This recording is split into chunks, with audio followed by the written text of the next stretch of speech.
dotes and little lambsy divey, a kiddly divey too, wouldn't you? Oh, maresy dotes and dozy dotes and little lambsy divey, a kiddly divey too, wouldn't you? Now if the words sound queer and funny to your ear, a little bit tumble and jivey, say mares eat oats and does eat oats and little lambs eat ivy. I'm back. Back and ready. Let's all go to the lobby. Let's all go to the lobby. Let's all go to the lobby to get ourselves a treat. Delicious things to eat. The popcorn can't be beat. The sparkling drinks are just dandy. The chocolate bars and the candy. So let's all go to the lobby to get ourselves a treat. Let's all go to the lobby to get ourselves a treat.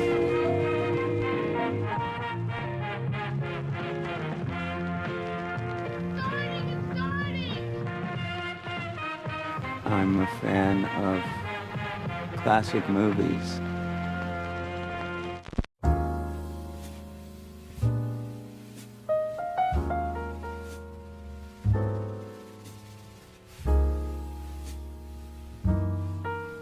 Hello and welcome to Overlapping Dialogue, a podcast of audio commentaries dedicated to discussing cinema that fascinates us in a way we hope fascinates you.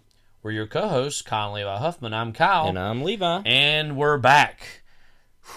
It took us a while, but we're here again. Yep. You were just saying earlier that we've not done kind of a full-fledged single movie commentary since The Mummy, I guess, right? In terms of just being a standalone when we saw experience. In Washington Heights. Yeah. So, In the Heights, because we saw that evening. I was just thinking about that earlier, so yeah, that's kind of funny. Yeah, so obviously, if you've been following us, thank you for that, above all else. We, endeavored to get through all of the Planet of the Apes movies, which we quite enjoyed, but we're also ready to turn the page and move on to some new things. And we thought, what better way to come off the Ape-tacular, the franchise that asked us to go ape, with another classic bit of animal cinema, C-Spot Run. Before we get to C-Spot Run, I'm still thinking about In the Heights. Didn't you buy a Blu-ray of that recently? 4K. Oh, 4K. Yeah. That looked good on 4K. Yeah. Very good. Yeah, that was a very... Let's just say something about this, because did we really talk about that on the podcast? I don't think so, because we jumped right into all the Planet of the Apes stuff. I really liked that movie a lot, and I think, it got mostly good reviews. I know it got caught up into some colorism controversies regarding people who were criticizing the film for not being as diverse as it maybe acted as though it was. Yeah. All I can say, again, is someone who's from Western North Carolina, who's not from... white men. Two white men. I found it to be thoroughly entertaining. Oh, yeah. And, it was interesting because as someone who quite fell in love with Hamilton after it hit Disney Plus and really wanted to see everything in the Lin-Manuel oeuvre, so to speak. Yeah.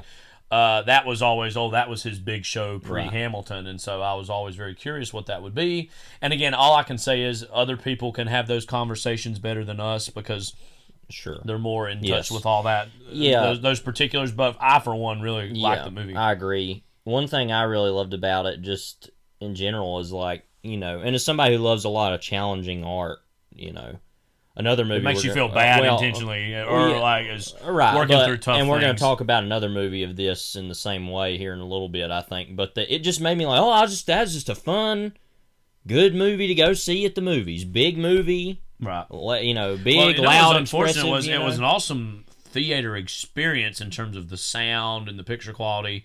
We were the only ones in the theater. Well, that made it even better. No, I'm not disagreeing. Yeah. But there are certain movies that do feed off a certain energy, and I think that ideally would be a movie that would be good to see with a lot of people. But as someone who likes to sometimes see movies on big screens, either by myself or just with someone else, totally perfectly worked in that way. But, I think also, and this is going to be a conversation we're going to return to actually here in a little bit. It did hit HBO Max simultaneously. Yeah. And I think more people saw it that way probably than they did in the theater. And that's just, frankly, what the future of cinema is going to be. Yeah.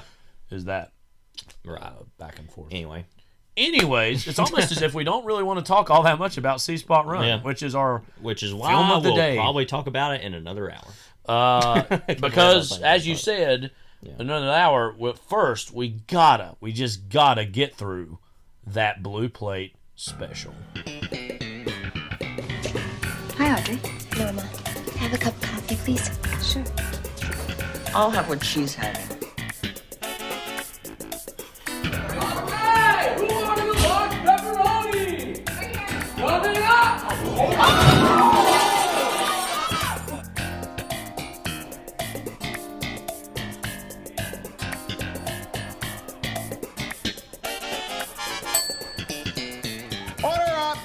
And the order is indeed up. So we have a few news items we want to talk about, or also a newer release we saw as well.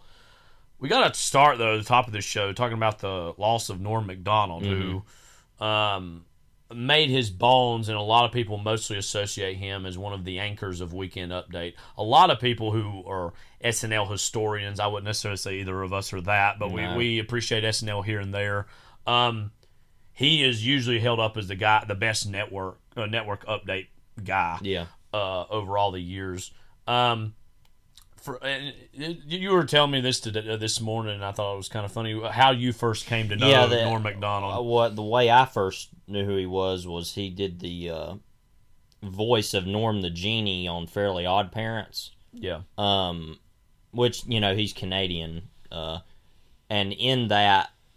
There's one episode in particular where he's like, well, that whole character is basically, he first comes into the show like because there's some part of the rules that Cosmo and Wanda can't grant Timmy some wish after a certain time of day or something. Yeah.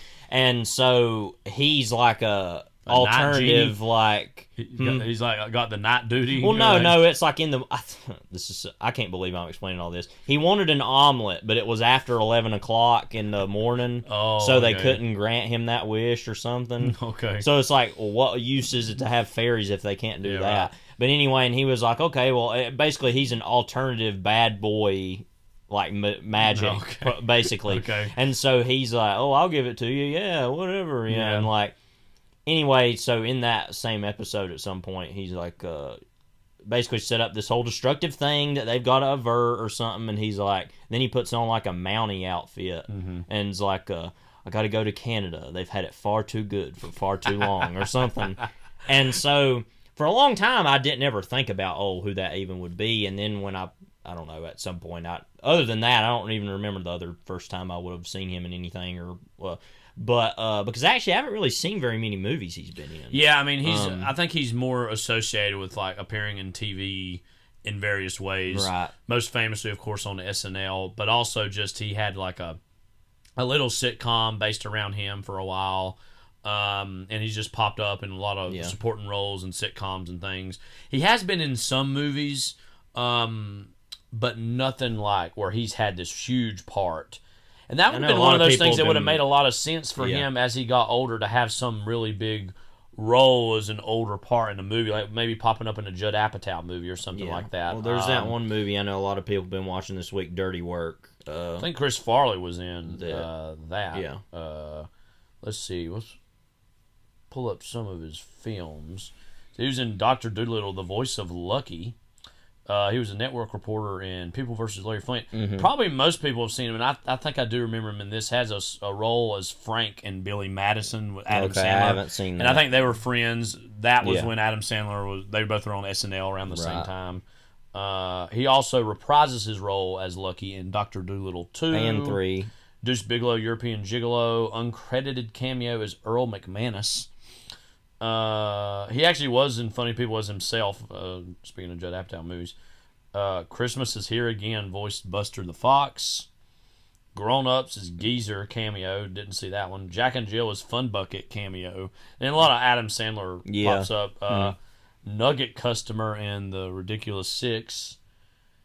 And so, I mean, he's not really known as this kind of big film comedy icon. He's been more in TV, obviously, over the years. Yeah. I mean, he was just he's such a memorable joke teller. I know you had brought my attention again, and I had seen this years ago and forgotten about it. This Moth joke he tells on Conan is just like perfect Norm Macdonald in the sense of just like his vocal inflection is very unique, and then also just him pursuing these detours and dead ends, and that in of themselves being funny. Just because. Yeah, because one of my favorite moments of that is where we won't even spoil the joke for you if you want to go hear it. But I think you know what I'm going to do. I'm going to put this at the very, very end of the podcast for people to listen to. Yeah. But that there's this one part of it where he's like, it's about a moth that goes to a podiatrist's office, and anyway, and he's talking to the doctor. And he says something for a while, and then he just says, and the doc said, "Oh yeah," and then and then goes back to the moth. But it's just like that he's like one or two times just goes to the doctor and is like, okay, and it's just that's not inherently funny, but something about that is just hilarious to me that he's just continually prolonging that whole thing. But yeah, that's just one of many things I find hilarious about him. Also, he was on that show Mike Tyson's Mysteries as one of the big roles as Pigeon. Okay, because I remember that now because I watched some of that. That show was weird because that had like Cormac McCarthy as a character who was like a centaur. Yeah, it wasn't actually him. Yeah, I would have been impressed if it was. Yeah, but no. But yeah, that was. I do remember that now that he was on there. But that sounds like something, by the way, the whole idea for that show is something in a Thomas Pynchon novel that's described in the background as like a TV show, and you're like, wait, is that real or is that not real? And you can't really tell the difference. Yeah. And it's like, oh, by the way, it was in terms of that. Yeah. And he was very famously, too, he was basically kicked off of SNL in the 90s due to, talking trash about O.J. Simpson, basically. Which we do for free. Yeah. But, and nobody can kick us off of our own show for doing that. You can look this up. I can't remember his name. There's an executive at NBC who was friends with O.J. Simpson and thought he was innocent, and he didn't appreciate how savagely that he kept going after Simpson on the show, and so he saw that he was canned, basically. There's a really funny Letterman interview you can find. It's kind of in the immediate aftermath of this, where they're both just talking trash about NBC, basically. And Letterman much more aggressively than McDonald is. And because McDonald's just kind of, he seems like a nice enough guy, I don't know. And then Letterman's like going after him and talking, So, anyways, always a funny presence, always a funny guy to see. And also, he had a little podcast and kind of his own more recent talk show that's got some funny clips I'd seen from that as well. His greatest, and he always had great Conan appearances. Yes. I mean, his greatest moment, arguably ever, and people have been sending it around. We've talked about it for years, but there was.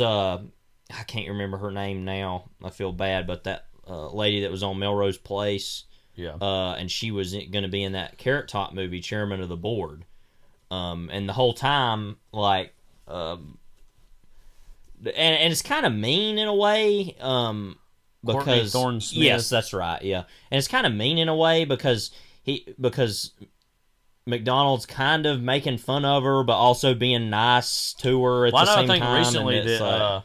Courtney Thorne-Smith had, in the wake of his death, had came out and said what a funny experience that was for her, and that she and basically sounded like she was saying that she just appreciated all that and she took it in good, good jest. But it's kind of weird where it kind of sounds like he's making fun of her. He is frankly roasting more Carrot Top than it's not anybody her because he's saying, "No, I'm going to go see it because she's in it." But anyway, and he's like talking about how bad Carrot Top is, which and he said. Well, first he said, what's it called? Box office poison or something? And then they said, we don't know the name yet. And then that Courtney Thorne-Smith's like, Chairman of the Board. And Conan's like, what are you going to say to that? Yeah. And McDonald kind of sits there for a second and kind of looks off. And then he says, I bet it's spelled board, B-O-R-E-D. And very quickly. The biggest laugh of all, everybody's laugh. That's one of the funniest things ever. If you're not laughing right now, it's because you didn't see the actual clip. So, blah, blah, blah. So, again... Norm Macdonald, rest in peace. Yeah. He was always loved by anybody. Anytime he popped up anything. Another item on the Blue Plate special, and I think this is very subtly a very seismic, kind of important development. Christopher Nolan, I'm going to read from this Deadline article a little bit. Seismic in multiple ways, yes, as it turns out. As well. Yeah, very true. Christopher Nolan chooses Universal Pictures for his film about J. Robert Oppenheimer and the A-bomb. And there's a lot of things you can unpack about this. You could even just start with Christopher Nolan's next movie. That in and of itself is a big announcement. I don't know if we really talked about Tenet much on this show. Frankly, I don't even know what to say about that movie. I feel like that's going to be... Either. Who knows? I got a feeling that's going to be one of the stranger anomalies of his entire career, in part because of when it came out, when it was released, and all the controversy associated with that, being in the midst of COVID. I don't know, to be honest with you. It just is a movie that has not stuck with me at all ever since I saw it. Also, the movie itself is among his more opaque, strange, intentionally baroque, yet pointless in many ways, in ways that a lot of his movies... I mean... I say this as a big fan of Nolan. Like, I love most of his movies, but it almost feeds into a lot of the criticisms people say about it. It's almost like the textbook example of sometimes why his films don't work. Yeah. But even overall, I think about some of the action set pieces. No, in that movie. It's a like, good. Wow, I think it actually is a good enough movie. It's just a movie that I don't ever think about. Was too confused by it. Honestly, just kind of don't care. Kenneth Branagh arguably won the movie, though, as the villain part in that, I thought. It will be no surprise, I think, especially his exit. I guess I should say it will be no surprise to know that he's a villain and he dies in the movie, so I won't spoil what happens, but that combined with another death of 2020 with Ewan McGregor as Black Mask in Birds of Prey. Those are the two funniest things I've ever seen. They're both kind of similar, So at the beginning of the year and when we finally saw Tenet was kind of at the end of the year. Well, I think another thing too is just like when we saw it, it was like the movie had just hit home video kind of at the end. You bought the 4K. And after kind of some of the hype had died down and people weren't talking about it quite as much, and we watched it. And it's in the midst of the holiday season, and so we kind of talked about it a little bit, but then already had moved on. And because I remember got called at a when the whole time. Tom Cruise Back to the Movies moment happened was like the night before my birthday. So my birthday, I woke up and saw all that on Twitter. So like that was the best birthday present I ever got that year. Now already. Yeah, that's hard to believe, but that was when it was kind of starting to come out in certain places, like in Britain and. In some here, but it kind of flew under the radar, and people have seen it, but strangely, and I appreciate this. We talk about this all the time on here that I like it when I should start over. I don't like how movies, there's so much hype around a movie in the moment or a TV show, and then it all just goes away. But it is kind of a shame how that didn't happen with that. It kind of had this staggered release, and it's like everybody kind of saw it at different times. And it almost in a weird way is fitting for what the movie is and about, that it just doesn't have this cohesive discourse almost around it. Yeah. It's something I really want to revisit because, of course, it's a Nolan movie, and we're big fans. And so I'll return to it someday. But on the whole, I like the idea of the movie more than I do sometimes moment to moment. I mean, I don't know, And I really do love Nolan as well, but when you have your characters literally called the protagonist, it shows you how shallow the movie truly is. I mean, and it's almost Dunkirk, his last movie before that. I remember when that was announced. Oh, he's doing this big World War II movie. People thought, oh, this is going to be this like 3.5 hour long, ponderous thing. And that movie was like not even 2 hours long, and it's very brisk. It's very to the point. Yeah. And it's almost like he had maybe developed into, I mean, it's still very Nolan, but like that he had he was turning the page of sorts and maybe going to maybe start to make a new type of movie. And this in many ways is like trying to redo Inception, which is a pretty great movie, but not quite there. Yeah. It goes backwards a little bit more than forwards. Well, Dunkirk has this propulsiveness to it that I don't think that Tenet really had at all. It tried to, but it's just way too complicated. And the thing about Dunkirk is it has this kind of semi-complex like template of its cross-cutting in terms of one part of the movie happens over the course of a week, the other of a day, the other of an hour. But there's, again, that propulsiveness, and it's moving forward, and you don't really think about that till you see it again, how that all fits together as much. Because it's just so flat-out entertaining, and it moves so quickly and forward. And it's like, the objective is clearly, we got to get these guys off these beaches and help them survive. And this, it's like, what, again? Well, another thing about that movie that's interesting that I just thought of is that the whole idea is, some people from the future sent us the technology to reverse time. Yeah. And that's kind of like Interstellar. Yeah. About like somebody in the future sending back information about how to save the planet. Also, there's similar to Looper in some ways. Yeah, Ryan Johnson movie, which I haven't seen, but and don't frankly care. I mean, not that whatever. I'm not going to go down that whole what.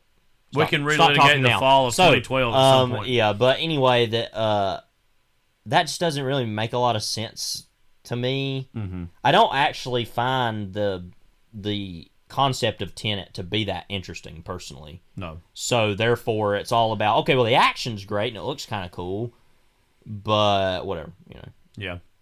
So anyway, what does all that mean for this? Well, the reason I bring this up is because it seems as though he's maybe going to be trying to make a slightly different type of movie than he has been before, making a movie about J. Robert Oppenheimer, who's of course one of the architects behind the Manhattan Project, which created the atomic bomb. That in of itself, I know years ago he had tried to maybe make a movie about Howard Hughes, where Jim Carrey was going to play Howard Hughes in the early to mid 2000s, just prior to when The Aviator came out, and that movie kind of buried the chances of that movie being made. Yeah.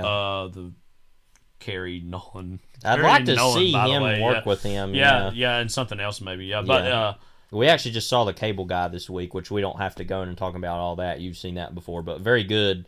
But I've been thinking a lot about Carrey since we saw that, and I think at first your gut reaction is to say Jim Carrey is Howard Hughes, but the more I think about it, the more I think that that would have definitely been a different Carrey yes, at that point. Because, that would have been in the wake of, or around the time of Eternal Sunshine. Yeah. That and that would have been, around that time he made that movie that was trying to be like a 1940s-esque. Yes, The Majestic. It was about a guy who's like amnesia or something. Yeah, I haven't seen that movie, but I would assume it's a little bit more of a dramatic role. Mm-hmm. So that could kind of make sense to me. But yeah, anyways. So there's a rumor also that Robert Oppenheimer may be played by Cillian Murphy. That's not definite yet, but he's of course been in a great many of Nolan's movies by this point. Yeah. In general, what do you think about the prospects of making a movie about J. Robert Oppenheimer and the development of atomic weapons? I guess this sounds like a really cynical, kind of pointless thing to say, but long time coming. I mean, we're going to do this eventually. What do you think of Nolan as the guy to do that? I guess that's, more or less. I just think it's interesting because he's normally such an action filmmaker. I can't see this being an action movie. No, and it says apparently the budget is closer to $45 to $50 million range. Oh, only so that. it's going to be a step back. Yeah. I know. Right. I know, but that is going to be a step back for him a little bit. And and as far as it kind of has already reminded me in ways about that it could be sort of like First Man. I think that's an interesting corollary. What's his name? Damien Chazelle. Yeah. I kept wanting to see Derek Cianfrance, and I was like, no. But they both have worked with Ryan Gosling. Should be said. And I love both of them. So but anyway, sort of like that. But I found Chazelle's movie to be particularly human. Yeah. In a lot of ways that I would assume that this could not be. Actually. Well, in some ways, it might be, in a very Nolan-esque fashion, be about the hollowness of working on such a project and the dehumanizing nature of that, maybe, and in that way. Yeah. But what was I think also, let me just also say about Cillian Murphy maybe playing this role, and I know a good amount, I know above average amount about Oppenheimer, I'm no expert or anything, but he's someone who is very obviously conflicted about his role in being involved in such a project. And thinking about Cillian Murphy in terms of maybe his Dunkirk character, I think he's one of the more underrated aspects of that movie because, everybody's really good in the movie, but the movie's not about the performances. But that is a performance I do think about a decent amount, and he is a fine actor in many ways. Yeah, I think it would be interesting to make a Werner von Braun movie, mainly just because of him being a Nazi. And being co-opted into the NASA and I feel like there's something to be made there. But one thing, I'll jump back to First Man real quickly. What was so interesting about that movie is that it took, and I think this is easy enough to say, Neil Armstrong was a pretty hollow acting man, very straightforward, not like Buzz Aldrin, who was very, extra. Gregarious, and, still is. I mean, he's still alive. Yeah. But and I don't say that to be insulting, but just Neil Armstrong was a very serious, straightforward. These men, the men who did that stuff, were pilots, right? And that's a very.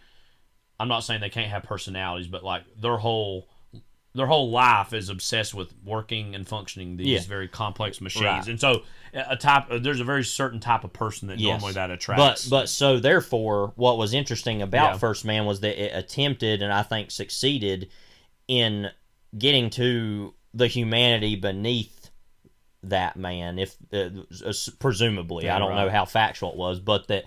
It was all kind of based on the idea of that he went off a ways from the land, what do you call it? But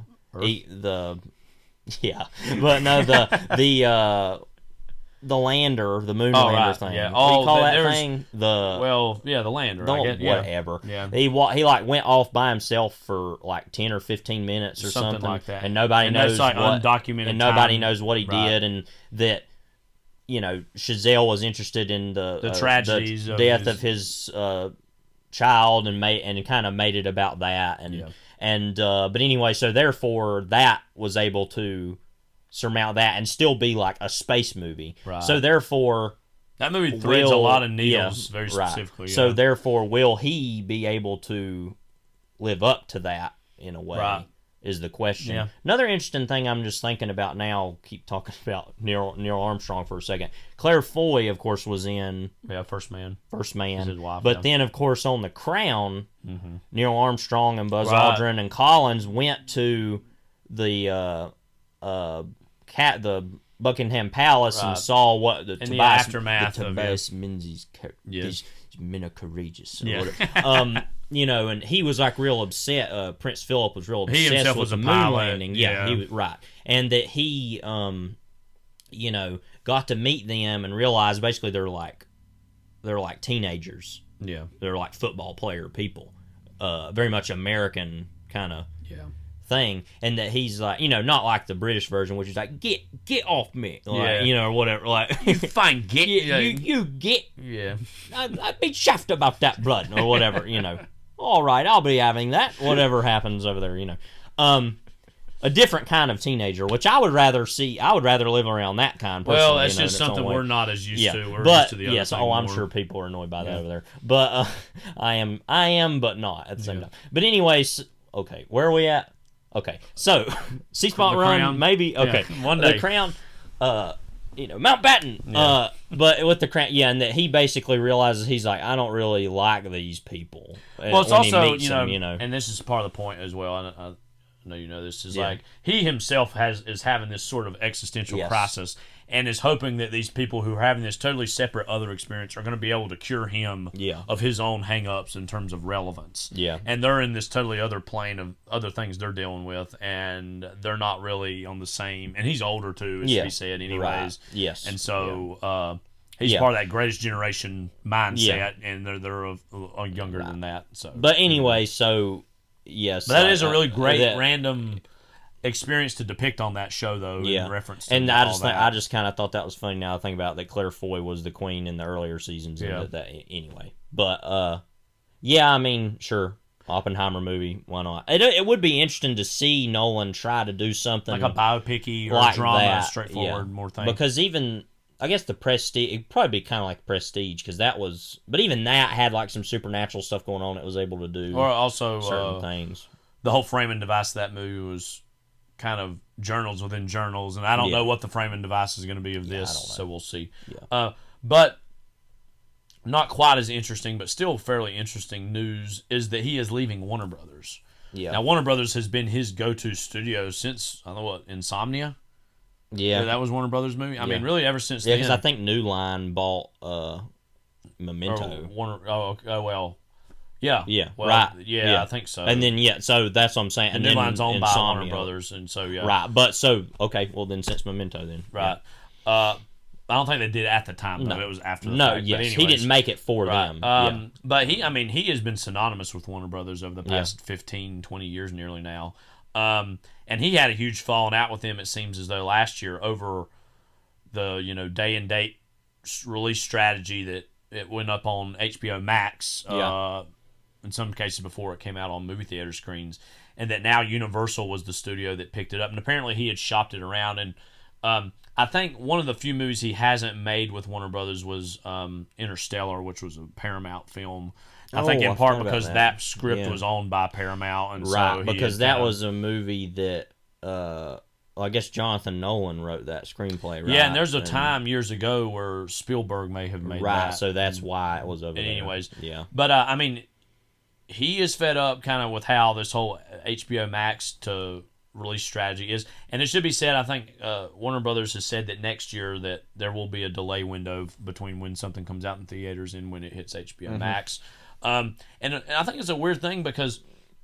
You know, for a long time, Warner Brothers had the reputation as the, quote, auteur/director-friendly studio that really bowed to whatever directors wanted a little more so than the other studios. Yeah. And they seem to have started to lose that a little bit. Clint Eastwood's really one of the few names that is still can do whatever he wants to in his own little sandbox, and so it's on smaller levels. That can get trailers to say, "See, cry macho, out this week." Yeah, but anyway. And so... And it's almost it makes me wonder if Universal's this studio now because they are now locked in, all in on Jordan Peele. And so and some Blumhouse movies and too. And so they seem to be randomly the studio more. Deep in the back of my head, I'm now wondering: are we still pushing secretly the Universal supremacy into the table over the course of this whole podcast? I don't know. We're not intentionally, but maybe, hey, you know what? Maybe we've been incepted. Well, we're watching a Warner Brothers movie today. You know what? Screw y'all if y'all can't figure it out. You know, and I mean, part of it though, and you're right. I think, well, I don't even know. I'm not sure if you're even giving an opinion specifically, but I'll just say that, at the same time, it's like, okay, well, it sounds like Christopher Nolan made a poo-poo in his diaper, and he's I think just that's wanting part to be of a baby. I think that's part of it. Yeah. Yeah, but at the same time, well, you know how Warner Brothers is. I mean, they made Inherent Vice and didn't promote it at all. No, and that's one of the few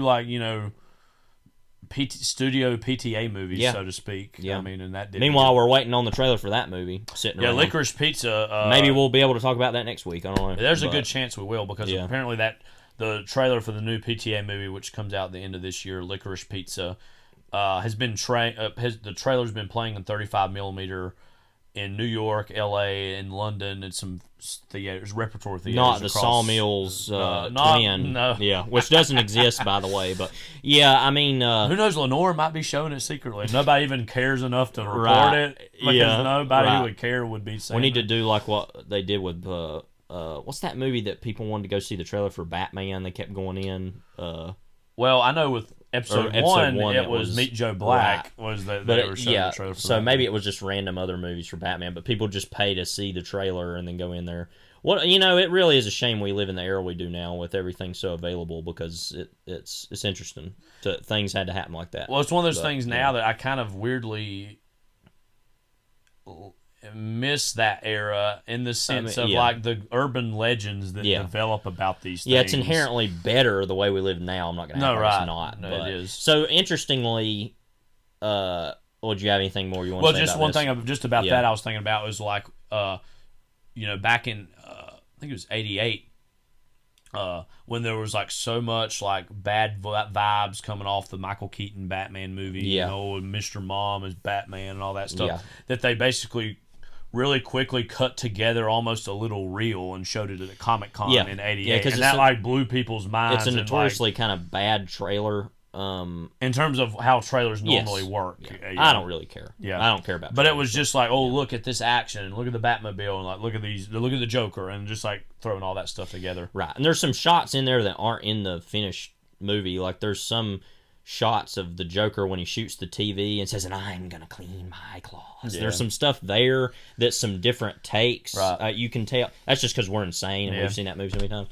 But I know that trailer was a huge VHS bootlegged item back in the late '80s before the movie came out. Well, where people even were able to get that, I don't know, because you don't have the internet. Right. I think it was like fan conventions and stuff. I was gonna say some under the table illegal kind of stuff somehow.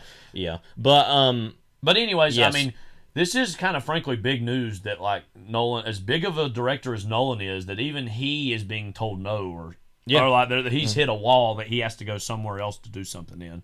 And of course, and apparently all the studios wanted this, and they had read the script, the bigger ones, and it was his choice of who he wanted to go with. Very similarly, although in different circumstances, Tarantino did this with Once Upon a Time in Hollywood, where he because he wasn't with the Weinsteins anymore, and so he had to go find a studio, and he settled on Columbia. Hasn't he worked with Columbia before at some point, or am I making that up in my mind? I think they were all like either Miramax or like Weinstein Company releases. I must be thinking of something else. Anyway, after whatever. a certain point.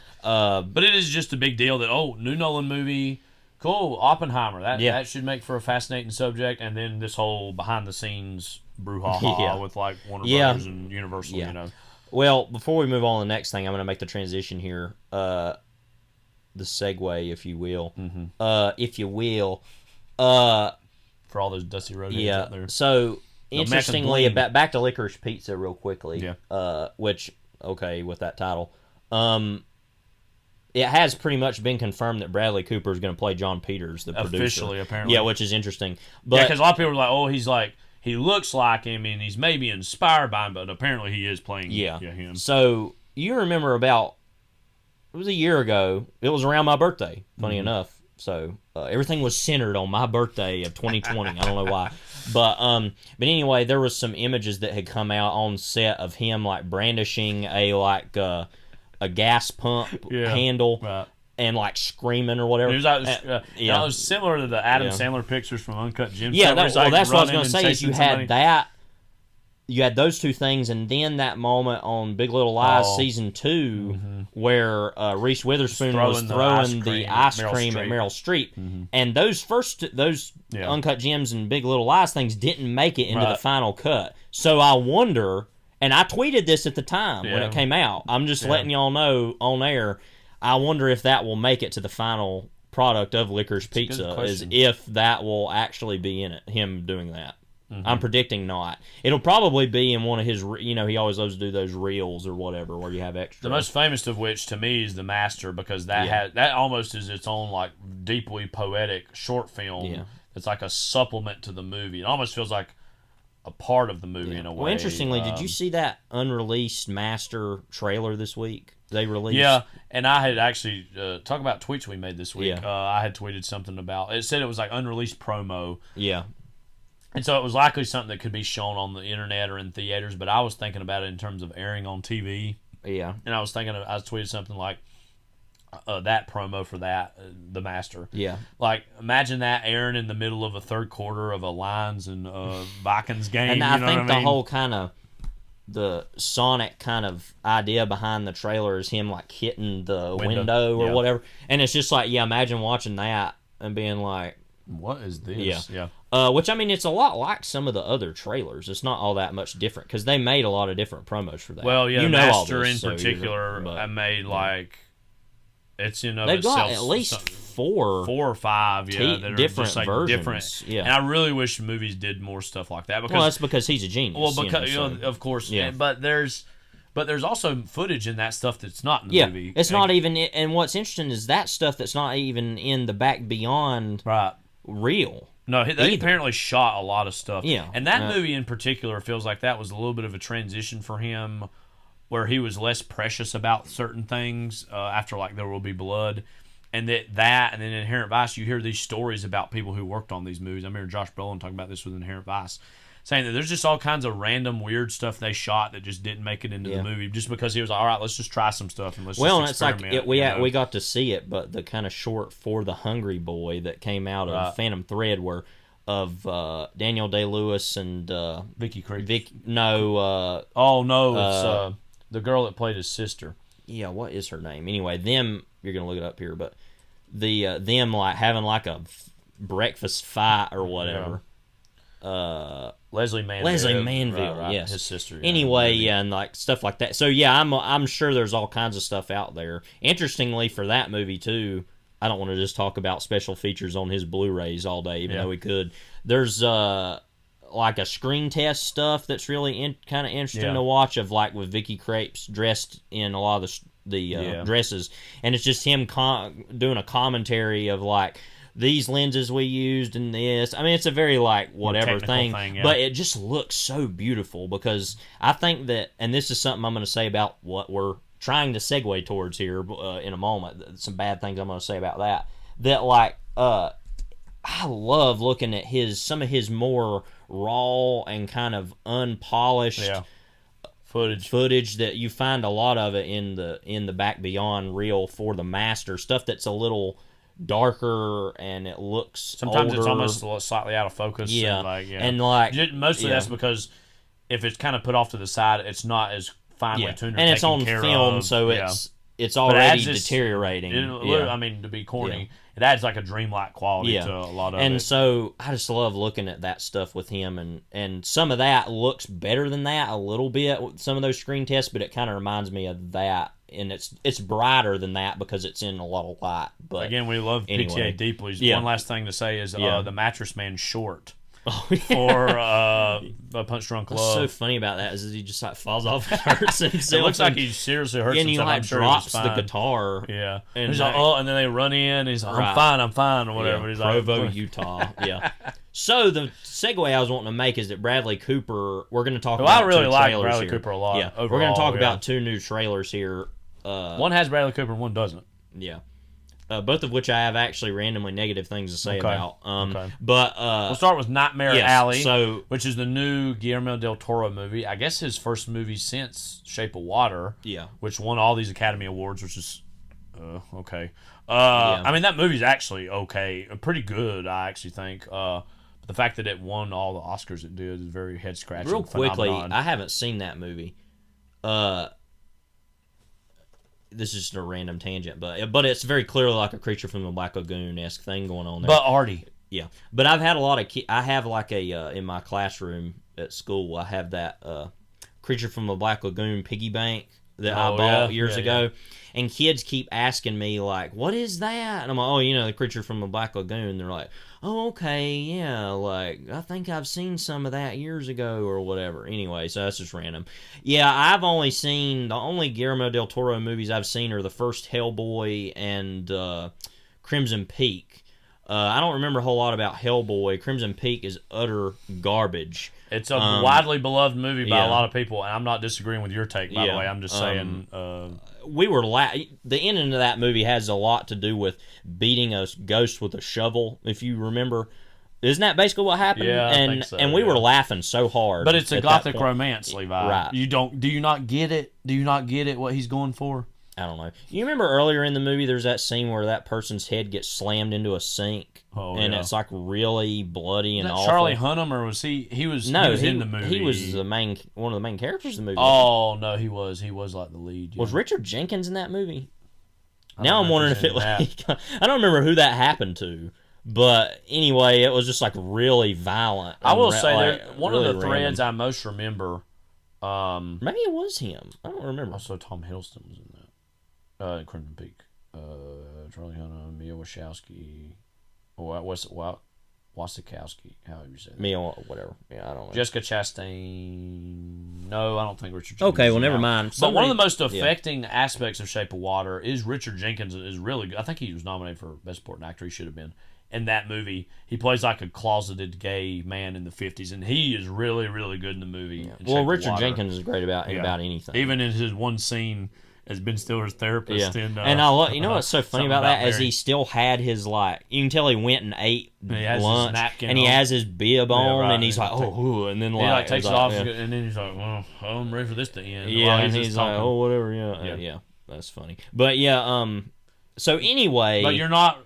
What you've seen from Guillermo del Toro doesn't inspire a lot. Oh no, not at all. No, I find him to be. I think he as a person's interesting. Yeah, and I like to like hear him nice talk about things. Yeah. I don't have anything against him personally. I just think his movies are incredibly ridiculous. He to me seems like if like Tim Burton was beloved by the art house crowd, but doesn't make as good of movies. Well, it's one of those things. He doesn't make as good a movies as Tim Burton did at his height necessarily, but his present day work is better than say like Tim Burton's no, that's work, who cares about that? Right. Yeah, I mean, No, I'm talking about Tim Burton as like a true artist, like a googly artist. Yeah, and I mean, I'm not going to say that Guillermo del Toro isn't an artist, but he's kind of like, and you could say this about Tim Burton too in certain ways, but he's kind of like the Brian De Palma of that kind of creature feature. Because he's just making the same thing. I mean, one of his favorite movies ever is Freaks, which you've seen and I haven't. But so therefore, Nightmare Alley, which we actually just recently saw, they put out on Criterion, the original movie from the 40s. Yeah, and it's based on the book too. Yeah. And I think let me just say, I think he's technically saying this is a readaptation of the book, other than a remake of the movie. Right. The movie was the 40s movie. Yeah. Was something that I remember I've seen images from over the years and have been immediately arrested by them and thought, oh wow, this looks so fascinating and so cool.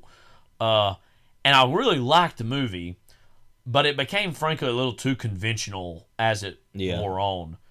It's a lot like other noirs in that way, which we've talked about in the past. That because it's easy once to it moves past the aesthetic into the actual plot, you lose. It's easy to forget that that's a noir because it's got all this supernatural like carnival.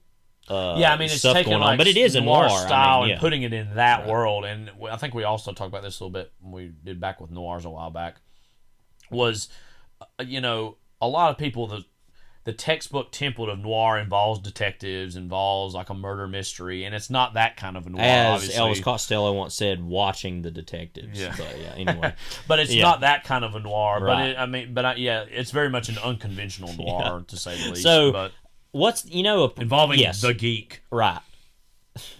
The Geek. Yeah. I mean, I could talk about that for too long. I don't know. Do you have anything to say about the Geek? Not really. Idea? Okay. Not really. Look it up if you're not aware. Real quickly before I dogpile on this trailer, that original Nightmare Alley, which it keeps reminding me of Satan's Alley, which is that fake trailer for that Tobey Maguire Russell Crowe movie, and it's not Russell Crowe in the movie. It's whatever his character's name was. The Downey Jr. part, right. It's basically supposed to be Russell Crowe, is what I'm saying. But the Downey Jr. part. But anyway, that like gay priest movie or whatever. It's like Satan's or whatever, and like it has that shot. And then at the very end, though, it's like whispers, "I've been a bad boy, father." Yeah. Oh, and it's like has the little like wicks of the candle blow out. Right. Yeah. Anyways, keeps reminding me of that.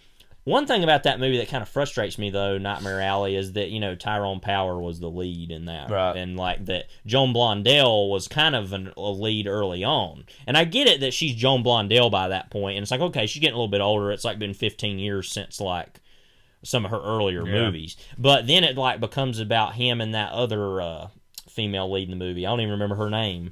But anyway, and then it's like Joan Blondell isn't in most of the last half of the movie. Yeah. And it's just like, why are you going to waste Joan Blondell like that? But anyway. Right. What was her name? Was it Colleen Gray? Colleen Gray, that's right, because I've seen her in other stuff. Cause, she's in Red River and The Killing. Yeah, and she's good. I mean, I don't have anything against Colleen Gray, but it's just kind of like, don't do that to Joan Blondell. But anyway, so, Nightmare Alley, what are your thoughts on this new trailer? I think it looks okay. It's one of those things, I just love that kind of period carnival atmosphere and look, even in color. I mean, it looked great in black and white in the original, and I love that too. But I think, it's one of those movies. The thing is, most Del Toro movies, they look good visually for the most part, but it's always below the surface what's really there when you open up the look below the hood. Sure. A lot of great actors in it. You got Bradley Cooper, you got Cate Blanchett, who's perfect to play that role as the modern version, I think. Rooney Mara, Willem Dafoe, Ron Perlman. So a lot of really cool names to see. Ron Perlman, who is yet to play Tom Waits, strangely. Don't get it. He's like a little big. Yeah, physically, he could play Tom Waits as Renfield in Bram Stoker's Dracula, though, at some point. But anyway, I don't know. I don't know what you're gonna say, and maybe I'll agree with it. But I don't know. It just looks like a decent enough kind of little movie. I don't know. I'm not someone overly taken with Del Toro. There's some of his earlier stuff I still need to see. I did see Pan's Labyrinth, and while I don't necessarily love that movie, I really respect certain things about it and get why people love it. It looks like a very expressive movie. Yeah, and so, I thought it looked fine enough. It's going to come out around Christmas time. I think, honestly, it would have been a great October release, but whatever, I don't I don't. I'm gonna push back a little bit on one or two things you said that I think that it looks like garbage visually. Okay. I have a specific bone to pick with this, that the opposite of what I was just saying about PTA. Yeah. We live in a world now where most mainstream movies, the way they look, period-wise, looks too glossy. It's so gaudy, it makes me sick. Yeah. It honestly makes me angry to look at it because it's just like not at all authentic to me about what period should really look like. Yeah. You know what I mean? Yeah. Like, even something like Lincoln, which I think looks amazing, even that is a little too polished for the 1860s for me. I wouldn't agree with that because there's a lot of low light / lantern-esque photography in that movie. Well, in the White House. In the White House in particular, yeah. I remember. Okay, well, I agree with that, but I'm saying outside of that, in the daylight, it's a little too bright. Mm-hmm. Aspects of it. I do not want to pick bones with Lincoln because that movie's amazing. I'm just saying even that. But I'm talking less about that. Like glossy less look. about that, more about like movies even like Bad Times at the El Royale, which I didn't see, but movies like that are like, I didn't really like injecting way too much color, light, yeah, frankly, into the wrong type of lighting anyway. And it honestly makes me angry to see movies like that because I'm like, look at other movies, and I'm like, even a movie like and this is a little bit of a different thing, but even a movie like Ain't Them Body Saints, which I just saw recently, movies like that have this more natural color style to them, and that's in like the 70s or whenever that was. But, movies like what PTM, or like, of course, Carol, Todd Haynes, but these are actual filmmakers that we're talking about. So, it almost seems like it's Del Toro's attempt to, quote, grow up and do something a little more, quote, adult. Yeah. But even so, it falls into a lot of his interests and tendencies that are, also still treading water in many ways. And also, and it may be a readaptation of the book, but as I was watching the trailer, I was like, yep, there's the section where they go do the seance, or they go do the whole thing in the nightclubs. It wasn't a seance, but they put the blindfold on. It was literally just like bang, bang, bang, bang, bang, imagery from the original movie. Yeah. And I'm just kind of like, okay, I don't see what the point of making this is, but I guess that's the question with a lot of remakes. So I'm not interested in it at all. So that's where I'm at.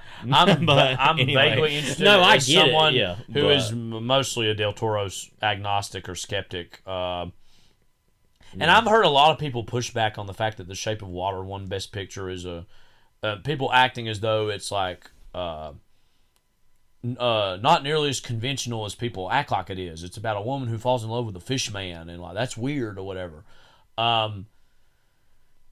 And in a certain way, I get that, and there's a truth to that, but it also shouldn't have won Best Picture. And we all know the Academy Awards don't mean anything anyways. But some of the other things that were nominated that year, Call Me By Your Name, Dunkirk, Get Out, Lady Bird, Phantom Thread, The Post. Three billboards outside Ebbing, Missouri was the big whipping boy that Oscar season that nobody wanted to see win anything, I remember. Even though it did do some stuff. And then I kept hearing during the whole Oscar run for that movie, it's like, it's his time. It's Guillermo Del Toro's time to win an award. It's his, he's paid his dues. It's his time. I'm like, when has he made movies that are worth the Academy Award attention? Whatever that's worth anyways, right? But like, what? Arguably the only time I think he would have been worthy, and I haven't even seen the movie, but like winning like best foreign or international, whatever they call it now, film for like Pan's Labyrinth maybe. And that was, that might have had some nominations on par with that. Yeah. I don't remember.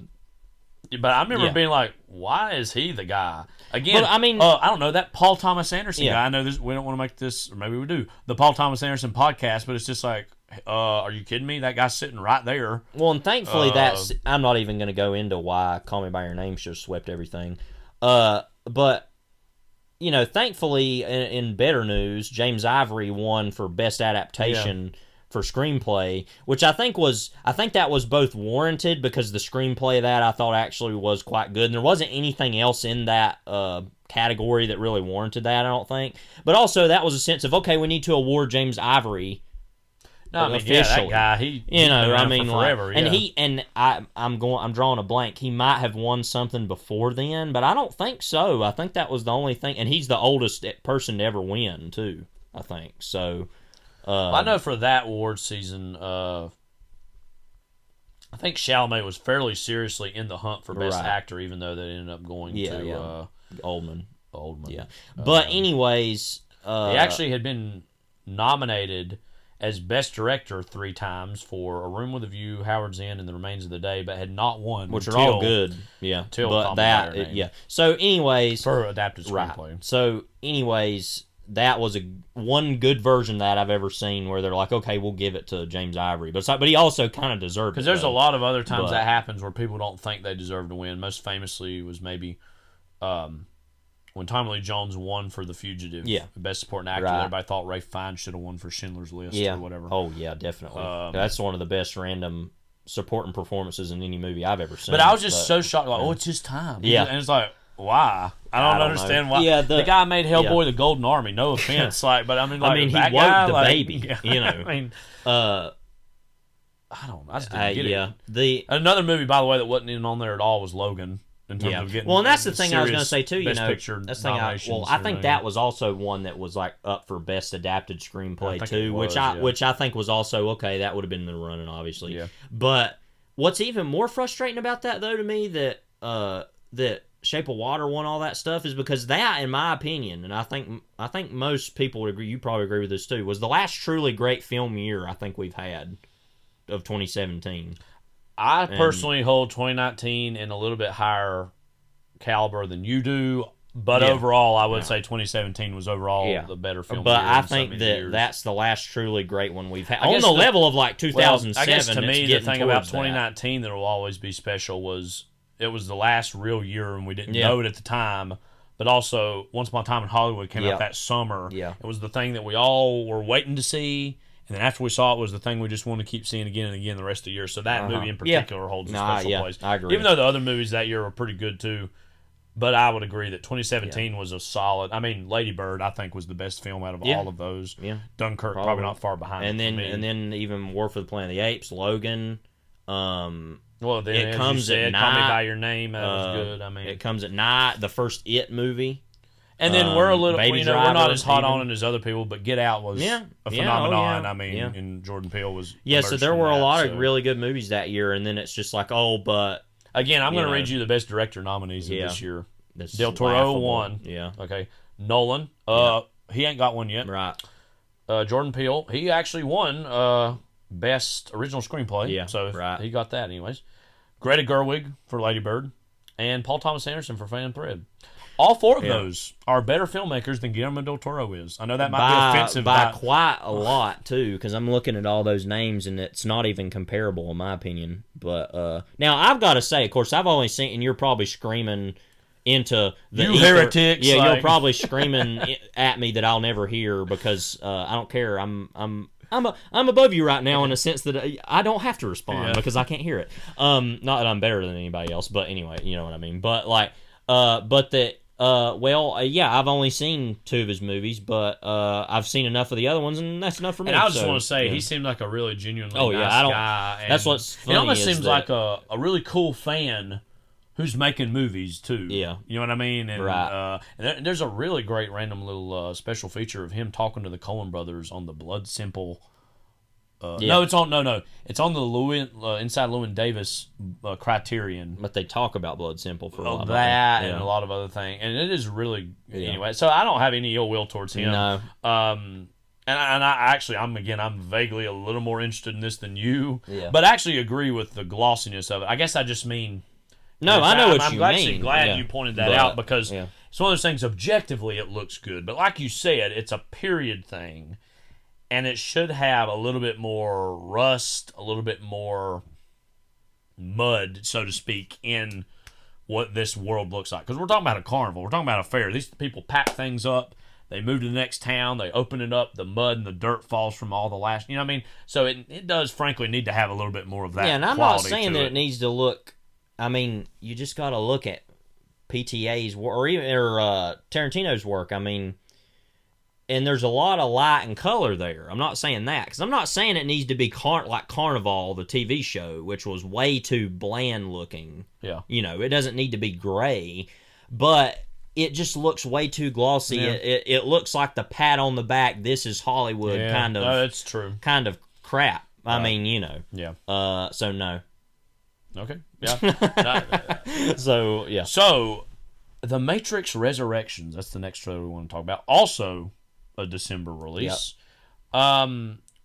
What did you think of this trailer, and also maybe what your old conceptions of how it will fit into the Matrix? I'll start movies. with the Matrix first. Yeah. I've still yet to see Matrix Revolutions, the third one. Third one, which we're going to try to watch those soon, I guess. Just but anyway, because I haven't seen the first two in a while. I think the Matrix is pretty good. It's never been one of my favorite franchise or like universe type things, or IP, I get, whatever you want to call it. The big world other than the real world, whatever you call it. Fantasy world time. Yeah. It's never been one of my necessarily favorite of those things, but I find it to be very interesting and very entertaining. Yeah. I actually think that Matrix Reloaded has actually better action than the first movie. It had a bigger budget. And I know a lot of people don't like that movie. I think the first movie is better. Well, and I like it better. The conventional wisdom on those movies over the years has been the first one's the best. Everybody agrees on that pretty much. I would too. Yeah.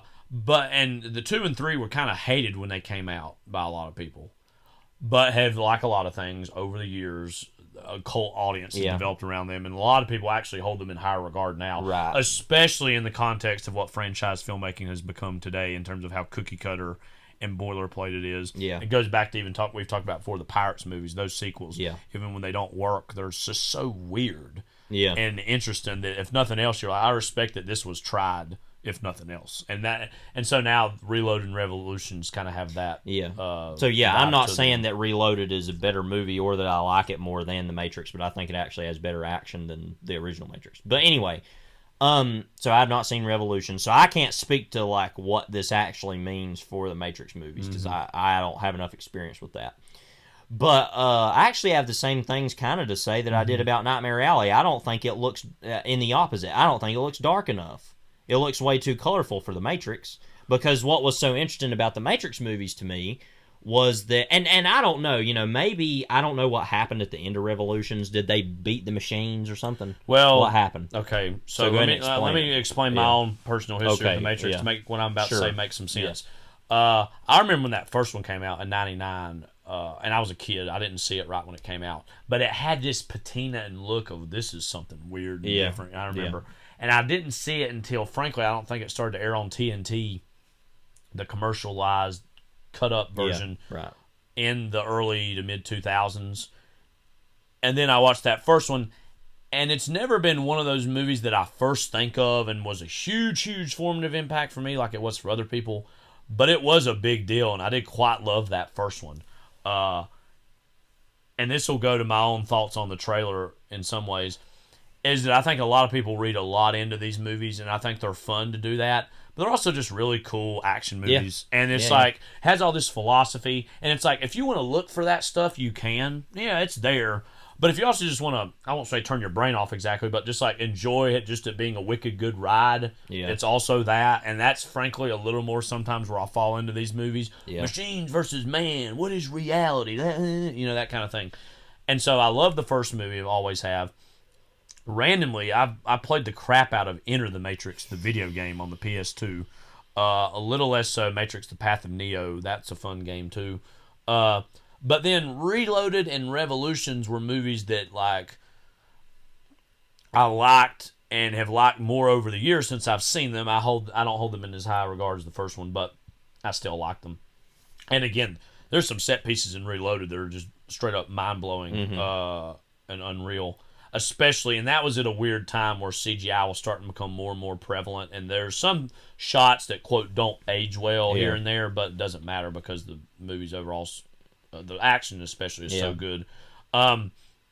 But so at the end of the third movie, without spoiling too much, Neo and Trinity kind of, quote, sacrifice themselves, I believe, and the machines and the humans come to a kind of a mutual understanding, and there's a sort of truce. Now, I've not seen the third one in a while, So when I'm a little hazy on some of the details, but basically that humans and the machines have come to a sort of a truce, and they're going to try to coexist together. And then all of a sudden we jump to what happens in what seems to be happening in the third one, where it's almost like the Matrix has quite literally rebooted itself and is still subjugating mankind in the way that they were in the first movies. Now, again, I've also heard, this gets even more complicated, that apparently the Wachowski siblings, now they're the sisters, they were brothers at the time when they did the Matrix Online MMORPG video game. Were you aware this was a thing at all? I've heard it was like it. a MMO. There was a lot of those, like Star Wars Galaxy in the 2000s, where they basically said they handed the game over to the fans and said, okay, you keep writing the story without us. Okay, and so somehow the fans had a say into what happened in the, quote, further adventures of the Matrix. And so, like, Trinity and Neo were, like I said, to my recollection, don't kill me, Matrix fans, I believe were killed at the end of Revolutions. And then in Matrix Online, Morpheus was killed off. Okay? So Lawrence Fishburne plays in the movies. And so it's up for debate, and people were not entirely sure. And Lana Wachowski may have said something about this, and I haven't seen it. But some people were wondering if this is acknowledging that or ignoring that and just starting over in terms of what the, quote, continuity is. Yet again, you can get lost in all that stuff if you really want to.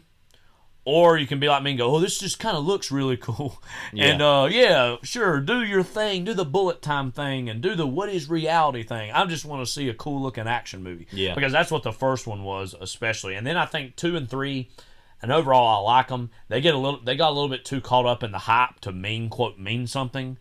And that one, there's that stuff with the architect I think about a lot in the second movie that is kind of really cool.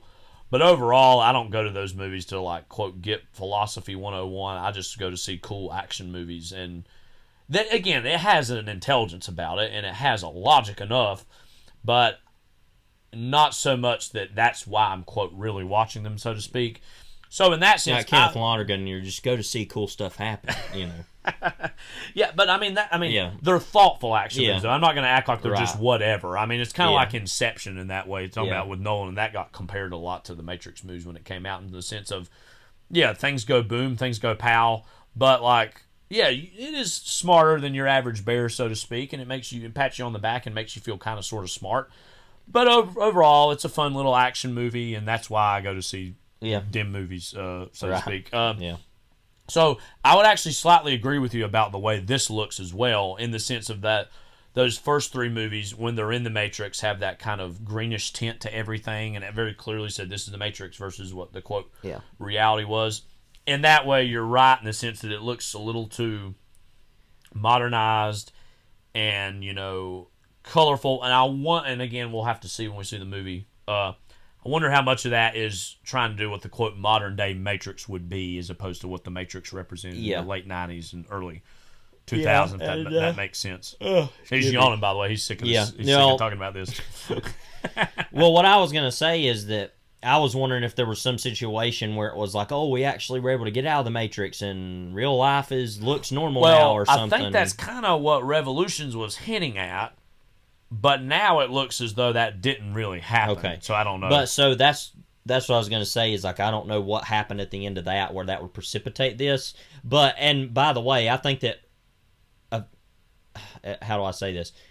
The Matrix looks effectively ugly in those movies. Yes. Yeah, right. So therefore, what I mean is, like, it looks ugly, but I'm like, okay, I don't think that in a negative way. But it's like, so I'm like, okay, this doesn't look ugly enough. Right. Now I'm like the opposite with the situation. Yeah, I get that. But you know what I mean? Because it's like now it just looks too modern and too what it is. It is very, and I'm not saying this is a criticism necessarily. It also looks very strange to also just see Keanu Reeves playing this part again, but almost with the John Wick haircut. Yeah, and he doesn't, that I don't buy that either, that he looks different. And there's a lot of question marks in terms of what the, quote, reality or continuity of this movie is.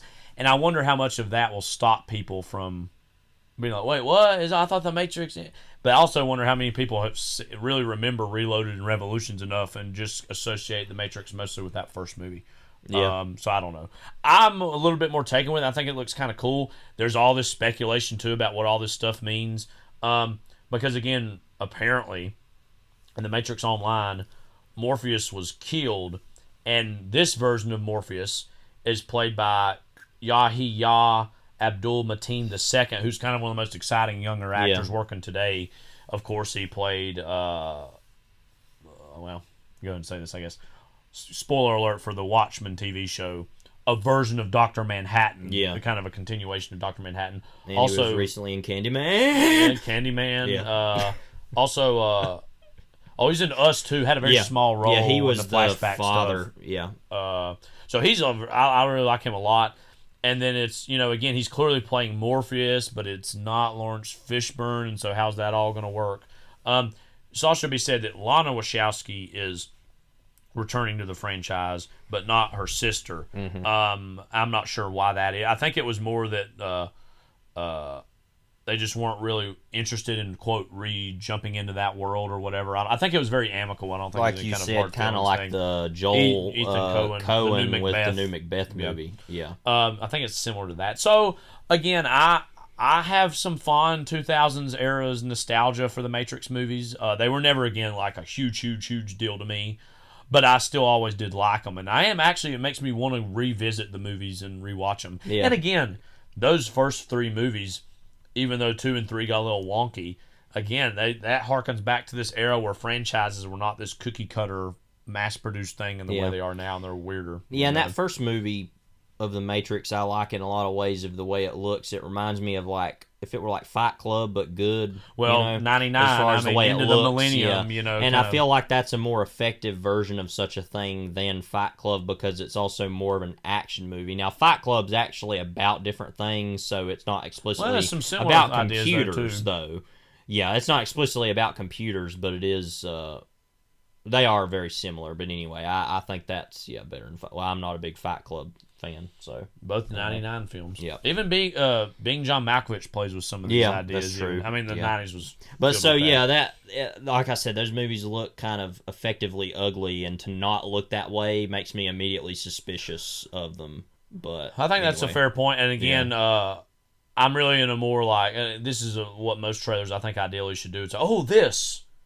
Check it out or not, make your decision. But like, I'm just like, again, as someone who likes the first three movies, I'm like, why not try this again? And also, I'm interested to see how it's going to take these ideas and make the 2021-ness of them sing or what that will mean.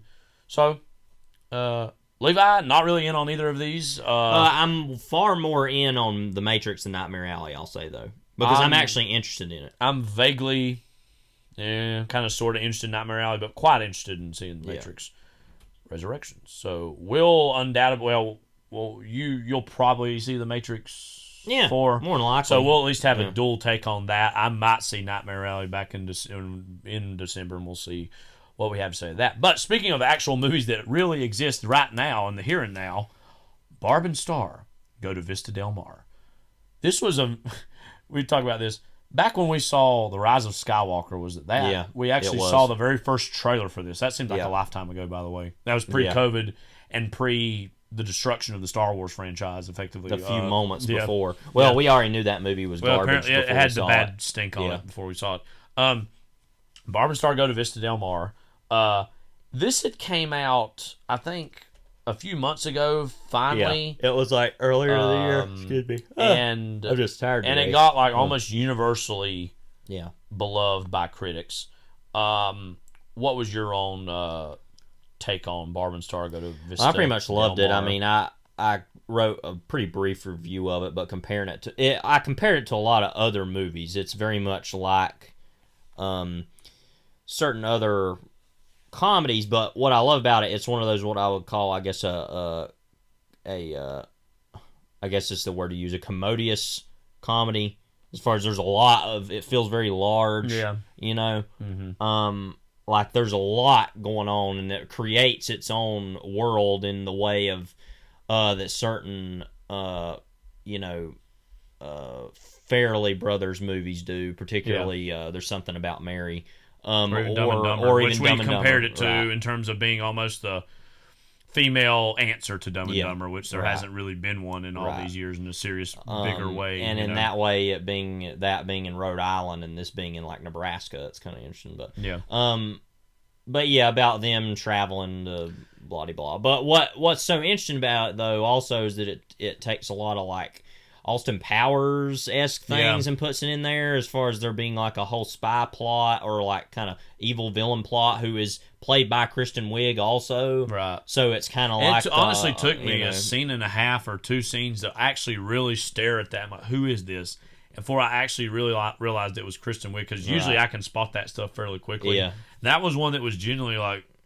scary almost to look at first, and then I was like, oh, that's Kristen Wiig. So but no, I mean it's a very big, and it's a lot like the Zucker Abrams Zucker movies too, as far as just being so many jokes. And what's interesting about movies like that, and I mean this in a good way, they make the movie feel longer in a way, because it feels like such a world, so much in that most, and this is only an hour and 40-some minute comedy, so it's not even like it's a Mad World, which is another movie it kind of reminded me of, only in the sense of it being so big, not as creating a world, but that just because it feels like there's so much happening that it just feels longer than it actually is, because most comedies are very breezy, very, and that's fine for movies to be that way, but I actually prefer it sometimes when a comedy really kind of takes its time. And it's funny because this doesn't actually take its time. It's very much like, it is brisk, but it just has so much happening that it feels longer, and I really appreciated that about it, because I always love when comedies feel that way and they're longer. But that and what's funny is that honestly though, a lot of the comedy that kind of is a minor negative against the movie, a lot of the comedy was chuckle-worthy comedy, but not like always laugh out loud consistent. But when you have that many gags, it's hard to keep that going all the time. So it sounds like that's kind of a negative, but I actually respect it even more that it just was that way, because it's like, well, it tries so hard to do it that it doesn't matter if it is always funny, because I just respect it enough.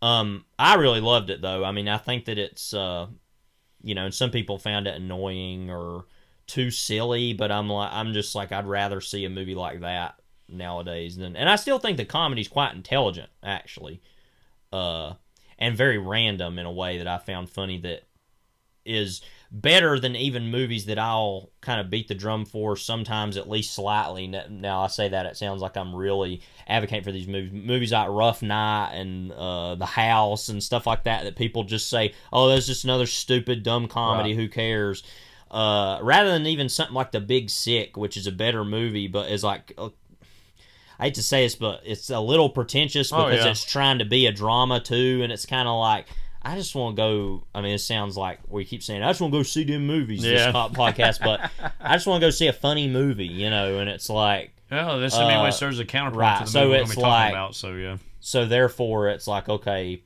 I'd rather just see a big, loud, very bright, pretty optimistic, do you positive, think a movie like movie. This has like quote franchise aspirations? It's like, let's just take them somewhere else next time. Well, so many people have made jokes with this about naming new movies like Barb and Star Killed the Drug Czar, or Barb and Star Buy a New Car, or like whatever, you know, which is kind of funny but not as funny as people think it is.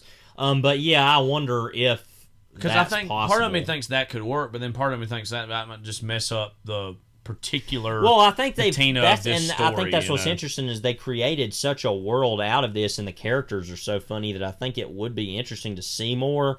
But at the see more butts, But at the same time, or Seymour Cassell. I mean, that's the real guy.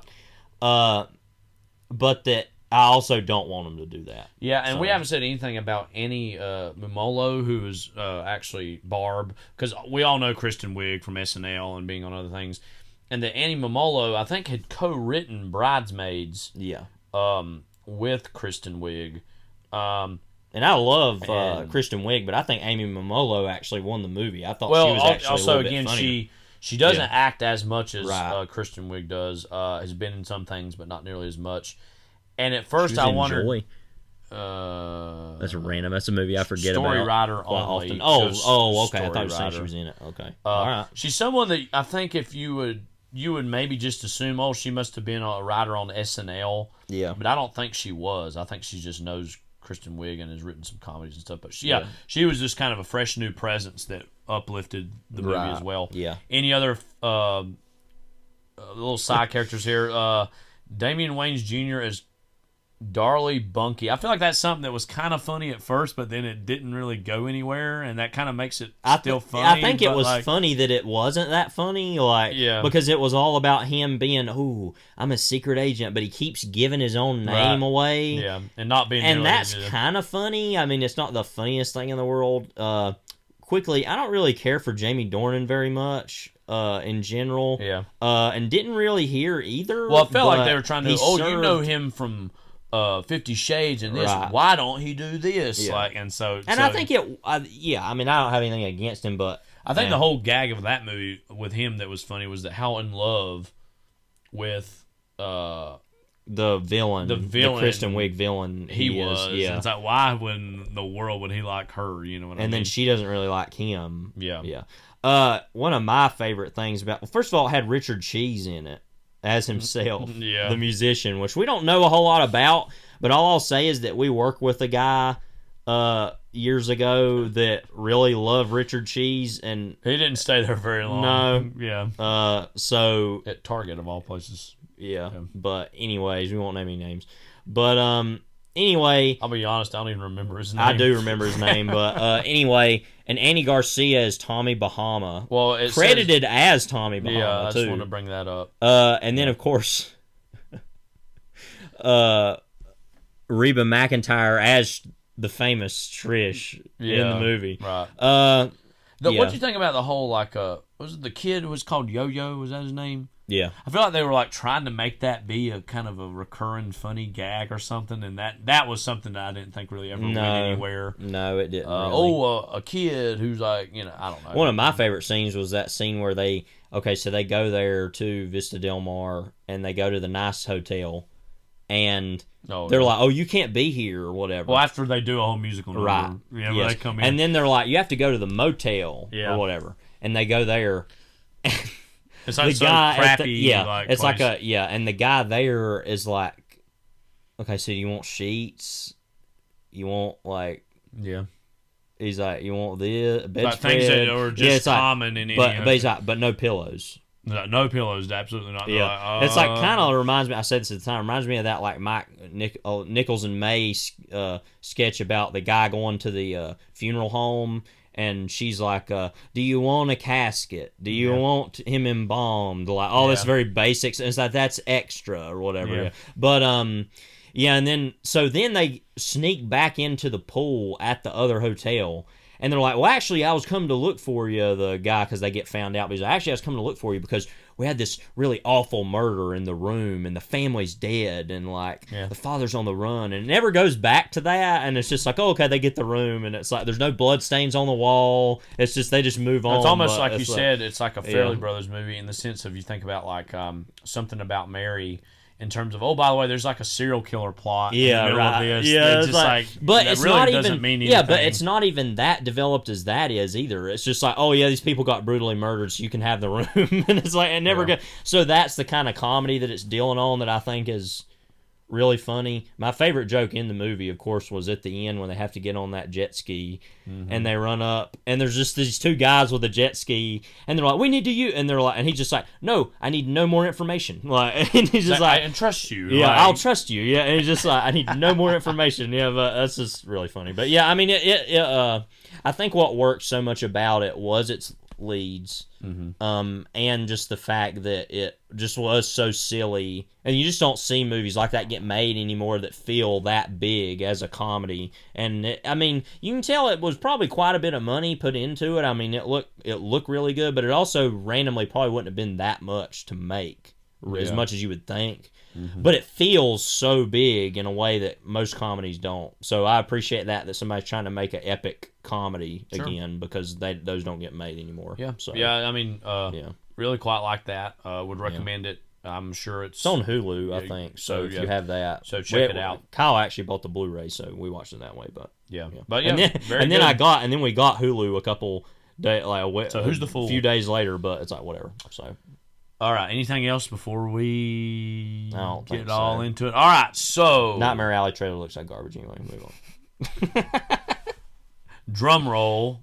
Our next movie, again, yet another animal movie. Again, we planned this coming off of, the Planet of the Apes movies. 2001's Sea Spot Run. So, Levi, why don't you give us the deets on Sea Spot Run? Oh, Lord. All right. Sea Spot Run is a 2001 comedy film about a male... Okay, well... Do I want to read what it's about first? Okay. Yeah. About a mailman who takes in a stray bull mastiff, the titular Spot, only to learn that he is a trained FBI dog that has escaped from a witness protection program and is targeted for attacking a crime boss. Unleashed March 2nd. Directed by John Whitzel. What's else has he done? Whitzel, whatever. Whitzel. Big Mama's House 2. Yeah. Let's see. Yeah, that's it. Pretty much. Calendar Girl. Ooh, Malibu's Most Wanted. Have you ever seen that? No, Jamie Kennedy, awful. Yeah, and then this movie, of course, Big Mama's House 2. Deck the Halls. We saw that.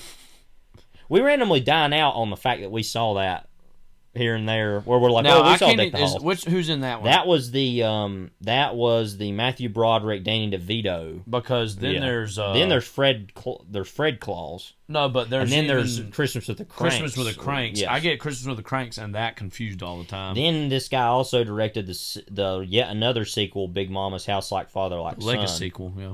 Thunderstruck. With Kevin Durant. And Holiday. He also directed TV, Law and Order, Roseanne, Doctor, A Different World, Baby Boom, Coach. Oh, yeah. I remember seeing that back in the day. Any thoughts on the oeuvre of John Whitesell there? Oh, what happened? Oh, no. He's coming for us. Oh, my Lord. All right, hang on. Our haters are finally getting to us. So, yeah. Just kind of, frankly, lame family/holiday comedies. Yeah. That's pretty much it. I mean, I don't know what else so, do we want to move on and talk about the cast? Yeah, let's just get through this. All right, so David Arquette is Gordon Smith. He's the mailman. David Arquette, he seemed like such a throwback, because I remember back in the 90s and 2000s, he was more of a thing. I think I don't know, he might have done stuff before this, but I feel like most people probably came to know him in Scream, the first Scream. He was kind of the news cameraman guy that was with Courtney Cox, I think, and they were a couple in real life as well. Also, Ready to Rumble for those WCW fans out there. Yeah, because that was more of a WCW movie, right? No, it wasn't a WWF movie. Because I remember Sting was in it, right? About almost all the pretty much. I mean, you can look it up, I think. Yeah. But I don't remember because I saw that movie and I don't remember a whole lot about it. Yeah, but I mean, I think that movie had a lot of the stars of WCW at the time. Just to give you a list: Goldberg, Diamond Dallas Page, DDP, Sting, Randy Savage, Bam Bam Bigelow, Sid Vicious, Disco Inferno, Rey Mysterio, Van Hammer, 619, John Cena uncredited. I think he was in like some of the last days of WCW before he went to the WWE. Yeah. Okay. So. Well, speaking of Sting... They're going to bathe him and they're going to send him right back to where he came from. Vampiro stood still. Sting in the ring, bathed in this mysterious red liquid. Sting is unconscious. God, what an image. No! Sting, helpless. He looks like a pinata from hell. Bathing in red. Sting hanging there and Vampiro's not done yet. Have we ever witnessed anything like this? Sting just suspended several feet above the floor. One of his, big highlights between him and Vampiro. Listen up, Vampiro. Go look all that up. Anyway, so yes, David Arquette. But let me just say about that real quick. Ready to Rumble. Oh, okay. Yeah. That randomly had like a random history in the Monday Night Wars in the sense of, I think when that movie came out, David Arquette, who is actually a big wrestling fan, has actually wrestled. Yeah, and I've seen pictures of him like bleeding out and taking it very seriously. I know, so he's like, props to him. He like when that movie was coming out, it was obviously a cross promoted with WCW, and then I think he came on and like won the World Heavyweight Championship for a period. And a lot of people point to that going, oh, this promotion's a joke if they're going to let something like that happen. And that was part of the time when WCW was starting to crumble anyways, and that it was using that as a stunt. Like, ready to crumble? Right. Use that as a stunt to get people to watch. I mean, look, the picture of him is him, like... Pull him up in general. Let's see if there's anything else we're not really mentioning with him, but... yeah, he won. It says the WCW World Heavyweight Championship. 8-legged freaks. Look at that poster. Him in the front of it. Like, yeah. So he was on Buffy the Vampire Slayer. Is that the show? Yeah. No, the movie. No, the movie, yeah. Okay. And then, Never Been Kissed, Wild Bill. That Wild Bill Hickok movie? I guess so. Jeff Bridges, okay. Yeah. Yeah. Let me see if there's anything else here. Let's see. Airheads, of course. Okay. With Brendan Fraser. Yeah. Scream. Scream what, 97 or 96? First Scream's 96. They already put out Scream 2 in a year later? I didn't know that. Tag, Muppets from Space. Mm-hmm. The Shrink is in. The Gray Zone. So any big David Arquette thoughts maybe no, in really. this movie or elsewhere? I actually kind of like him. I frankly overall. don't. I think he should have been not like some big star on par with like say Jim Carrey or something like that, but like he has a very recognizable manic energy that I think they frankly could have gotten more out of, than has. Yeah, but I agree. Always a welcome face to see in something. Yeah. I'm just looking at some of his newer. Oh, he was in Bone Tomahawk. I forgot about that. Yeah, that's a very forgettable movie. Yeah. So. Oh well. Very violent movie. Yeah. Angus T. Jones is James. He's that kid that's on 2.5 Men. Never watched it. Yeah, and he's one of those kids. Like when I even see clips of him on 2.5 Men, and I've not really watched much of that show. Caught a bit here or there. Don't really like John Cryer or Charlie Sheen. So, but I always like when I see that kid. I'm like, oh, he's from See Spot Run, and he's very clearly more known for 2.5 Men. But what do you think of him in this in the pantheon of child acting performances? I mean, he's a child in a movie. That's about it. I would agree. Yeah. So anyway, moving on. Michael Clark Duncan is Murdoch. He's like the basically the dog handler or whatever. Well, he's the FBI agent who Spot is his Stevens agent. Yeah. Speaking of Matrix, you know what? Let's put that in here right now. Anyway, these fans say the movie is a little bizarre. There are some deep plot lines, but the Matrix fans say it's going to be great. Some people who saw sneak peek said they loved it, and really, we had a little fun with this tonight. The Matrix Reloaded promises out-of-this-world special effects. And after anxiously awaiting the sequel, some Atlanta fans are a little out of this world. Nigel, a runner. Null pointer, runner. Stevens, agent. Simon, a runner. Freeman, 713. I am a sentinel. I am a sentinel. I catch very few secondhand embarrassment close to when I see that clip. Stevens agent. Again, one thing to say about the Matrix here real quick. And Matrix is mentioned in this movie, I should say. Oh, it is? I forgot. Because he's talking about what responsibilities he has. And he's like, I got plenty of them. And he's like, what? It's like, taking out the mail. What else? Feeding my fish. And at some point, returning the Matrix video to Blockbuster. I remember that. Oh, I forgot. Yeah. Warner Brothers. Hashtag ha, ha, synergy. Ha. Yeah. Hashtag not working with Syncope. But just talking about with the Matrix, did it just spawn this whole big franchise and mythology, quote, original out of nowhere at that time that people were seizing on, even these random weirdos waiting in the line for Reloaded. Yeah. Anyways, they were probably Stevens agent. They were probably like waiting in the episode 2 line or episode 3 line, and they were just like had changed clothes and just like, oh well, we'll just also throw those on. Yeah. Remember the days where people used to wait in lines to go see movies? Yeah, I don't do that anymore. Yeah. Maybe this was one of the last few that people did that for. I don't know. Michael Clark Duncan. Yes. I think most people got to know him from The Green Mile. Yeah. Well, we've talked about him a little bit already because he was in Planet of the Apes. That's true of this year. But yeah, like him. Don't you put that on me, Ricky Bobby. And I always, for me... Don't you put that on us. Really associate him as Kingpin and Daredevil, which came out in 2003. And that was kind of a big deal at the time. Oh, they got a black guy playing Kingpin or whatever. But he was really good. Yeah. One of the better things about that movie. So he's always a welcome. And he's good for this part of this big stern guy, but he likes dogs. But I like dogs, and I'll stick my dog on you. Yeah, but so he's good. You know, Paul Sorvino is Sonny Talia.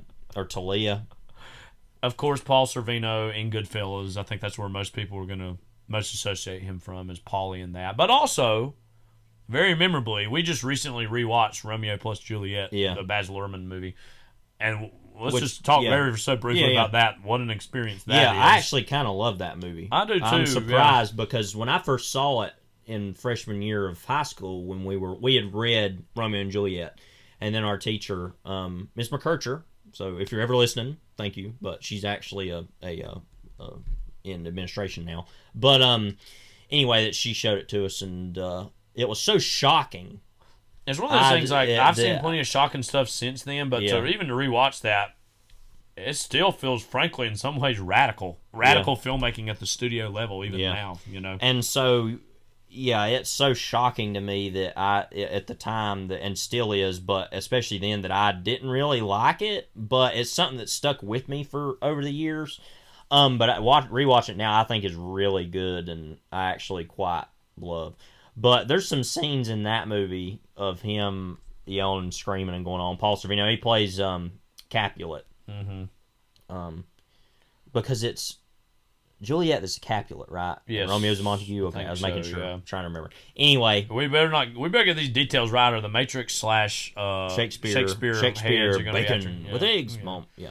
But there's this one scene in particular that we had to hit that 1.5. Yes, because we did that 1.5 as we say that we shouldn't, but we do that for extracurricular. Yeah. So we just thought we'd give you a little taste of what he sounds like in the middle of a diatribe and kind of a freak out. Sped up at 1.5 during that movie. Will she not?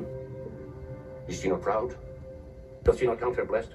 Unworthy as she is, that we have wrought so worthy a gentleman to be her bride! And over the last several weeks, we've just been, week or two, we've been playing that over. Well, even recently too, about Paul Sorvino, he was also Henry Kissinger and Nixon. Yeah, which we have also have a clip to let you listen to from that. The man has become a drug fiend.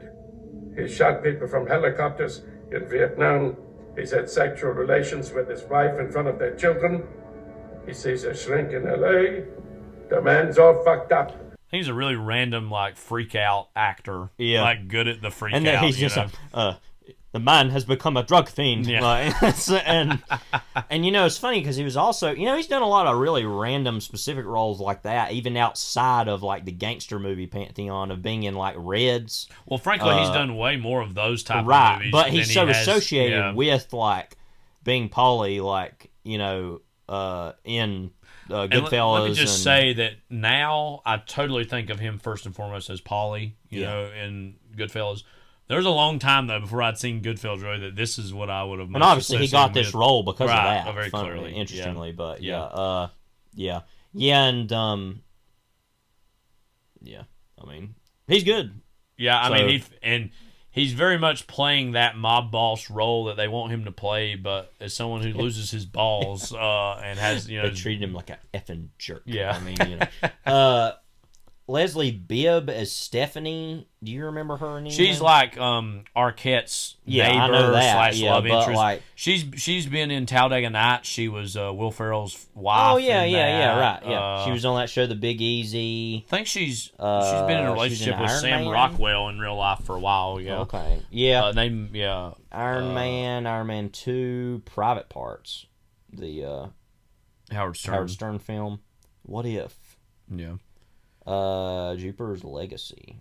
So yeah, she plays that role well. I mean, the movie doesn't give her much to do, but just like the she's actually not in it all that much because most of it's he's babysitting the kid, so she's kind of away on business or whatever. Yeah, So Anthony Anderson as Benny Washington, the mailman. One of the other mailmen. This probably won't be nearly as long as it needs to be because Anthony Anderson I find to be a weirdly very fascinating figure in the culture of the last 20 years. Yeah. Because he's someone that played these goofy, stupid... Also in Scream 4. Yeah. Oh, okay. I didn't know that. Yeah. Second banana rolls in a lot of these comedies. I think this is the prototypical version of that, but even also I think he's in Kangaroo Jack. Yeah. In that. He has, a small role in The Departed, Scorsese movie, and he even has joked over the years that, Scorsese didn't win an Oscar until he worked with me. Like, he's kidding about that, obviously. But it also is true. I get, Anthony Anderson was what the Academy wanted to see Scorsese work with. Also was in Big Mama's House.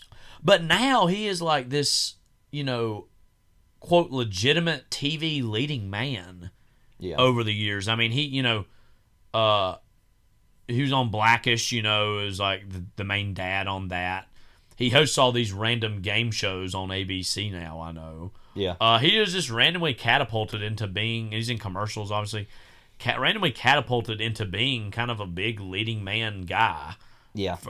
And that's always very strange as someone who, played second banana for a lot of years and then has now reached that status where he's bigger than Arquette really ever was, or or even Jerry O'Connell, who he was in with, and Kangaroo Jack. Any Anthony Anderson thoughts on your part? Well, one thing I'll say, first of all, he's also in Hoodwinked, which I started watching this week with my middle school students during lunch. It's funny because, so right now with COVID going on, I don't really want to have to litigate all this now, but just to explain briefly what the whole lunch situation is. So basically, they're wanting kids to be 6 feet apart, but there's too many people in my room. I got a class of 25, and I don't have enough room to spread everybody apart. So even with a lot of kids quarantined, there's still a lot that are there. So anyway, I send half of them to the lunchroom on one day and the other half another. I just call it Group A and Group B, or Group 1 and Group 2, whatever. So one of the groups is watching The Outsiders during lunch, because we've been doing that where we'll show the kids a movie during lunch. It actually works because they're a little bit quieter, so it's a little bit calmer in there. Plus, I'm just like, I'd like to watch a movie at school. So we've been watching that with one group. The other group, I was wanting to watch To Kill a Mockingbird, but the copy that was left in my room had a random burned CD from the 2000s in it. I don't even remember who it was. But anyway, so I was like, well, dang, we can't watch that because I'd never seen that, and I wanted to see it. Yeah. But anyway, I was thinking, well, I've been wanting to rewatch Hoodwink, because this is all getting really specific, but I've been wanting to rewatch Hoodwink for a while, which I had on a full-screen DVD randomly, because I had rewatched Over the Hedge recently, doing a sub job about a year ago, like last December. So I've been wanting to do that since then. So I was like, okay, well, I'll use this. And plus, it's like, it is language arts related, so I'll do that. So anyway, I've been showing that to my kids. It isn't good rewatching it.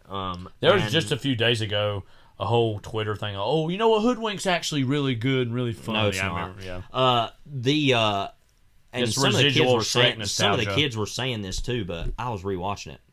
Good Lord, that animation looks awful. Yeah. It really looks bad. Well, it's funny though. I'd assumed for a long time that was a DreamWorks movie. It's actually a Weinstein Company movie that was contracted out to another, or they basically bought it and distributed it from another company, Can Bar Entertainment.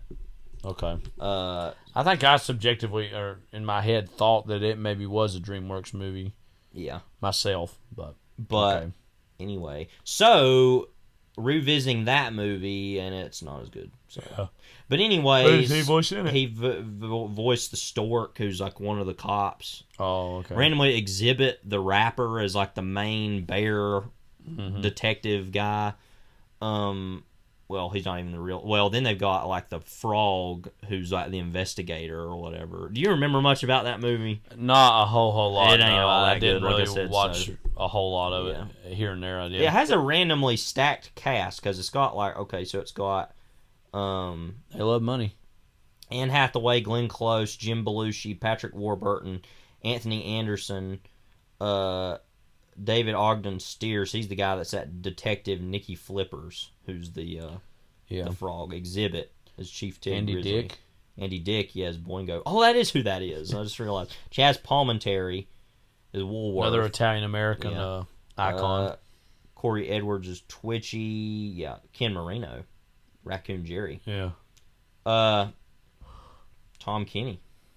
Did you really was it very obvious that it was Anthony Anderson's voice doing that? Could you hear that?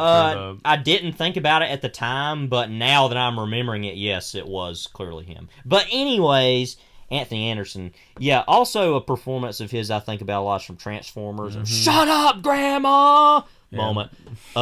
totally awful movie. I loathe it. Anyway, yeah, it's interesting how he kind of has become that kind of figure on a lot of like basically ABC TV stuff. It's honestly his example is one that if you stick around long enough, like you'll from maybe cradle to the grave, you know, that you'll find your niche. Like in Malibu's Most Wanted, he was also in. So is that secretly the movie was within his the guy? movie? Yeah. He must have been friends with Arquette because... So he was in a movie called The Power... Oh, I thought that said The Power of Fear. The Power of Few. He played Junk Show. And Walken was in that. Uh-huh. So he's used to Walken, junk Christian shows. Slater. Yeah.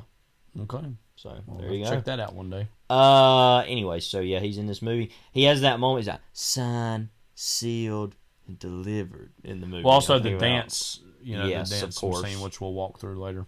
What was the song that was playing during that again? Yeah, just it. Bust a move. Just bust a move. Yeah. There's some other songs in this. Yeah. Chris What a Carter, soundtrack. Not the Chris Carter.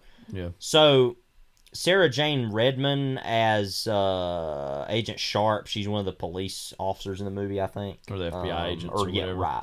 Born in Cyprus, raised in England. Good for her. Okay, there you go. Don't remember her in the movie a whole lot. We'll talk about it as it goes on. No. Joe Vitarelli as one He's of the basically mobsters. like goon number one. Yeah, basically. so Gino Vacco. So he was in Analyze This and Analyze That. I don't remember him. I do remember him. But now, there's a whole generation of these mob actors that pop up in Analyze This, Analyze That, sometimes in The Sopranos. Like any kind of mob-related stuff you see at this time, they'll pop up as also... Yeah. Steve Sciarippa, or Sciarippa. Who played Bobby on The Sopranos. Yeah, as Arliss Donato. And Sciarippa and Vitarelli kind of play the two main mob guys going that are after searching the dog. after the dog that work for Sorvino. Yeah. I mean, I always like seeing... That's another thing I always thought of Steve... Sciarippa as being in this movie and not so much as being in The Sopranos. Obviously, now I think I'm in The Sopranos. And I think often, funny enough, about him, speaking of a character named Cassavetes here, of him on the Michael Imperioli podcast. Well, they have a podcast together. Oh, well, they have it together. They're Okay. co-hosts. That's right. Because he's on all, where they talk about The Sopranos. Yeah, and so they were talking about how great John Cassavetes in or whatever. And, like, Michael Imperioli's clearly actually wanting to talk about the movies that Cassavetes directed. And Sciarippa, who, God bless him, is like, oh, he was in The Dirty Dozen. Like, well, it's like, who gives a crap about The Dirty Dozen anyway? But and he's like, yeah, but, like, he's also, like, Opening Night and, like, Love Streams and, whatever. But I just think that's funny. Yeah, I mean, they add a little bit of color to the movie that I think is...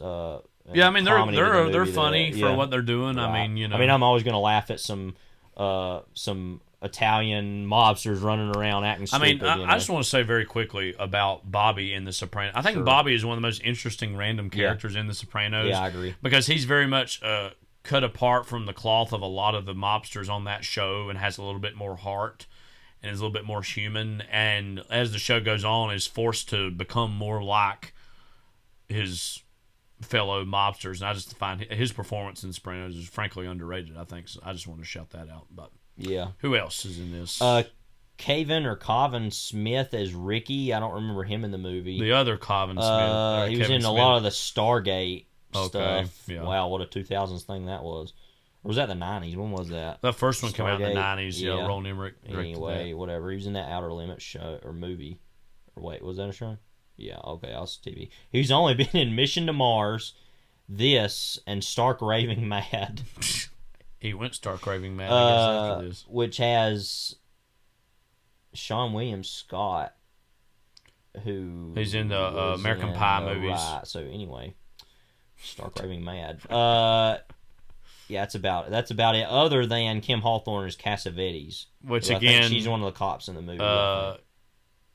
Ebert mentioned this in his review, which there's not a lot of, as it turns out, film scholarship about C-Spot Run out surprisingly. There. One of the biggest things we read, though, was Ebert's review, which is one of the funniest things he has ever written. And I always love a movie like this when they come around because critics are just waiting with their aluminum baseball bats for just trash comedies. or just family films, and just to take them out and wield them and beat the hell out of a movie. And I'm not saying again that's even a bad thing, because sometimes these movies need that. But what were some of your takeaways from either the critical response to this movie, or just specifically Ebert's review? That of course, I thought that was funny. He kept talking about the scenes with all the poop, caca, he called it, and so in general, this is just now the time to talk about it. Why are we doing this movie, and like what this movie means to us in the realm of our own, I guess it's just frankly we needed a chill out movie here. Yeah. Coming after all the stuff that we've been doing, and also that we just watched it a lot when we were younger. Yeah, it's one of those things, frankly, just to test the audio, we were playing like the very beginning. And again, this is a movie that I remember moments from, and I saw a lot growing up on VHS, right. We did. But then just seeing some of the stuff at the beginning, I was instantly like, oh, wow. The lettering of the credits, and just like all these things, I was like, oh, this, and it was immediately flooding back into my head. Yeah. So similarly to why we did Snow Day back in the day, this is kind of a chill out, a little bit nostalgia movie. But now, again, and I think we're very good people to go to for this sort of thing. Like, there's certain movies we hold in nostalgic terms that we grew up with, but that doesn't mean we actually think they're good. No. A movie like this is abject trash, as is most, and I want to talk a little bit about this, animal movies in general. Especially, there's a lot of dog movies, most particular. What about animal movies or dog movies makes them a moral cancer or sin to you personally? I have my own thoughts, but for you. Well, they're mostly never well made, for one. Well, yeah, they're cheap family comedies, and those are always, we can just make goofy fart noises and ha-ha. Well, and the ultimate problem is that this sounds obvious, they put all the acting work on something that is not a human being, so therefore the human beings come off as nothing. Well, or ultra cartoonish. Like somebody like David Arquette's performance in this, and I think he is actually overall funny. Yeah. But is really just trying to make up for the fact that there's just nothing here that's novel or interesting. And I remember I've heard Steve Carell talk about before that one of the reasons why most sitcoms are so bad is because, other than just being a formulaic genre in general, that they tape them several times a day in front of a studio audience. And the more takes they do, keep telling the same jokes, the audience doesn't laugh as much as they did in the first takes. And so they start to get even more exaggerated and even crazier to get that laugh. You know what I mean? Then that's usually what they use. And then that's the takes they use. And so, like, I've heard Carell, like I said, talk about this before. And I think, it's different. It's not from a studio audience necessarily, but I feel like a lot of these comedies like this fall into that trap of the more exaggerated, the more ridiculous. It's all about that facial expression or the way the hair looks, or like got caca in your mouth, like just like whatever it is, like it's just like oh ha ha that, as opposed to the actual witticisms of the lines or the writing or the construction of situations that are surprising or take the audience by surprise in some way. Yeah, and like in the same way you're saying about that the movies are just so formulaic. They're always the same. These animal movies. These animals teach, humans how to be more human. And they have this moment where it's like, the animal might hurt somebody, and they're like, "You need to keep hold on your animal." It's like, well, man's got a right to protect he's his more property. of a human than you, or whatever, And what was the man's got a right to protect his property? Well, that was those Shiloh movies. I know you're not going after my dog. I want to stop all this fighting. You can't expect Judd to act in a friendly way. It's not his nature. Maybe sometime very soon, we are going to see the Beetlejuice. We'll talk more about that trailer. Oh, that was on that being on the Beetlejuice. I can't remember where it was. Yeah. Okay. Anyway, but I know Ebert mentioned the Lassie movies. That's not something I've seen a lick of, and is now for our generations more of a parody. Like, oh, Lassie's. Billy's down in the well. Lassie, go get you hear that kind of crap all the time. But like that's something we'd not Beavers really up in the coffee cup. at the end of Leave It to Beaver movie, which I find to be one of the weirdest climaxes of all time. Yeah. But anyway. And what was strange is I thought that movie totally made that up. That was an actual episode. Oh, yeah, that's in right. the original Leave It That's to Beaver so show. weird. That's Anyway. a random movie that I would like to talk more at length about someday because I have thoughts on it. But I actually had no idea this was, quote, an IP. Yeah. That there were a series of C-Spot run books. So in that, did the balls get bit off and they clapped when you walked? I want to read a little bit from Ebert's review because it's just too funny. Now, I might put a link into this at the end of the podcast. Also, if you've never read his review for Freddy Got Fingered, go read that. That's one of the funniest. Yes, here's some read. pictures from the original Leave It to Beaver of him. Google Leave It to Beaver coffee cup, and there's some stuff from the newer movie, but there's some stuff also. It's mostly from the older one. Go back up though, like click on one of the villain in that movie, like the way he's a troubled kid or whatever, you know. I want to read this opening paragraph of the C-Spot Run review. C-Spot Run is pitched at the same intellectual level as the earlier stories involving Spot, which I found so immensely involving in the first grade. There are a few refinements. The characters this time are named Gordon, Stephanie, and James instead of Dick and Jane. And I don't recall the Spot books describing the hero rolling around in doggy poo or a gangster getting his testicles bit off, but times change. The gangster's named Sonny Talia, in a heroic act of restraint by the filmmakers who could have easily named him Gino with no trouble at all. Well, they did say Well, Gino they did back do the other character, yeah. And also, let's just be up front. If you've heard this before, you know this about us, or if you know us personally, we're cat people. Yeah. We're not dog people. No. There's not nearly as many cat movies that have been made as dog movies. I'm not even saying I want to see those. I don't think that would be that like great. Homeward Bound, those movies, those have like a cat in them, but there's two dogs, and it's like, dogs rule, cats drool. Well, and it treats the cat like garbage. Like this is also of the era of Cats and Dogs, another Warner Brothers movie, which I remember. Which has one of my favorite moments in 2000 cinema of that. You remember that scene where there's like that one cat that sneaks into the living room and is fighting them, and then the human walks in, and it's like, oh yeah, it's like standing there. This also came out in 2001. Yeah, I'm just looking a few months later, July 4th. Oh, say can you see? Wow. You know? Jeff Goldblum, Revenge of Kitty Galore. Yeah, we saw Revenge of Kitty Galore in theaters. In the theater. Remember that opening credit sequence? It's like doing like a Bond kind of thing. Remember that? But yes. So another thing, by the way, speaking of seeing things in theaters, I've been seeing that commercial about the cat that runs around like a dog.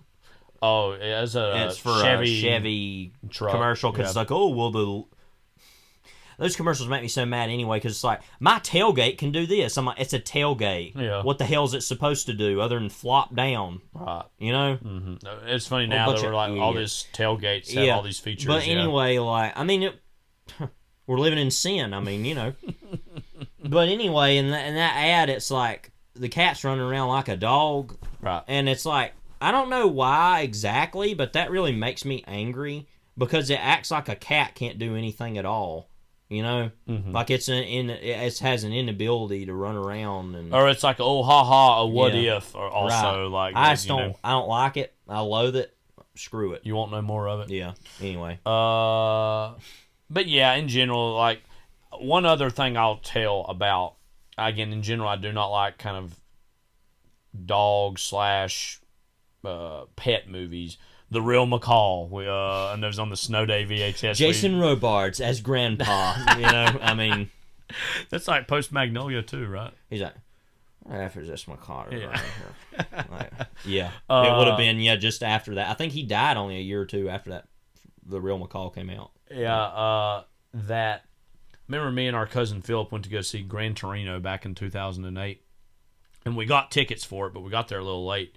And we were going to have to sit like in this the is not about row. The Real McCall, by the way. No. Because the transition, I was like, how's this about that? And I was like, I know what you're talking about. Yeah, go ahead. We had to sit like on the second row.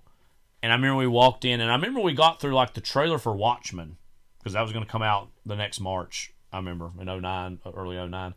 And I remember we were just like, this is too close. We don't want to do this. It's like because it was very overpowering to sit that close. I randomly saw, it wasn't that close, but I sat on the third row randomly for Phantom Thread by accident because you have to pick your seats, and I couldn't tell where it was. Right. So I got down there, and I had to be like, my head had to be for Phantom Thread, which is not like a big, like a lot of stuff going on the screen, but it's just like and it was like. Very in my face, like it was weird, but anyway, and I did sit through it that way. And so, like, we were like, I don't think we want to sit here for this. And so we end up like going and telling them out front, hey, can we get a refund? And they're like, well, you could do that, or you could just go pick another movie. Just goes, this is when where you didn't need assigned seats, you could just sit wherever you wanted to. What a throwback era that was now. And so we were looking at the choices, and we had either seen and didn't like some of the stuff or didn't care. And we saw like Marley and Me was one of the choices, and we're like, well, let's go try that out or whatever.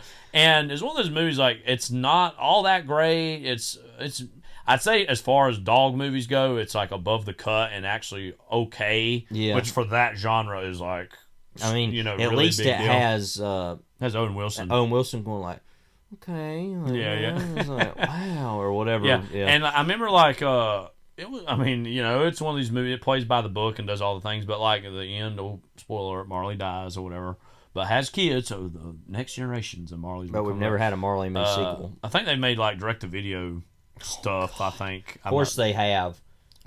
But I remember we were like, it's all right, and it didn't feel like a total waste to go see that stuff or see the movies that day. Wasn't a cry macho. No. And then I think a week later, our dad and I went to go see Gran Torino. Yeah, I still have yet to see Gran Torino. Look at how big that soundtrack was. Well, yeah. Look, they're like you can tell a lot of them are. If we're looking at the Marley and Me score. Oh, it's the score. Like, look, see, it's like I think it's all just like little bits of music. It's just like 119. Just for us to move. Yeah. Yeah. I can't. Direct-to-video prequel, Marley and Me, The Puppy Years. So maybe in our 1000th season of this show, we'll get around to that. As in we're in heaven doing it? Because, Because it ain't happening right. Elsewhere. Any other thoughts on C-Spot Run? No, I mean, it is what it is. We're just clearing the deck, really. Just we're the gong farmers for this this garbage. You know what that is? I've had to teach it all week. The gong farmers. So back in the Middle Ages, okay, they had the garter robes, which were the toilets, and those were those things that they had no indoor plumbing, so they had this big chute that would go down into the moat, and if it got clogged up, they had to get a guy who's basically the plumber called the gong farmer to come out there. They also called the garter robe a gong. For some reason. Okay. So they would come out and clean it out. So we're the gong farmers to this proverbial garderobe of a terrible movie. So. But we got big plans for the movies to come. Sorry, I made it too intellectual there. But we'll be hinting at that at the end, so stay tuned for that of some movies we got coming down the pike. But up next, you're going to hear the trailer for C-Spot Run, and then we're going to dive right into the movie. This is a story about three unlikely heroes. A bulldog, Agent 11, the top canine agent in America, who hated his job. A mailman who hated dogs. What's up, Tyson? You on lockdown?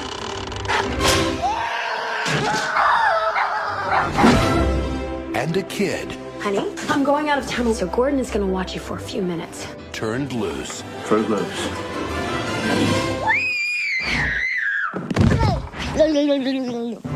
Then something happened. You want we should whack a dog?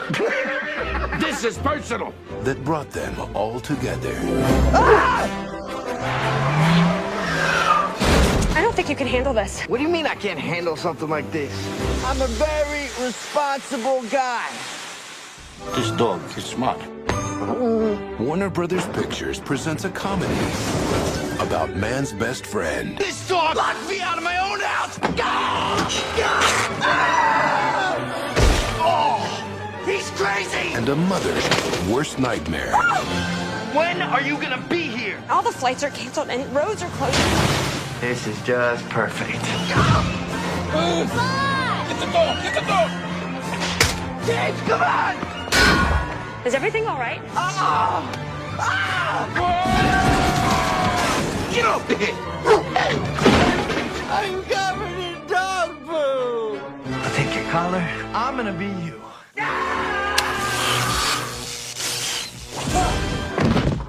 Spot. Say we're gonna get to keep Spot. We can't keep him, he's not...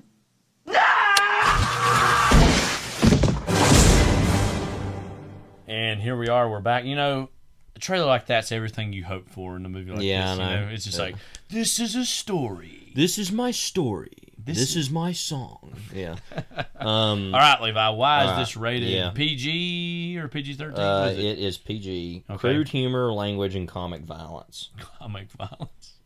You know, Bill Dahl... It's done with a laugh, then, you know, well, you know, it's all right. Bill Dahl of ABC Radio Network called it a hilarious treat, so... Well, there you go. I had forgotten the image of him with the Fruit Loops. Yeah. No, we were watching the trailer, and I'm remembering all this now. It's, like, you know, our instincts proved us right in terms of, all right, this is what we're going to be doing, you know, because we hadn't seen it in a while, but we knew, there's something in that, and so here we go. Oh, yeah. All right, we're going to hit play. Yep. Oh, we're watching this on a newly ordered DVD that was unopened when we got it, so plastic wrap and everything on it. We're going to watch it off the DVD in 5, 4, 3, 2, 1. It's very likely, I'm not sure, that it could be on HBO Max. Maybe. Being a Warner Brothers thing, it might be. But you need to buy the DVD. I mean, you gotta though. Do it. I remember, again, as I said earlier, we watched this a lot on VHS, so that's how I most remember it. But Village Roadshow era. Speaking of the Matrix. Yeah. Still around. Yeah. Yeah, because this is one of those. So C-Spot Run is not currently on HBO Max, but sorry, you seek it out and find it. Here. Well, if you're listening to this in the future, could be. It might be, or it might not be. Again, even this yellow and blue titles are just like, this I forgot. So this is Chicago, right? I don't remember where this takes place. I remember reading that it actually was shot in Canada. Yeah, I don't know where. It was shot in Toronto, I think, or was it? Let me look here. I can't quite remember. Who wouldn't want to be involved in such a production? Now, see, it has a link to the word testicles, but it doesn't to a city I'm seeing here. Maybe if we pay attention, we'll see. This is Vancouver. This was shot. Standard mob dealings. You know, I love how non-specific all this is. Yeah. And so, were they doing an H? Like, I mean, what are they doing? With Anthony Anderson. This guy. Mm-hmm. I remember his exit. And Paul Sorvino. While he's on screen. You get extra points in heaven, I think. Yeah. If you, how many on screen while the credits are on there you get, you know. Computer chips. Ha ha ha ha. You know? Yeah. Wow.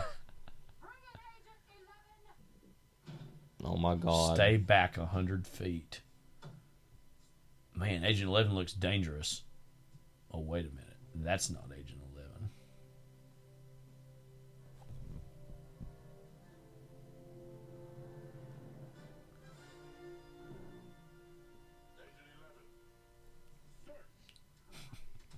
I remember a while back, the school, the drug dogs were there. You know, they make routine appearances at a high school I work at. Have you ever seen any at your yeah, at different places. Yeah. Not at mine I'm working at now, but thankfully we don't have to deal with that as much. Yeah. Presumably. This guy. Oh, what is it? Vague drugs. Yeah. It's one of those things like, as a kid, you don't really have any clue what's going on, but as any adult watching this would know what's, you know, they're dealing. Yeah. Ooh, he can get in places. Oh, and don't you love that Paul Sorvino ran away and he threw his coat off like he was going to pull a bunch of guns out or something? Yeah. This is always George Gallo. Tips you off to something that there's 3 story by credits. He got his gun. Whoa. 1, 2, 3, 4, 5, 6 names total. No, remember that image of him shooting that, yeah. Well, what's funny is this whole being at the docks here like this is reminiscent of the end of The Departed with Nicholson and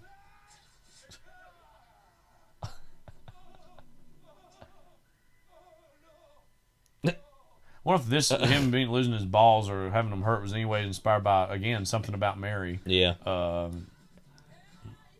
Frank Zambanes. I mean, those who know that, those who celebrate. Here we go, David Arquette's big entrance. Moment. I wonder where Arquette's character in this fits in the Bleecker Street. By the way, why? So we got a character called Cassavetes, and then we got Bleecker Street, like if it got people to download Bleecker Street from Simon and Garfunkel, then I guess that's good. But Satan's Alley, Nightmare Alley, Satan's Alley, Canine Alley. But I wonder where Arquette fits in the pantheon of movie post office workers. Yeah. I mean, now he's not in film, but Newman, of course, played by Wayne Knight on Seinfeld. I mean. Oftentimes these are depicted as crazy, addled people like work for the post office. It's like I don't see why it's any weirder or crazier than any other job, but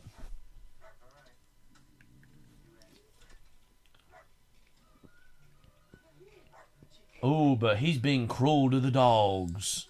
We're establishing early on. Him and dogs don't get along. So that shouldn't people be able to live their lives and not worry about dogs trying to kill them all the time. Yeah, should be, you'd think. But sorry, dog people, but cats don't do that. That's all I have to say. Boodles. And you know what's funny about when dog people get mad about you saying stuff like this? It's like, well, we live in your world. You control everything, so I don't know why you're getting mad at me. Yeah, I agree. So whatever. Yeah, like it's a daggum, like he's in Call of Duty, like in a raid or something. Yeah. Oh my God. The aim he has to have. That's impossible, this daggum thing. He's got it soaked with suds already. Yeah. He got him dog. That ain't playing on Sunday. He's got a concussion.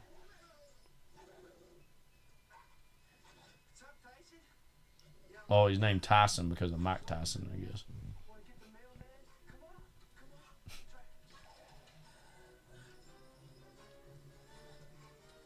We're looking at the special features. I don't think there's a gag reel for this movie. Unfortunately, there should be.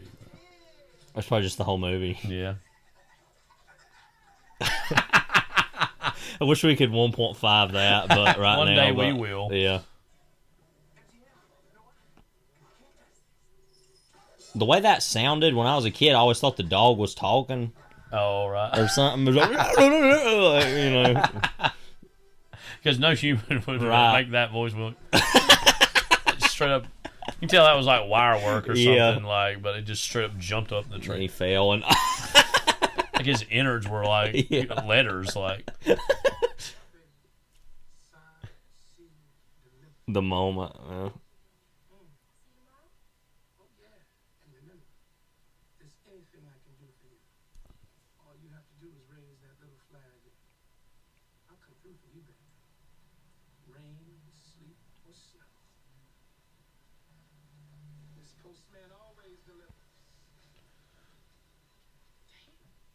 In a PG, wow. kids comedy, I mean, D, you fine. Yeah. I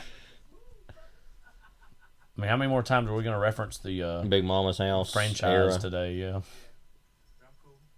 Why didn't this get a series? They should have went on a vacation somewhere. Yeah. Like the Ural Mountains or something. Just chill out there.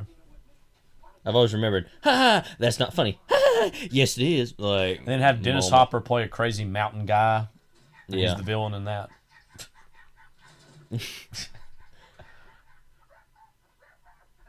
So he just had to be sitting there, put that in there, and wait for that long, and then make sure he was coming there.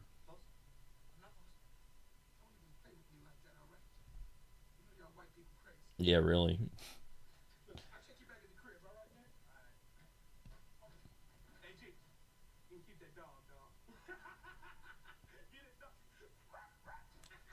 That was a little too good of a dog bark from him, but whatever. We'll leave that for another day. Meanwhile, every sound is like it's bringing me back. Like,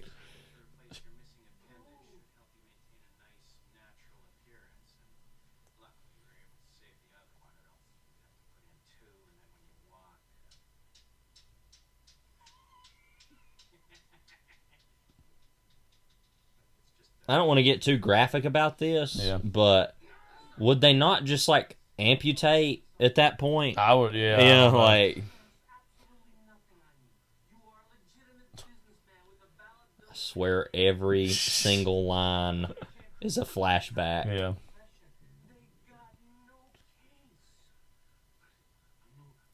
That's what's always weird to me about watching a movie you grew up with, if it was a contemporary movie at the time. Of like, there was a time where this is just the way the world looked. Yeah. And then like 20 years later, it's almost like a period piece now just watching it. Because it's like, oh yeah, the world looked like, people dressed with suits that look like that. You know?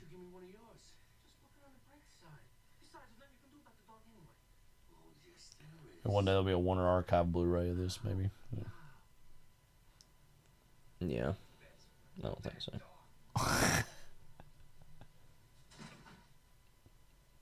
Dang. He hates these dogs. Well, he gets a bright idea.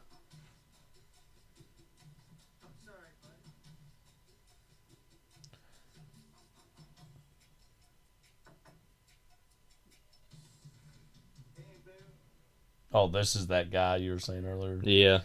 Like her cop boyfriend or whatever? Yeah.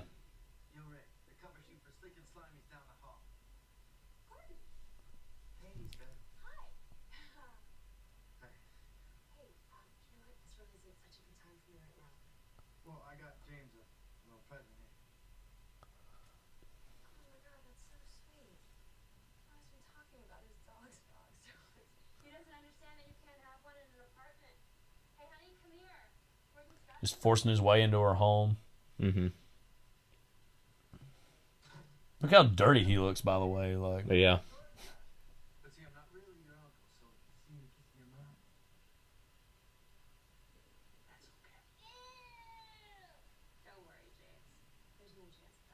No, it won't happen at the end or anything.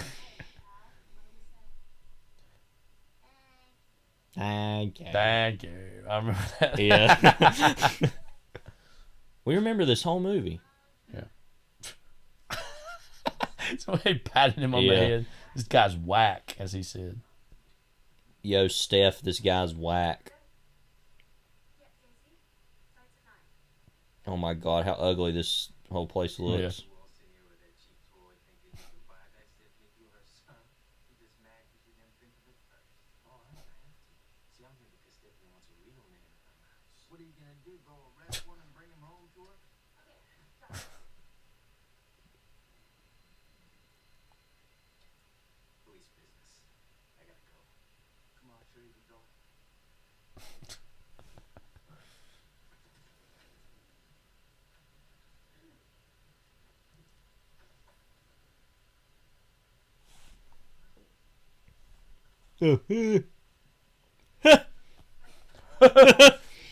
Where's Paul Rubens? He should have had a role.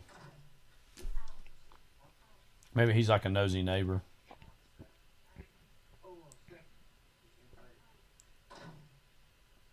Can't fight it. I mean, look at that. How could you resist?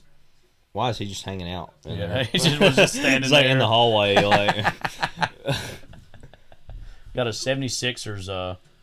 Oh, he flag. lives there. I forgot.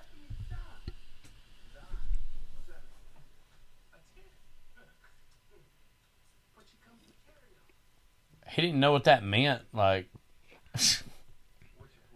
Maybe that was a new term back in the day. I don't remember. But Janet's bringing Tita. You don't want that. We're just friends. Giving her advice on her love life. Hey, love life advice? Come on, man. She'd be better off calling the Psychic Friends Network. Look, if you want to get with that mommy, you got to be a puppet, you know?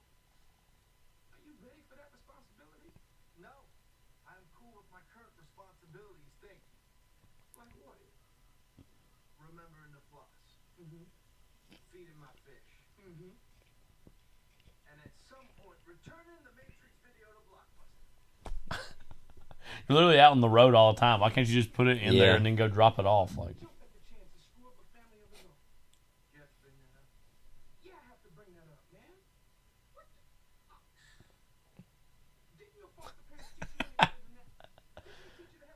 and to bring up this whole random history of he's a foster kid.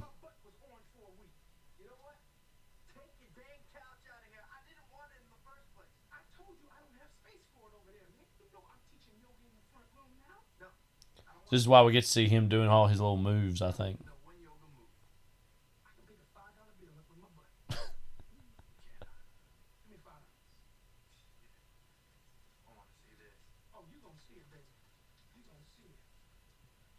Look at the floor, like how dirty it looks.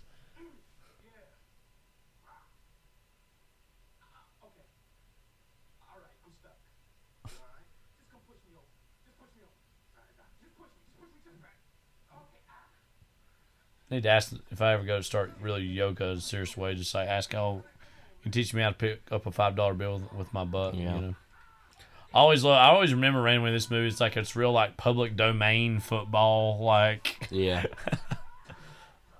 what you see in like if you look at like Best Buy ads for TVs or like paper ads, you'll just see these bland looking teams playing. I guess somebody has to go out and shoot that stuff, but meanwhile, what the hell is this? Yeah.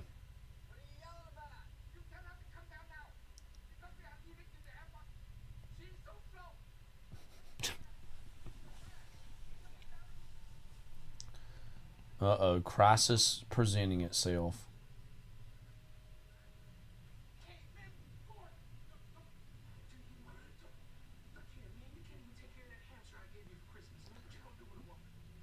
I don't really quite remembering grown men dressing like this back in the early 2000s, but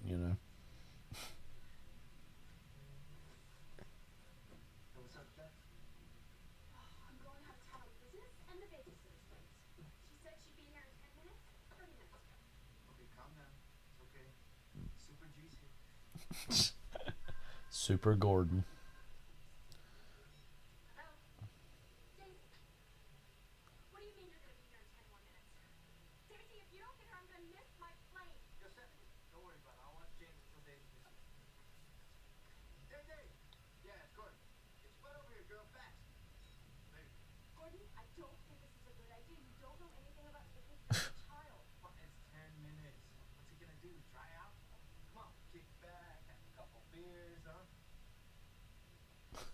Okay, one beer.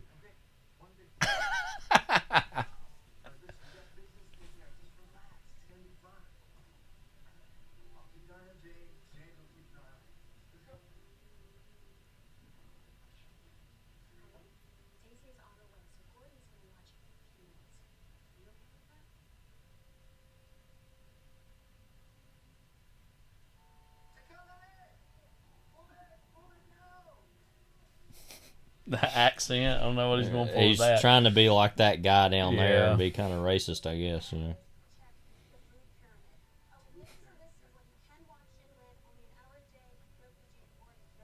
So he can't even watch this movie.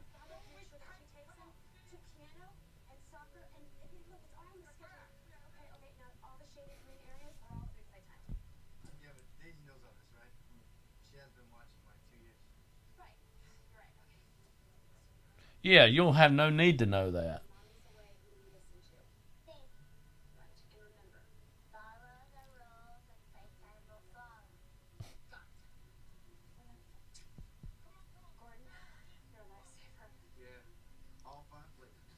Do you have a favorite flavor of Lifesaver? No, I don't like Lifesavers. I like the orange. Anything orange flavored I like. That guy's in such a daggone hurry. Which I get it, but.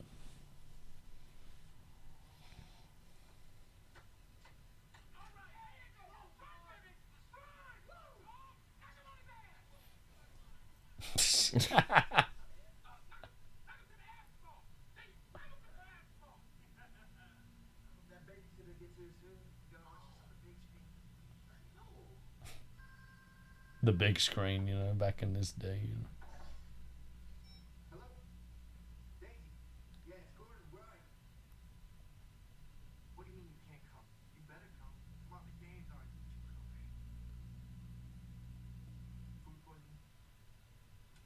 First time I ever heard of food poisoning. Yeah, I remember. Was in this movie and in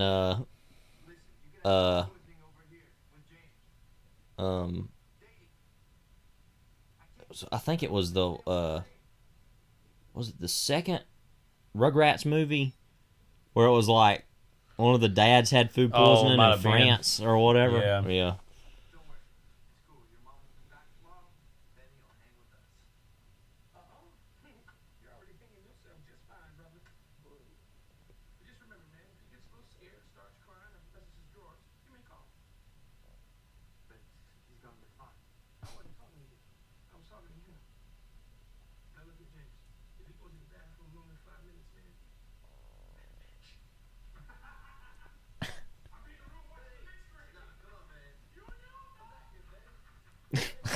Literally willfully like, nope, I want nothing to do with this.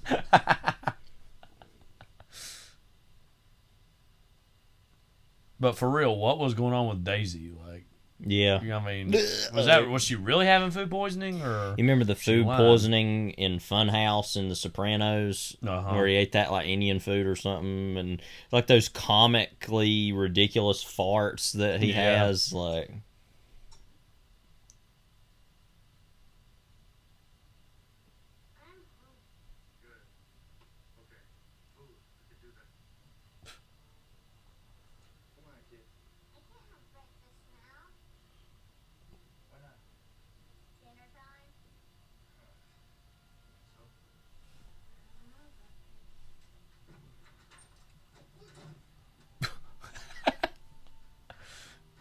Can't even walk in the room straight. It's a walking disaster. I mean, God. Doesn't your mommy make you clean? Yeah, well, occasionally I just take a flamethrower to it and start all over. That's the smell of man. It's what a man's place smells like. For real though, what is the smell like? B.O. Yeah. And thrice used underoos, like.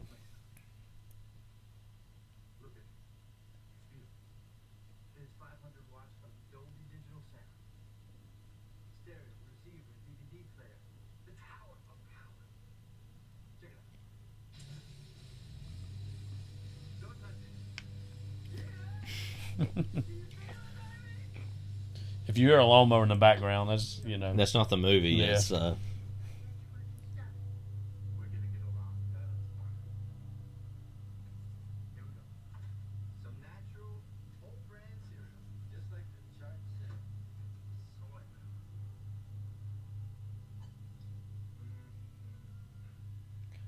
I don't know if I've really ever had soy milk. I can't think.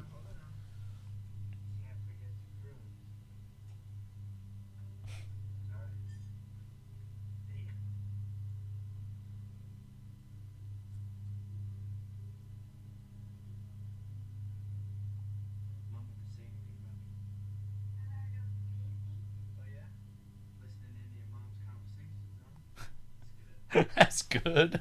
Okay.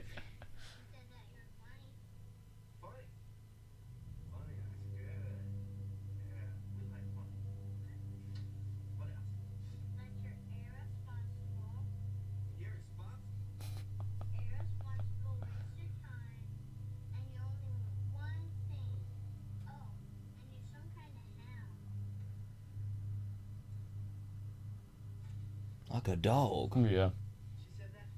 Setting it up.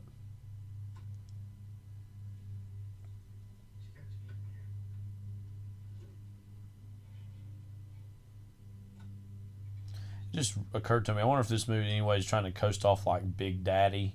Yeah. With Adam Sandler. Oh, Adam Sandler watching a kid. What's that? Oh, that, but with a dog. Like. Yeah. I remember we used to laugh at that all the time. It's like a violent attack. Yeah.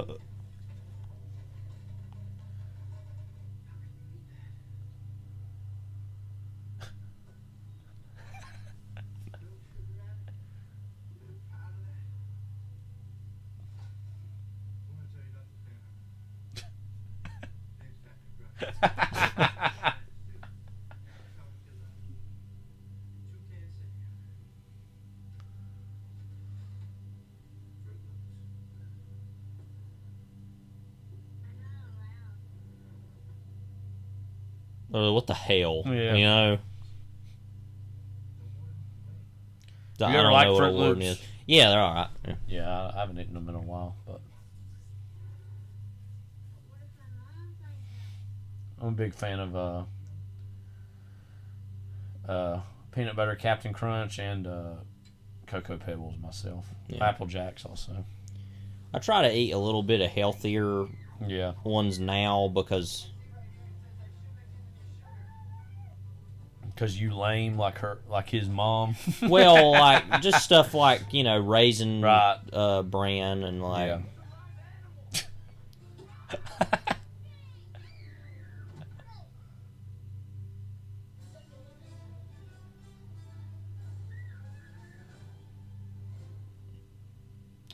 Meanwhile, in the halls of power.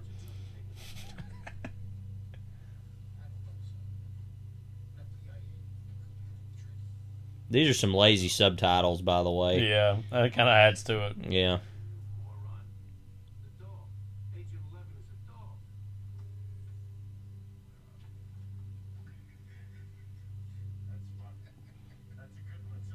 So, because at first they're like, killing a cop, I don't know. That seems a little bit far, like, you know, but... But a dog? Okay, yeah. Well.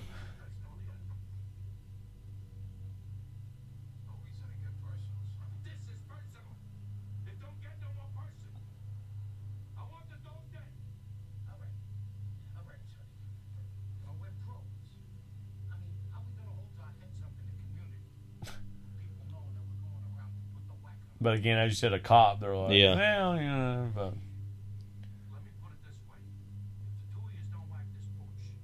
The toys is going to get whacked.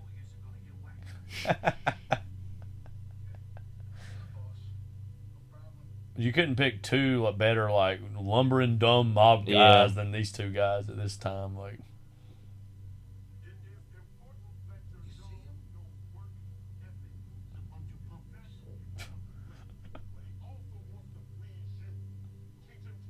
love how they can just get access to this beach side to get, you know, close enough for you to do this. Well, look like they were on a beach, maybe not.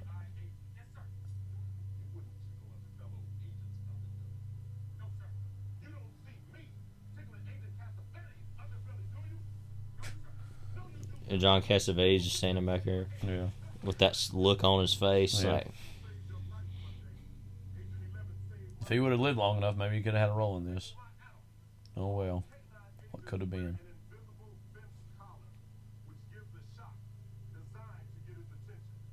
Setting up later. Arquette's own House of Pain.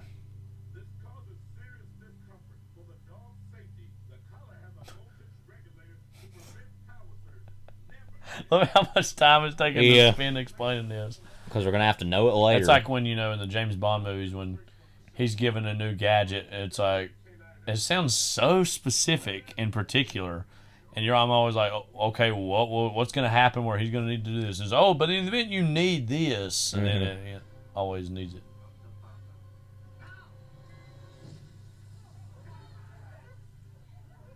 Did it way too soon. Yeah.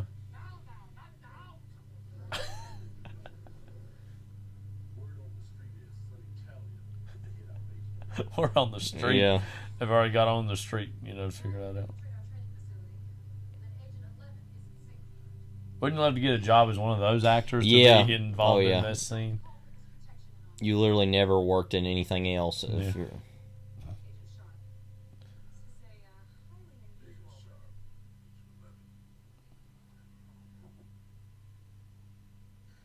Again, they're putting this dog in witness protection. Don't forget that.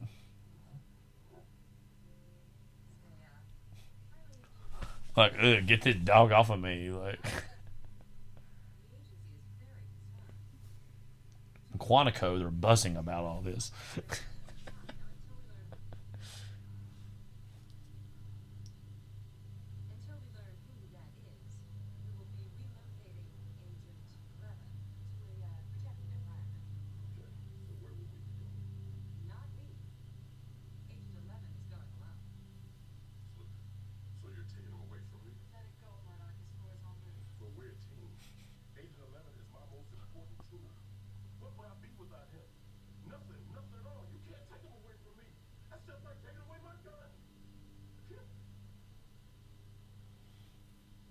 Everybody's like, you're an insane person. Yeah. He's like, all right. Shark Club. Kids Club. Getting up way, way early at 7 a.m. You know, I routinely get up at 5 a.m. You're what, like 5:30 usually? Yeah. Split.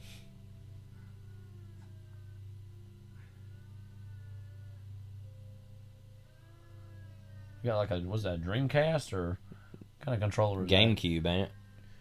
I don't know if the GameCube was really... Probably was a Dreamcast then. It was right, well, GameCube was like 01, 02, 03, yeah, it's a Dreamcast, I think.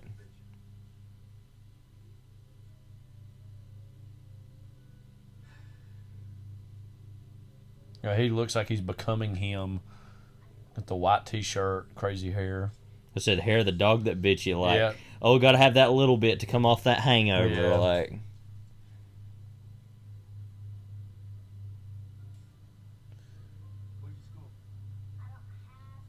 oh, that's convenient.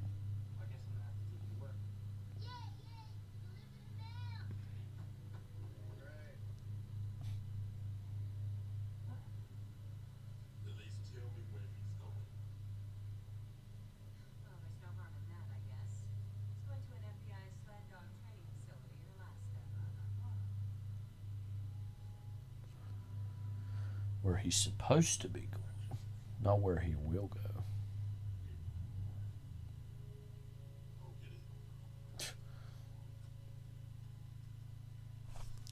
Oh no. Buy spot.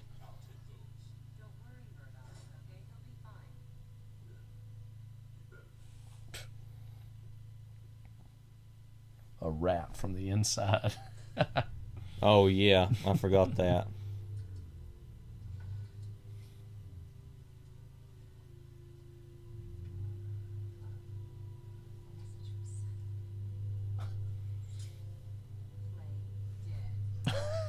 Okay.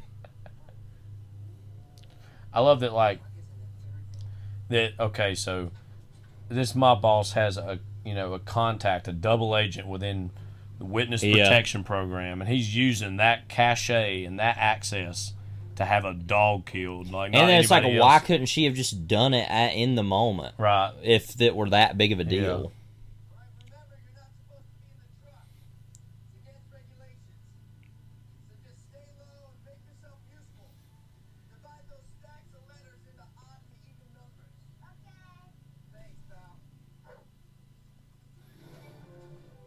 But Spot just knows. Just because, something's afoot.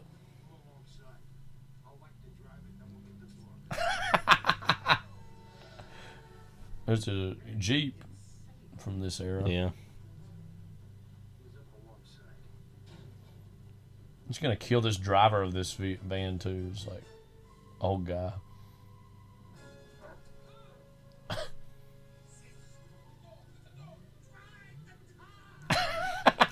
Wow.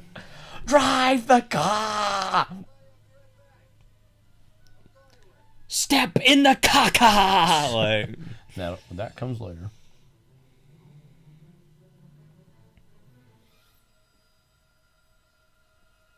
He's like federal authority.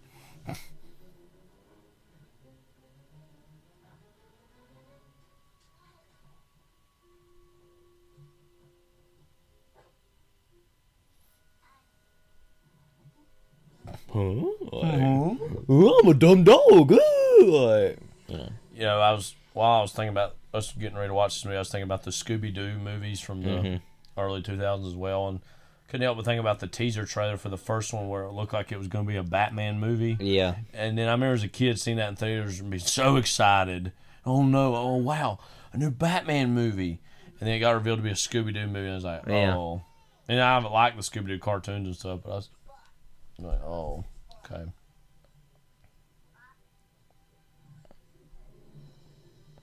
Oh, haha, he doesn't know it's a real dog. Clevis, yeah.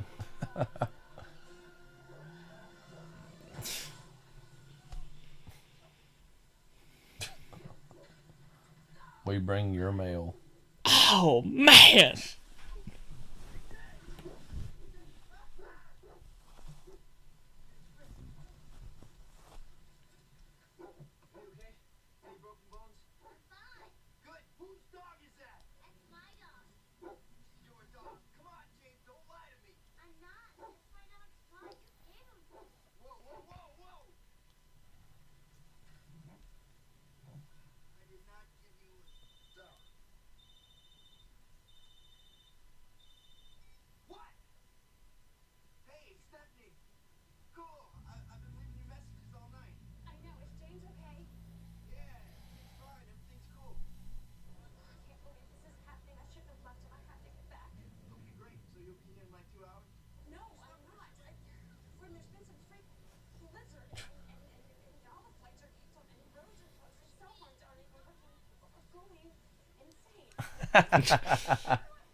By the way, need to get that fire hydrant fixed. Yeah.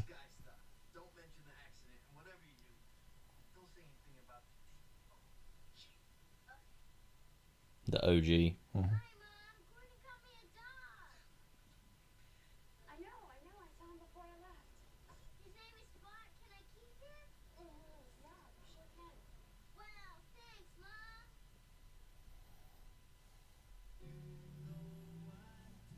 Wow.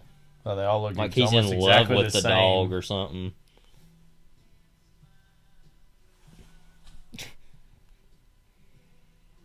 And Cassavetes is sitting right there,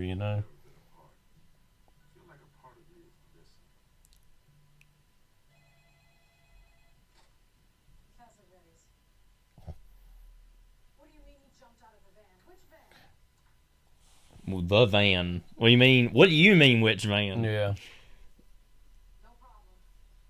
Oh, that's right.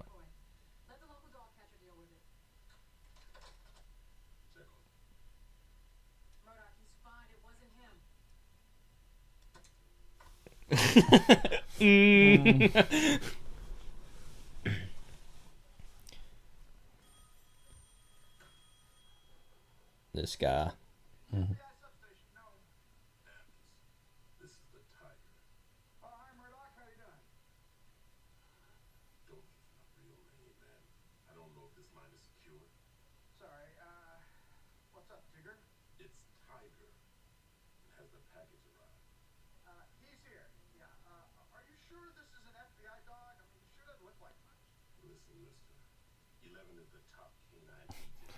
The trailer in line. America. In America. He is a killer. All right, big oh my scene. God. The big scene. You know what I love about all this is like everything else that's going on and the movie just decides to stop and do this. Let's have a dance party. Like it's that scene in Days of Heaven where they're dancing on that like piece of wood. You remember? Yeah. Which is also coincidentally another black guy. So are they trying to do this and be like, oh, that what are they doing there? Yeah. I don't know. Making fun of Asian people. Let's get disgruntled.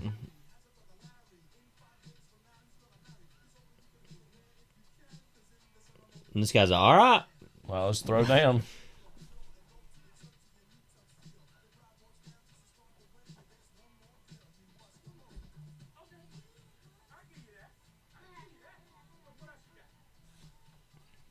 This is so lame.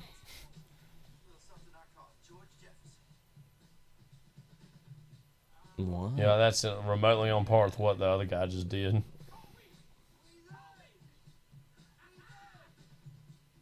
I've seen some of the Jeffersons, but not a whole lot, and I don't know.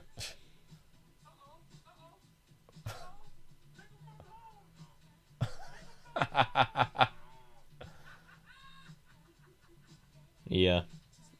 Now, if David Arquette's ever on Dancing with the Stars, which he very well may have been, I don't know. He's got to redo all this dance. I mean, for the fans at home, that's not high class enough, though. Air Gordon. Yeah. I mean, I call it the Air Gordon era. Yeah.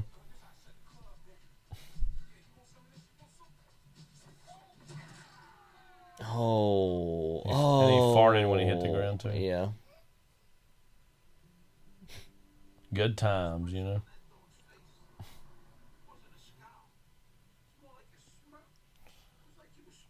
It's almost like Snakes. I know I've heard that name Snakes before, like, you know, vibe. Yeah.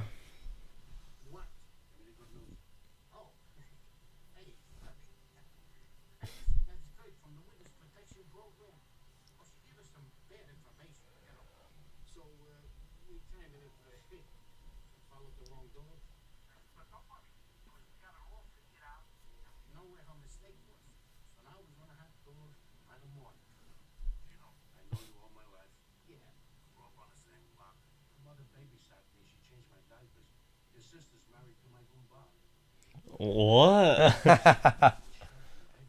Your sister's married, they said? Yeah. Okay. A lot of questions. Does it have to be somewhere where gay marriage is legal, I guess? Yeah. It's awful progressive for the mob world this time. I don't think that's what they said. I think they were saying, I don't know. Whatever.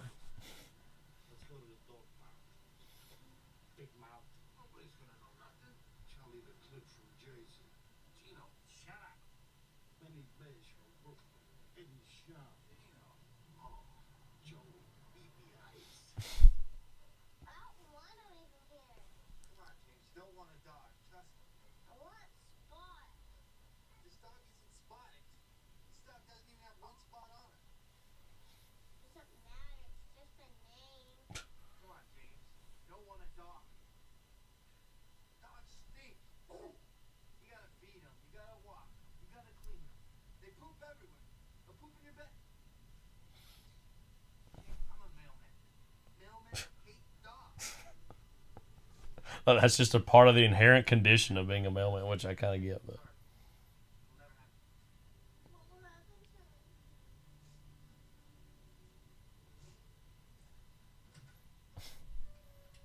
That took that much on the heartstrings. Yeah, like that was it. Like, yeah. It was almost teasing the mini downtime, but you know, it got answered so quick.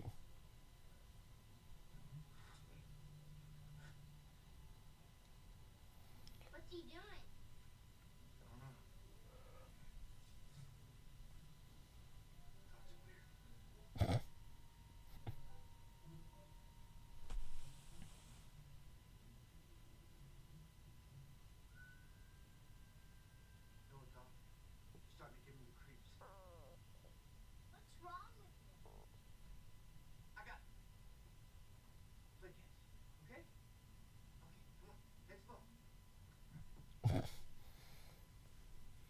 No catch.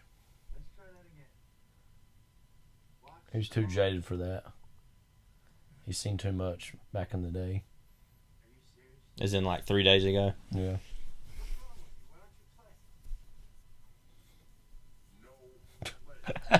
Like hair. Forgot about this.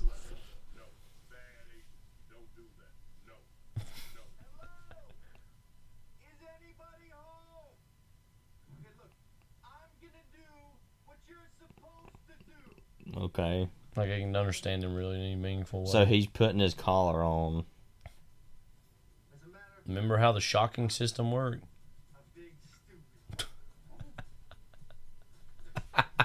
I cannot believe this. By the way, why did he just have that ball? Well, there's one looking at him.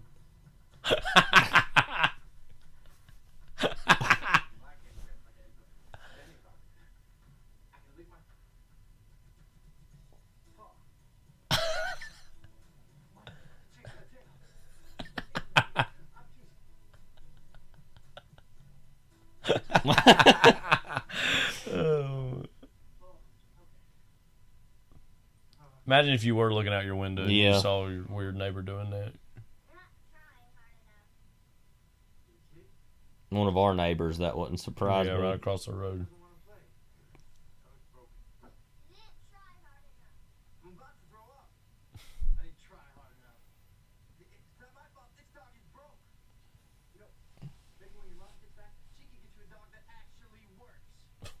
Dog's just like, whatever.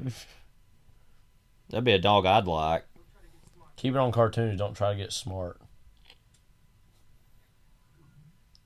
Don't watch the talking heads on CNN.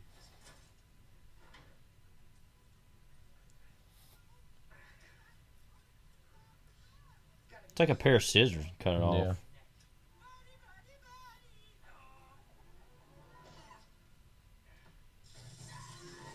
It's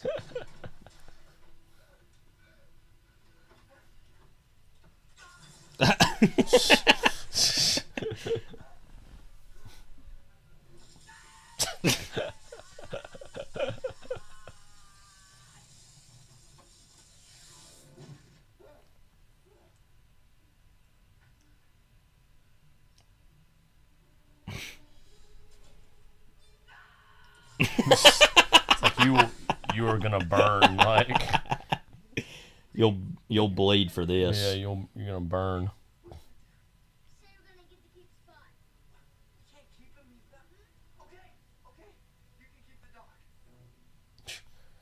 What if he just kept doing it though after that and killed him, and shocked him to death, and just him now the kid having trying to take care of the dog, and then his like skeleton on the floor days later, like just walking around looking like that.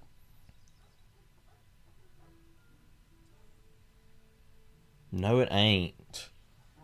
Yeah.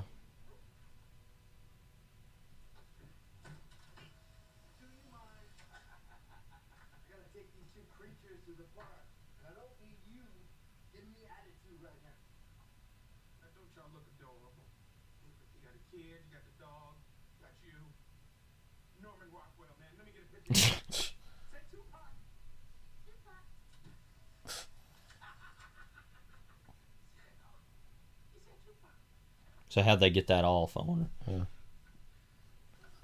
I can't remember if this picture later on proves to be a turning point or whatever. Like, I think it does. The good old days, I think it is. Yeah.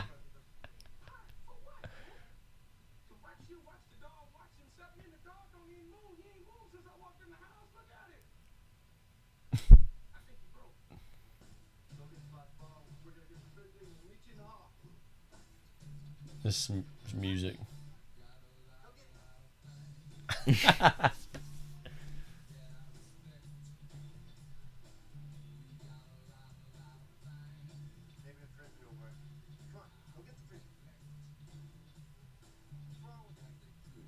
Dog parks would have to be one of the nastiest pieces of land that would exist because dogs just crap everywhere. Yeah. But them I won't. Yeah. And cats, they have decency to cover something up. Yeah. You know? Oh! Oh! I mean, to be fair. Is he going to pull out his gun and shoot the dog dead right there?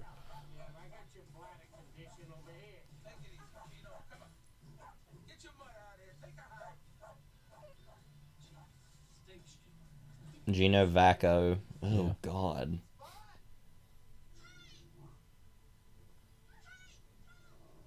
What the hell? What? Why would that guy be doing that? In the middle of the park with everybody there to see it in broad daylight.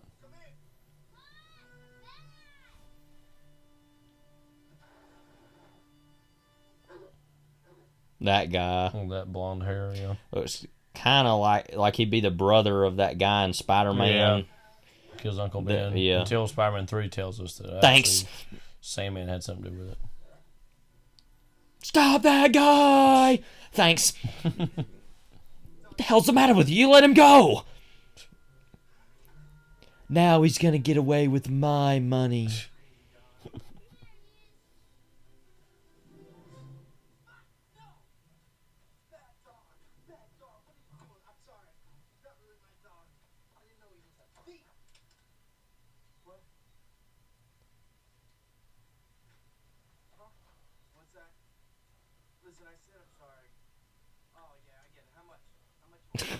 Wow.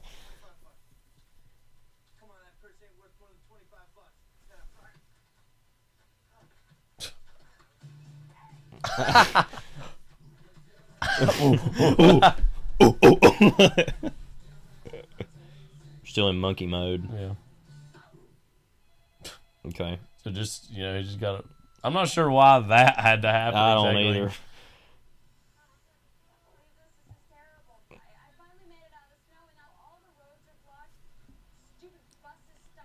Some guffaws are in the making right here.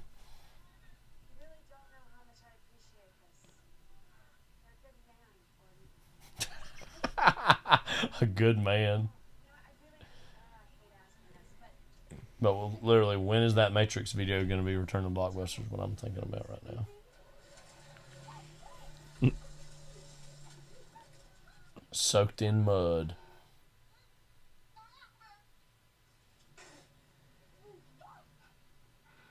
Oh my gosh.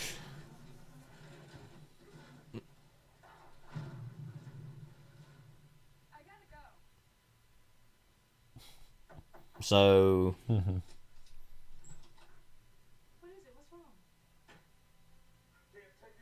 that music.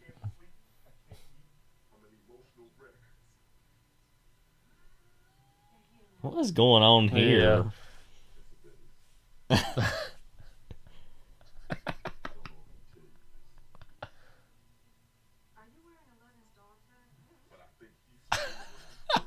Record scratch / cut fart sound.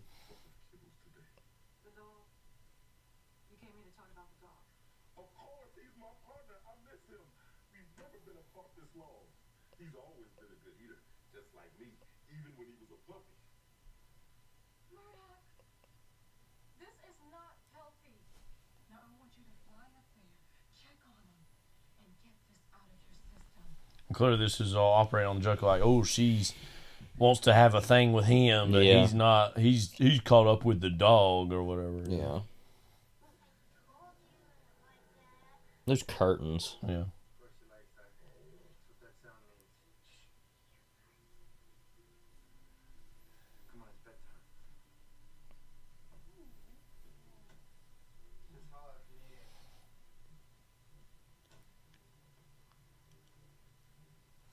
The lava lamp area. You don't see many lava lamps around anymore. Yeah. It used to be a big thing in the 90s and 2000s. In the 70s. Well, yeah, that's when they really started, but...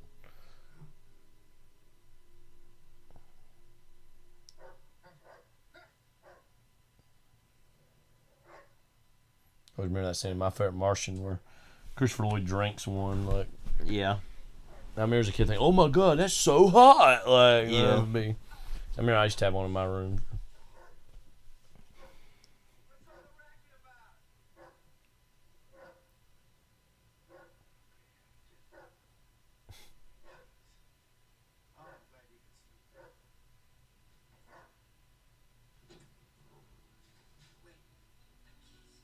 This music. Mr. Sunshine or whatever. Mr. Sandman. Yeah.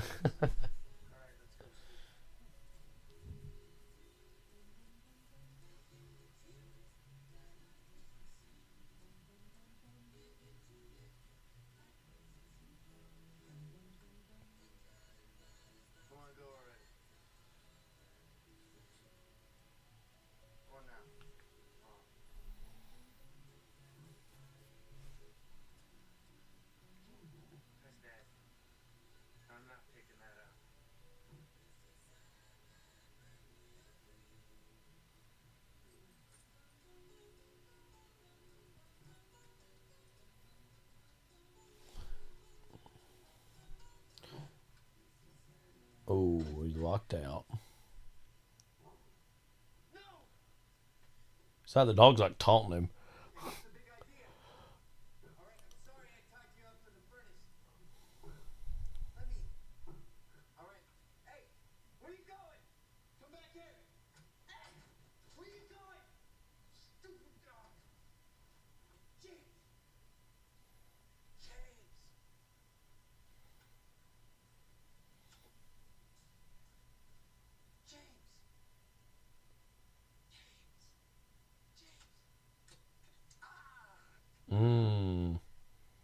I wonder what that really would be instead of Dookie, you know, like probably chocolate sauce.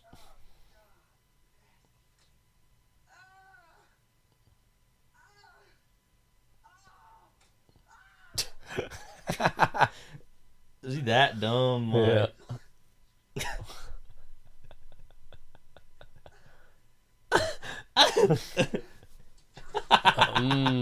Tasty.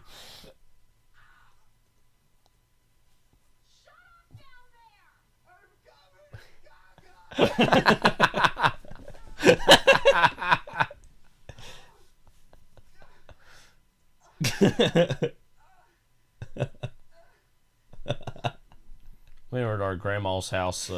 She used to have a dog named Harley, and him and some other dogs would crap in the yard. I remember that was the whole thing when I'd come back home. Like sometimes I'd step on it, didn't even know it, and it was a whole thing. And Mom and Dad be mad. Yeah, they were. You tracked it in the house. Like, I remember, which justifiably, that's nasty.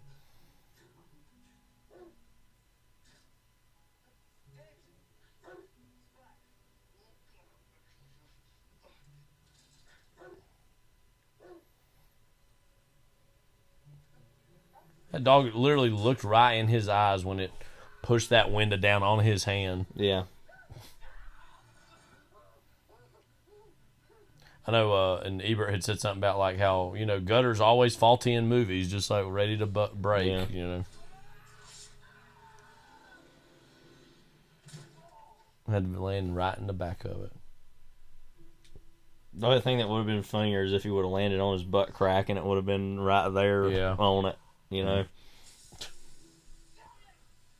And you know that's look how big a spot that is. Like, indeed, C-Spot run. Like, C-Spot's run. Yeah, I mean, you literally walk up and it's like, what is this? That woman. Mm-hmm.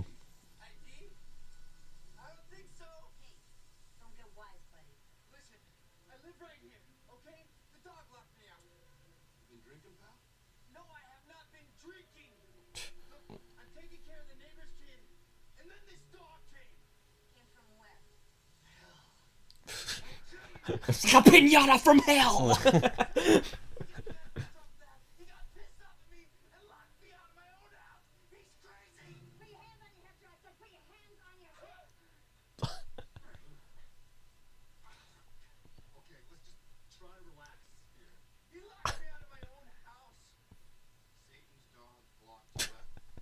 What is he, the son of Sam? Yeah.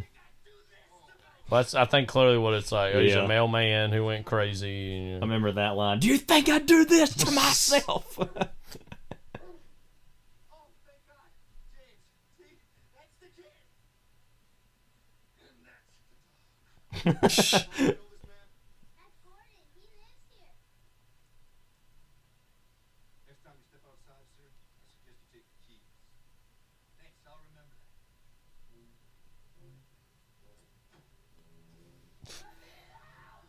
I really want to know though what that is made out of. Yeah. That dookie. But you call up old John, sort of the whatever his name was that directed it. And yeah. Call Arquette. Yeah. Wait, they're going to deport him? I mean, what are they saying? No, like... they're saying they're wanting to run away because they're going to have a hit on okay, them. yeah, okay. Yeah, duh. I said, like, deport us. I was like, what?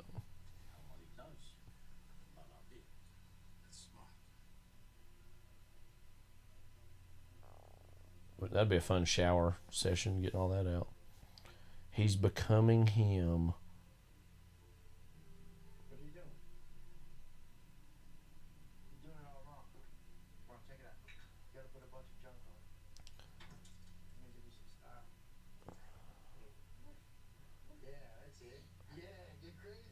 I remember when that was the big hairstyle versions of that. You know.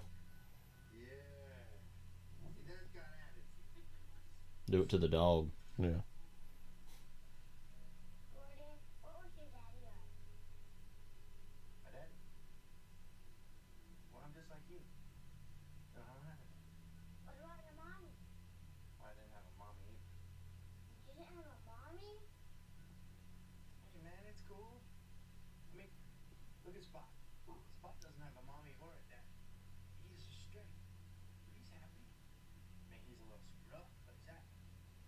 Well, you're a lot just screwed like up, me. And you're unhappy. I'm so a dog.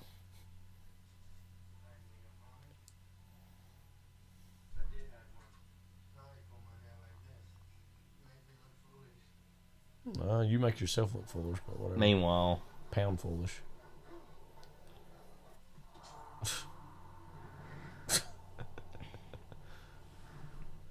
With how Alaska's just this like hellscape of winter, like.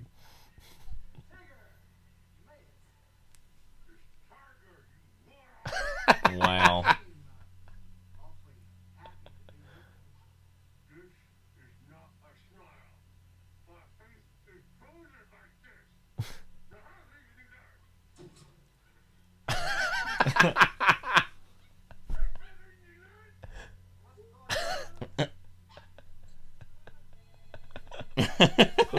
She's just lounging around the house, by the way, like, you know, wearing her FBI garb.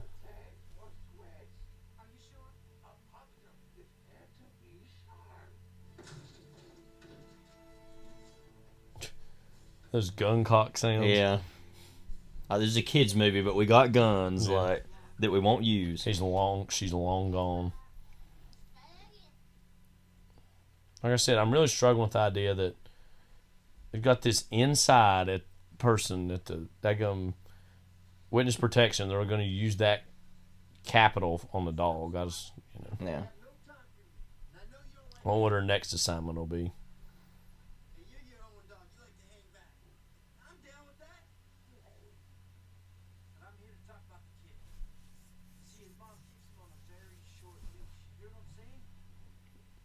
No, I'm a dog. Yeah.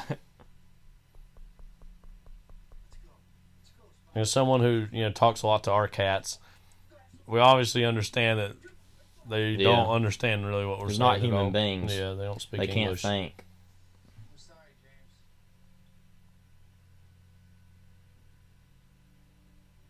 Doesn't look like that broken up about it. The dog was like, well, I'm going to do what I want to do. So.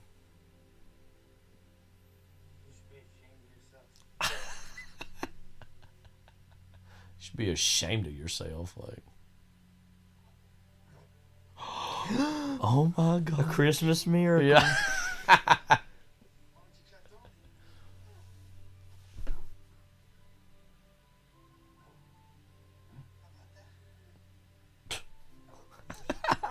Face. Oh, you can go get your ball.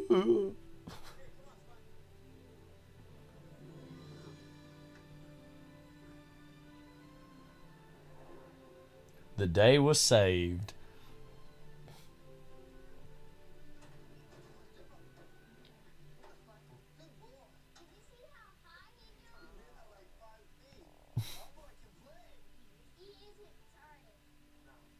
Okay. Thankfully working in middle school, you don't hear a lot of cursing. Yeah. But what you do hear sometimes is that word, and I'm just like, I got to get on kids all the time about saying it. Yeah.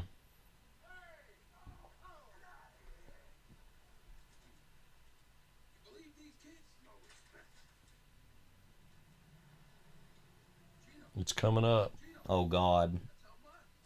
You know they had to, when they were designing this movie, it's like, oh, we got to have a set piece in the dog's or animal store, you know. That's got to be playing the song. Yeah. Song of its generation.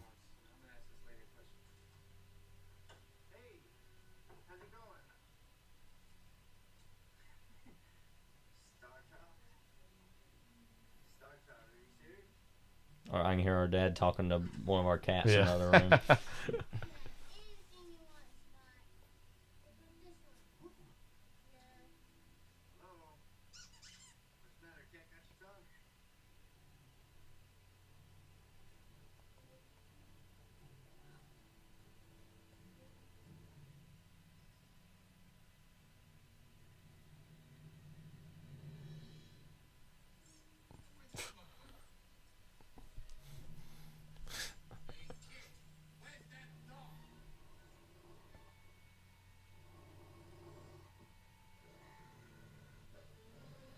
Pooper scooper. Yeah. Wow.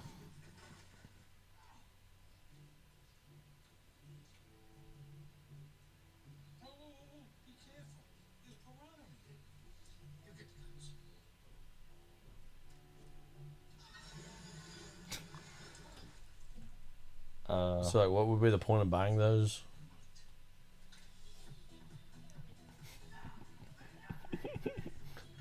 This song, you know, just a classic. It's one of them, like, songs like you're... Wait.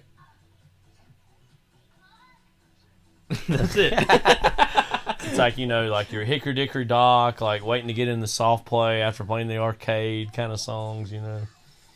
I always remember this image of him wearing that, like, fish tank or fish bowl.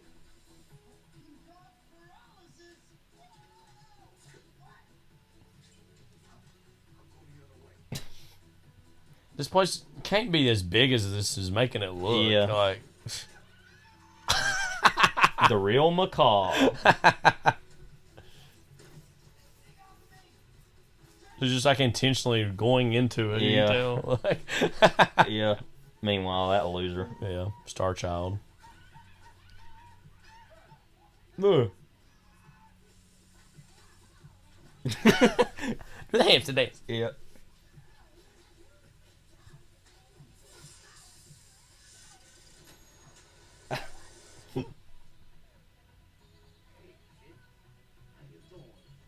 How you doing? Uncle Gino.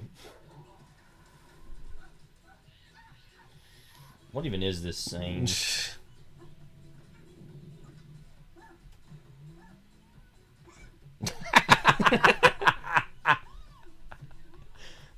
Did you notice that the camera would have had to have been inside the fishbowl, and it would have been way too big for that? Like, yeah. That shot just looks like some stand-ins of their back of their heads. Like, I just noticed. Maybe the stuntman that had to take that shot. Something about that image reminds me of the way that Dana Carvey looks in some of. Let's have glass in his mouth. Yeah, what's that movie? Master in Disguise. Master in Disguise. Yeah. Turtle. Yeah.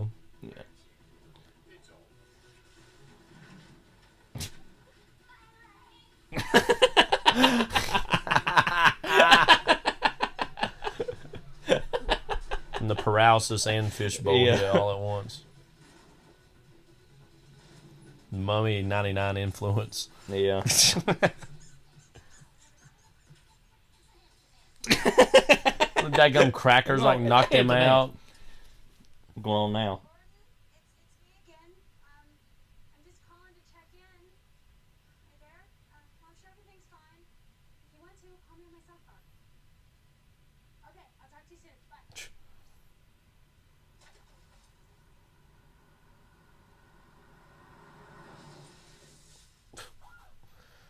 So that's just her in this movie. Old recurring gag, like just getting wrecked. slapped around all the time, like.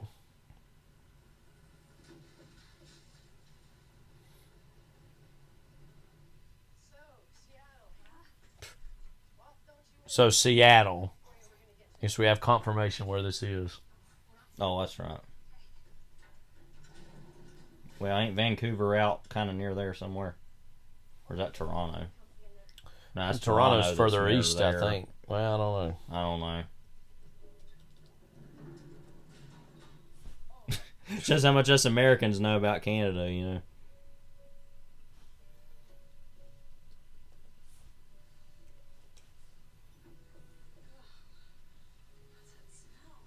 Yeah, Vancouver's fairly close to the northern border. That's what I thought. Yeah, it was over there. So that can pass, I guess.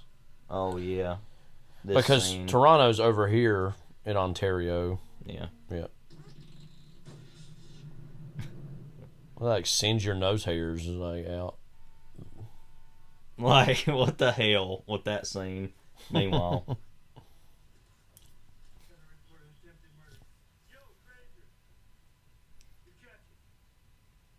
Huh?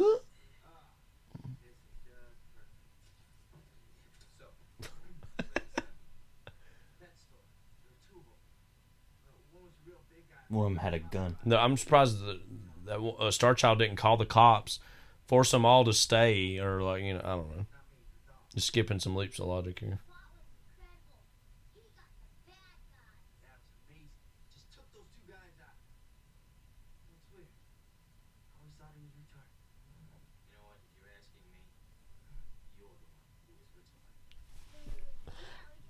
I don't remember the liberal use of the R word in this, but it was 2001, so. Was that black cop that's like to his left on the screen right, like that he's was the guy who came to his house, or outside his apartment, yeah.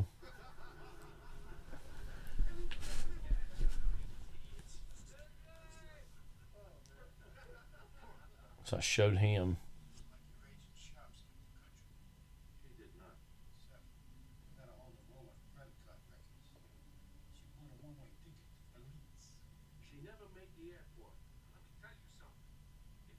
So.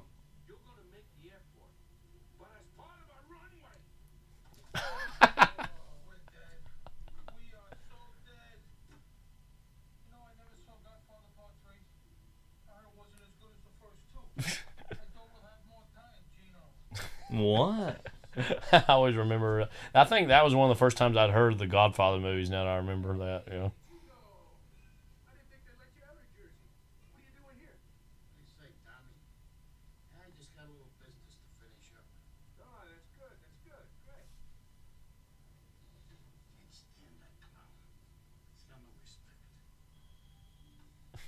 Okay. Real I love how this movie's so like mobsters for dummies, like depiction.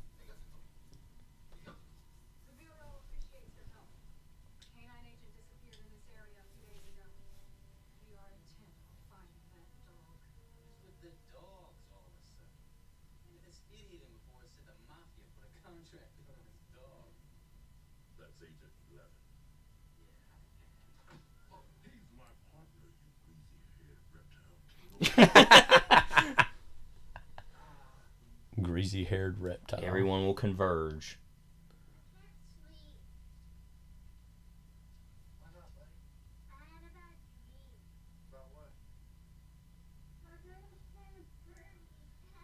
Pokemon era.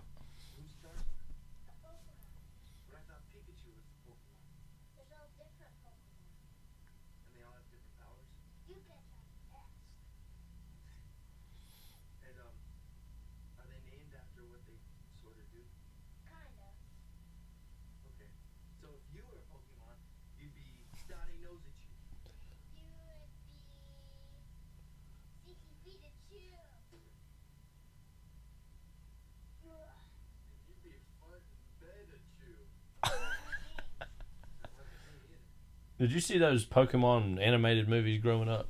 No. I remember seeing them in theaters, and if you went to theaters, you got special collectible cards or whatever.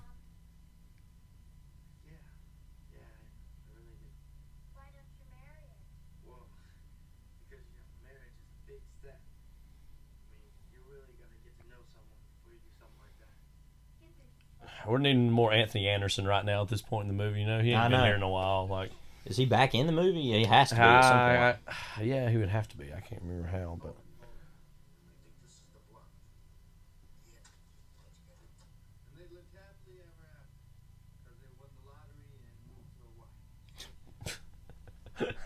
What? What book is that? Oh, he's learning to become a man, a father. He's beyond himself now. Into the wild, beyond.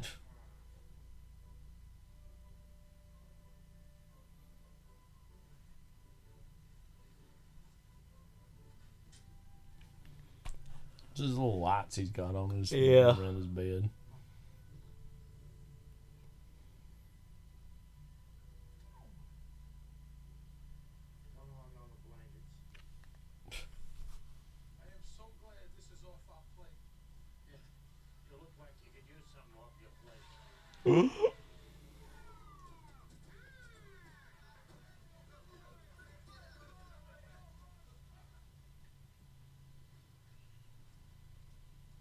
It's funny, they would have just expected, oh, we're going to get caught. Mm-hmm.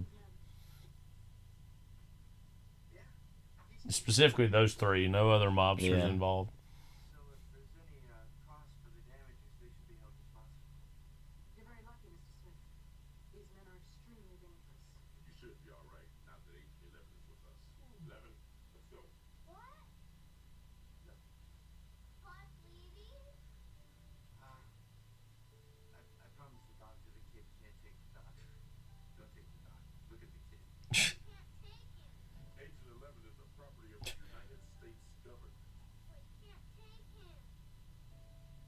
Watch me.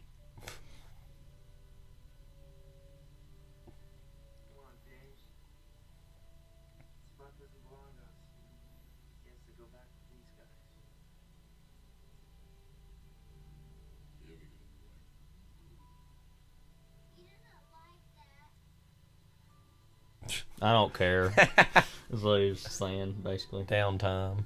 No.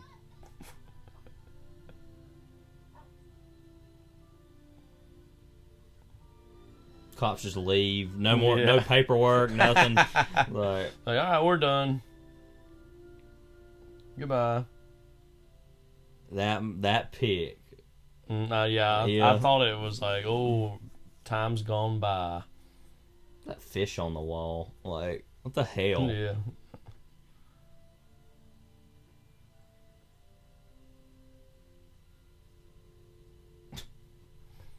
Why? Sunny Hill Orphanage. Yeah.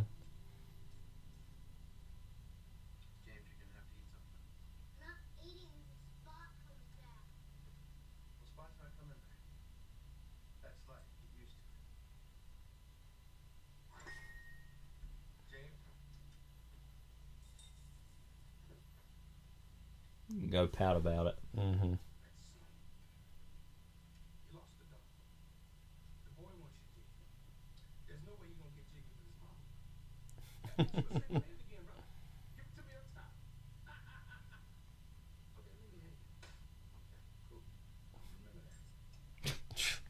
Okay.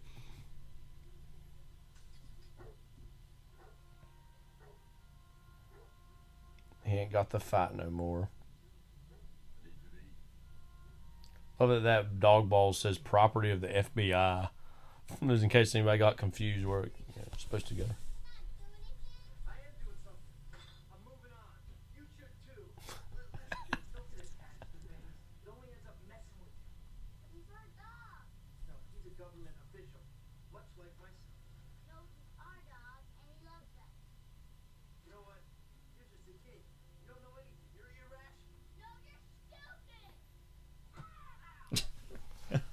It's like trying to be an emotional scene, and then like, ow! Like, it's like, yeah, you're stupid.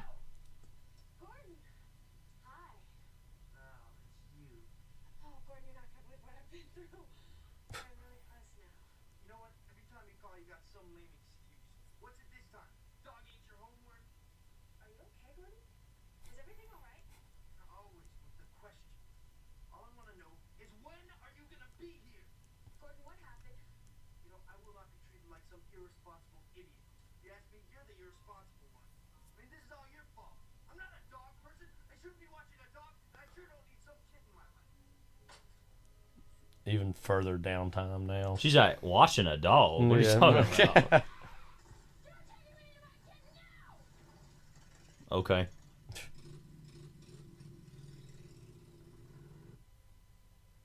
Well, then. This is the downtime, everybody. Well, this is Spot's downtime. They already had their downtime. Look what my life could be. You see the way it was looking with its mouth? Yeah. I mean, it literally looked like a human being. Yeah. Like, the way it was like... Good performance. Yeah. Look, I'm going to get this fool. This dog's too smart. Mm-hmm.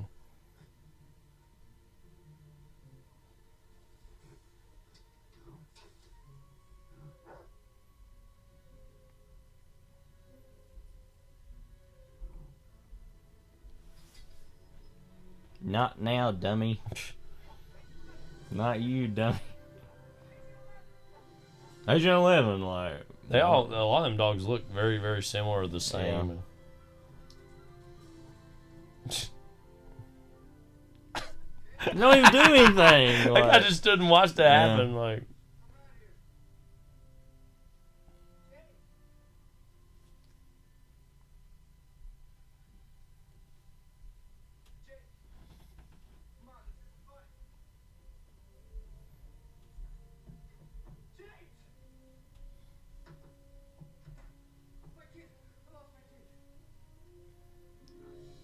He's back.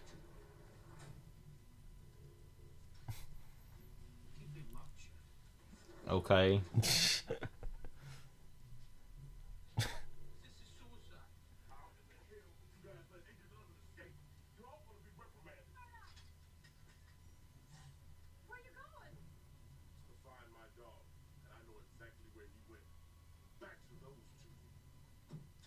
But not those two.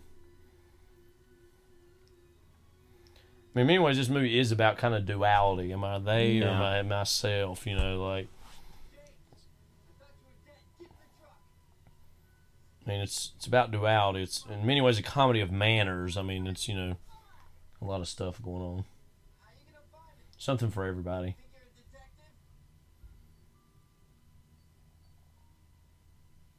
He stopped and acted like that's such a big insult. Think you're a detective? Like... I mean, it's like what Elvis Costello once said, watching the detectives. Okay?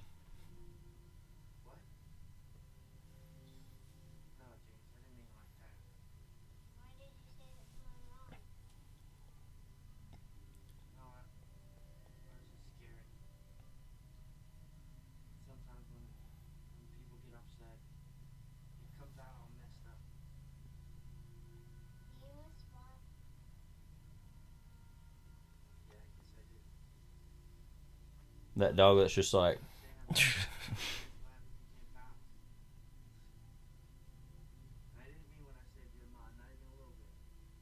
Your ma. My guma. Yeah. Like...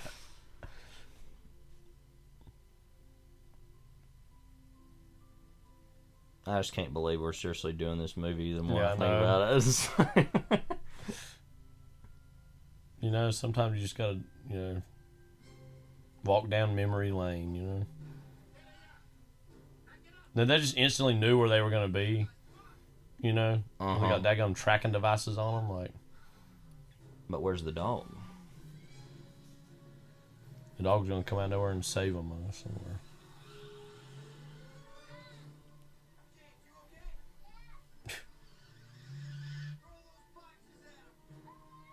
It ain't like that's, you know... Yeah, get a kid to do that and maybe fall out of the effing truck, you know? That's people's mail, by the way, you know? Yeah. Yeah, I haven't really seen him do his job a whole lot. No. Surprised he's frankly employed. Yeah, I mean, he just said this mailman's going to lose his job.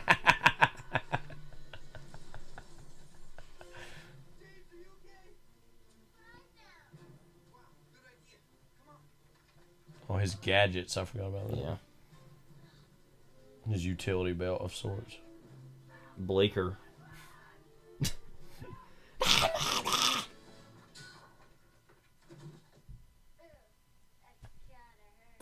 my god! But he's lame like, line. ooh, I can use my enemies. Yeah. Like, the enemy of my enemy is my friend. Like, Surprised he can make that jump. You can tell that was no stuntman. You can tell it was him.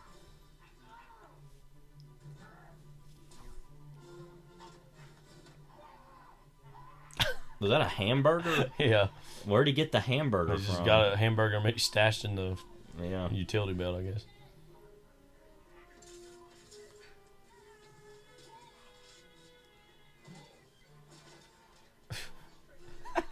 God.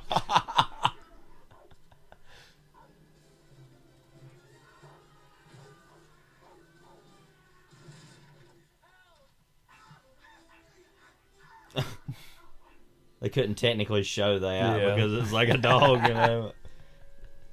They would have had like a fake dog, you could tell. Place looks marginally cleaner than it did earlier. Oh my gosh. He's got like, he's bleeding on his head, like.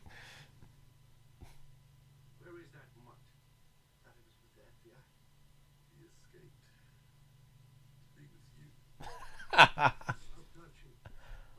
This kind of reminds me, for some reason, sort of the ending of Before the Devil Knows You're Dead. 6 years later. That movie. Yeah.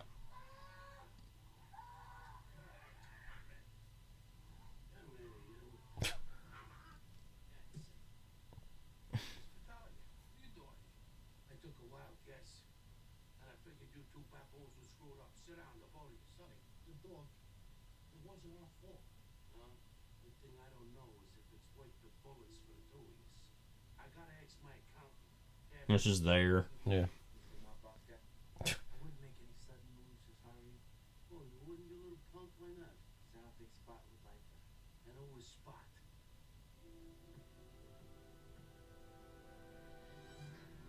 The one ball was about to take the other ball, you know.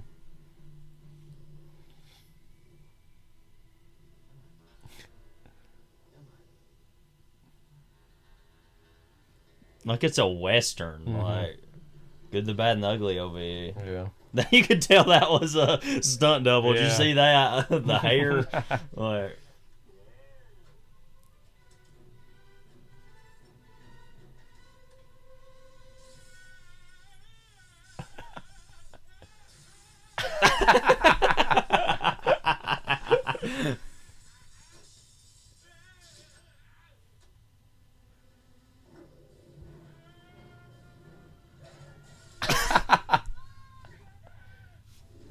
He did that like opera because he's Italian.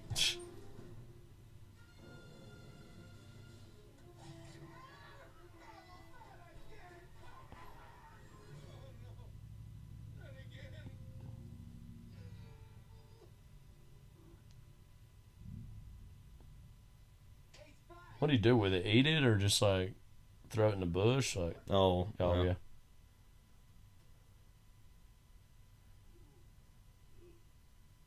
So that kid's gonna remember that the rest of his life, seeing that.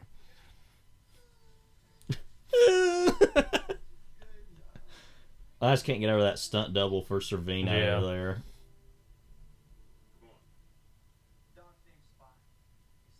Like, not legally.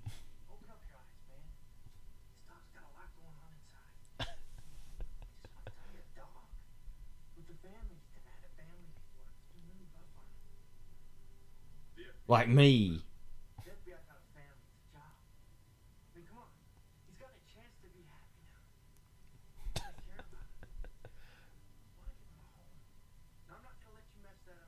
Or you can be under arrest. Or you can be arrested, yeah.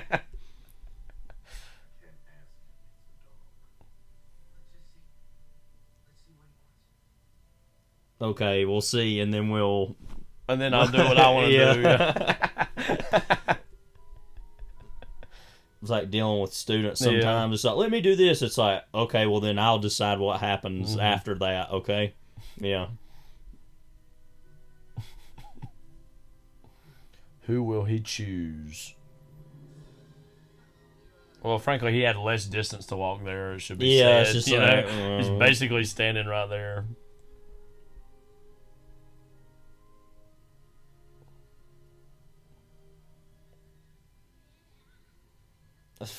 They're doing vibes there that are like, now I wanna be your dog. Like, it's like, we're just kind of like, all right, let's not be that way.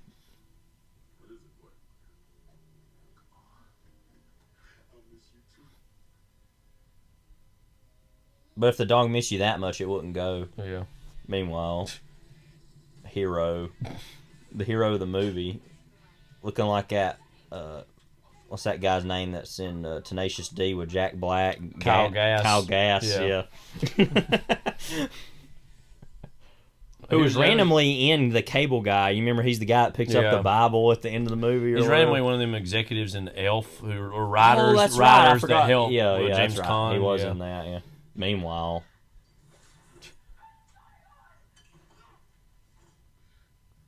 His impulse was just to grab the Fruit Loops box, like, oh, it's gonna be gone soon.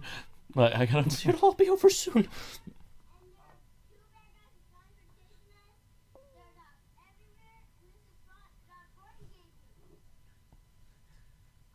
You freak. You look like you had a hard trip. Maybe we should talk about this later. If you ever come within 50 feet of my son, I'll call the police. Stephanie, I live 25 feet away. Those came in very handy. I can explain.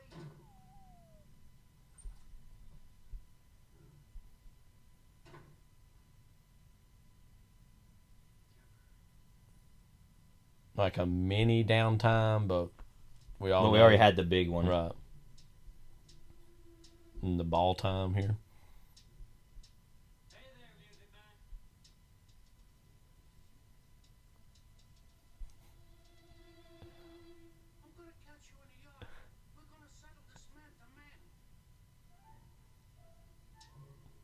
No, he's not a man anymore. It's like, what? Yeah, he's got a goofy accent because he lost his balls.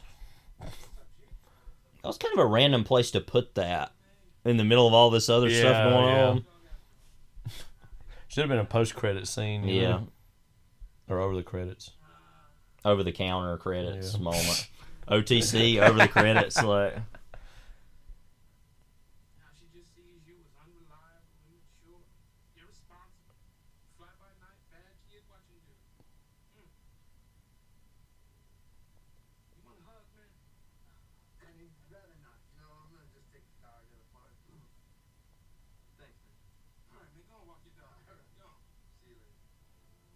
What's this shirt he's wearing, by the way, Anthony Anderson?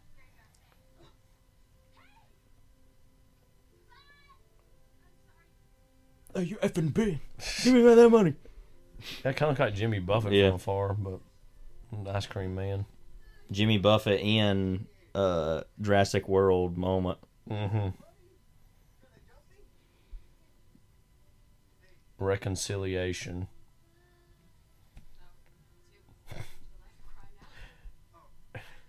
No, I don't know why I had to give that guy such a foul mouth, but but he's just down on his luck, He's like 15 divorces later, I mean 5 mortgages, like 4 biological children, 3 stepchildren,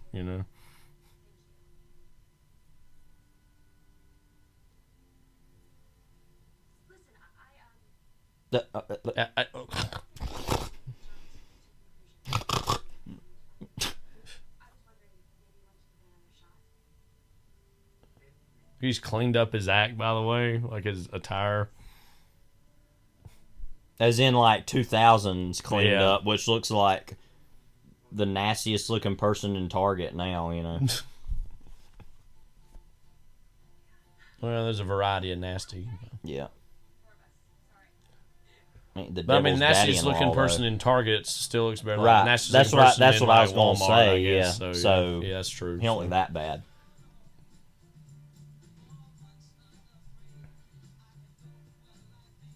I also think in random other movie, and the plot is so super different, but like this whole like guy is a mentor to this kid and falls for the mom. Jerry Maguire was kind of another movie. This would be coached. Well, that final shot kind of reminds me of that. That's why I think what made me think of that. Marty Schwartz, first assistant director. Michelle Wernick. Well, any thoughts? Supervisor. It's let me say, it's actually better than I thought it was going to be. Yeah, a little bit. Yeah, where I actually like it, but it's not that good. Dumb little kids. Yeah, movie. It's not that bad though. Actually, either. Star Child, I'm surprised Rachel McGinnis. to say. This sounds like I'm saying it's really good. It's not, but I was just expecting it to be really bad. So signing women. Dan O'Connell. That's kind of insulting, wasn't it? The whole deaf women fighting him thing. That's what I'm saying. That whole mini scene, I don't know why that even had to be in the movie, or even just as far as he takes the purse back, and it's like it could maybe be one woman who's signing and a friend of hers who's like, no, who can hear. It's like, no, thanks for that. And I don't know why there had to be the whole confusion and mini fight that happens. That makes no sense. For comedy, and it is funny, but not in the way they want it to be. Though. Yeah. And then also, I forgot all about the R word in this movie. How just liberally dropped that is. But, not as bad as I even quite remember. It's still a dumb, goofy kids movie. But it's our dumb, goofy. Yeah, it's our generation. But as far as dog movies, it's actually pretty good because those are usually just oh my god, because the movie's actually pretty funny.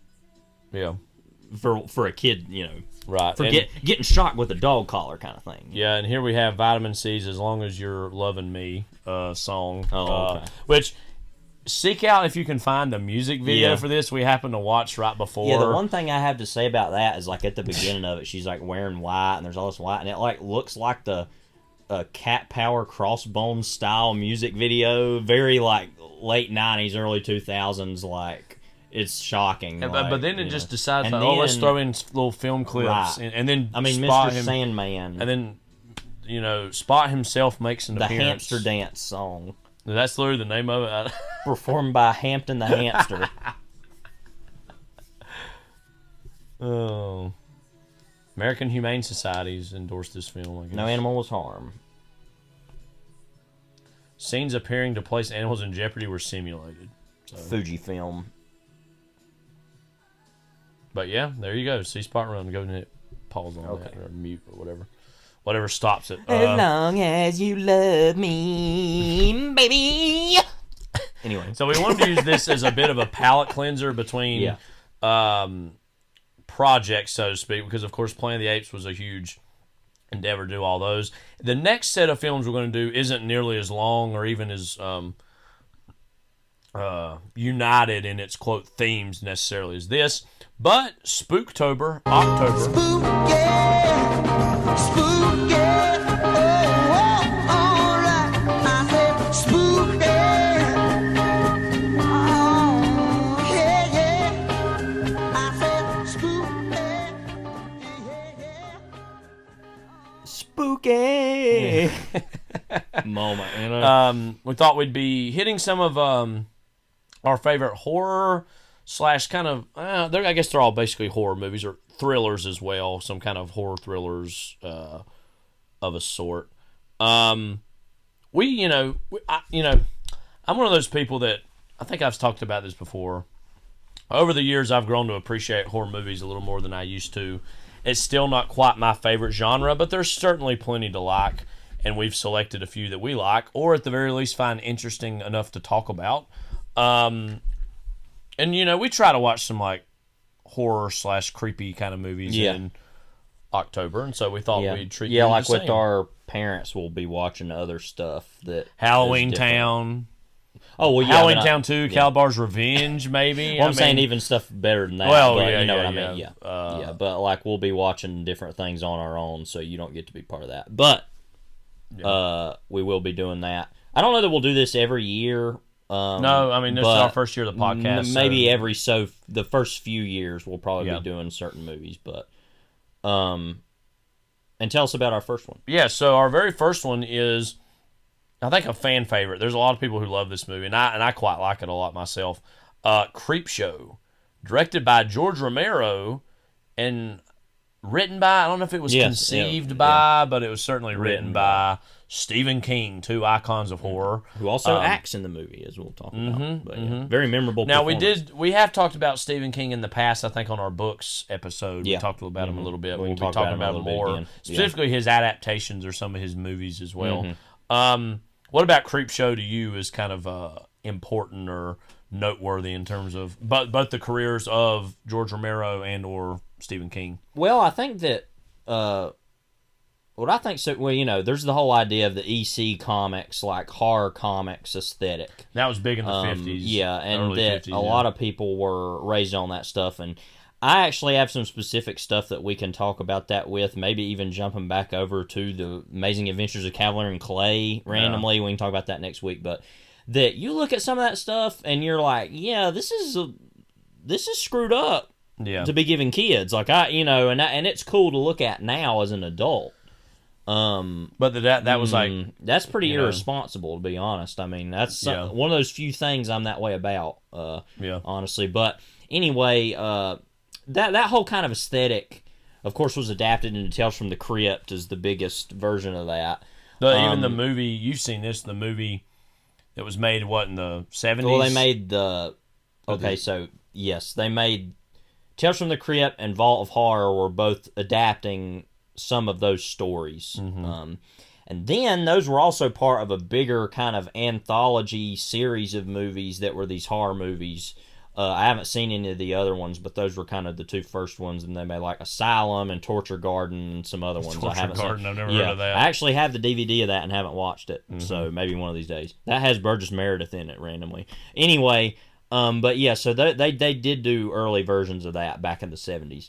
But Tales from the Crypt, the TV show, is probably the most famous version of that, and we can talk about this again next week. But that's a show that I've given a lot of chances, and it just continues to disappoint me. Now, there's an episode here or there you like. Yeah, now there's some that I like, but there's some that most I think are actually really bad. But that's a very particular kind of aesthetic that it's going for, of this comedy and horror, or not comedy so much as this kind of comic booky, kind of goofy, but also, really grotesque. A sense of irony, and also like this O. Henry sometimes twists endings, or things that kind of are ironically social commentary, or bitter and like cynical kind of. So therefore, I don't think that normally works in the versions it's been done. But part of what works about Creepshow, I think, are the two people that are behind it, of Stephen King, of course, but speaking of social commentary, George Romero.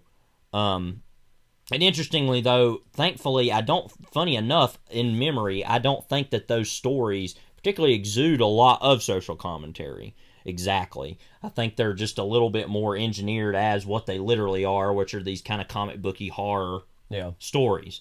So, funny enough, one of the most probably the most arguably socially conscious horror auteur didn't actually do that as much with that movie. Nevertheless, we'll be rewatching it, and maybe we can find that in there. But I just think the stories are pretty interesting, and some of them are better than others. But I think particularly the two of them that I really like are the Stephen King one. I think is really good. I like all of them more or less, but my favorite one is the Crate, that one with Hal Holbrook about that monster that's in that box. I think that one's actually really good. And then there's the first one's kind of the least good, about that old man that dies, and it's like kind of a basic ghost story about Ed Harris is in that one. You remember that? And then there's that one with the bugs. That's the last one, but the one before that was like Ted Danson and oh gosh, what's his name? Guy that was in Airplane and Leslie Nielsen. Leslie Nielsen. And that one's interesting. And then there's the most interesting one, actually, is the last one, which is with E.G. Marshall, which is about that real rich guy that lives in that, like, he's like a clean freak, and he lives in this like very sterile environment, and these like cockroach bugs get in, and like that's like really nasty but really interesting. But anyway, I think what works about it is all the actors that are in it too, that it has a really good cast. people that normally wouldn't be in horror movies either. So it's kind of interesting, like to people that you kind of get to see them in these different types of roles. And I would imagine they had a lot of fun doing I'm those sure. different and I things. think it's similar to the Twilight Zone movie, but I think personally Creepshow is more superior to that. I would agree with that overall. Yeah. But I just think it's weird. I mean, the tagline is you've never had this much fun being scared. I think it's both there's some moments in it that are pretty shocking and kind of horrifying and nasty and scary, but it's a really fun movie.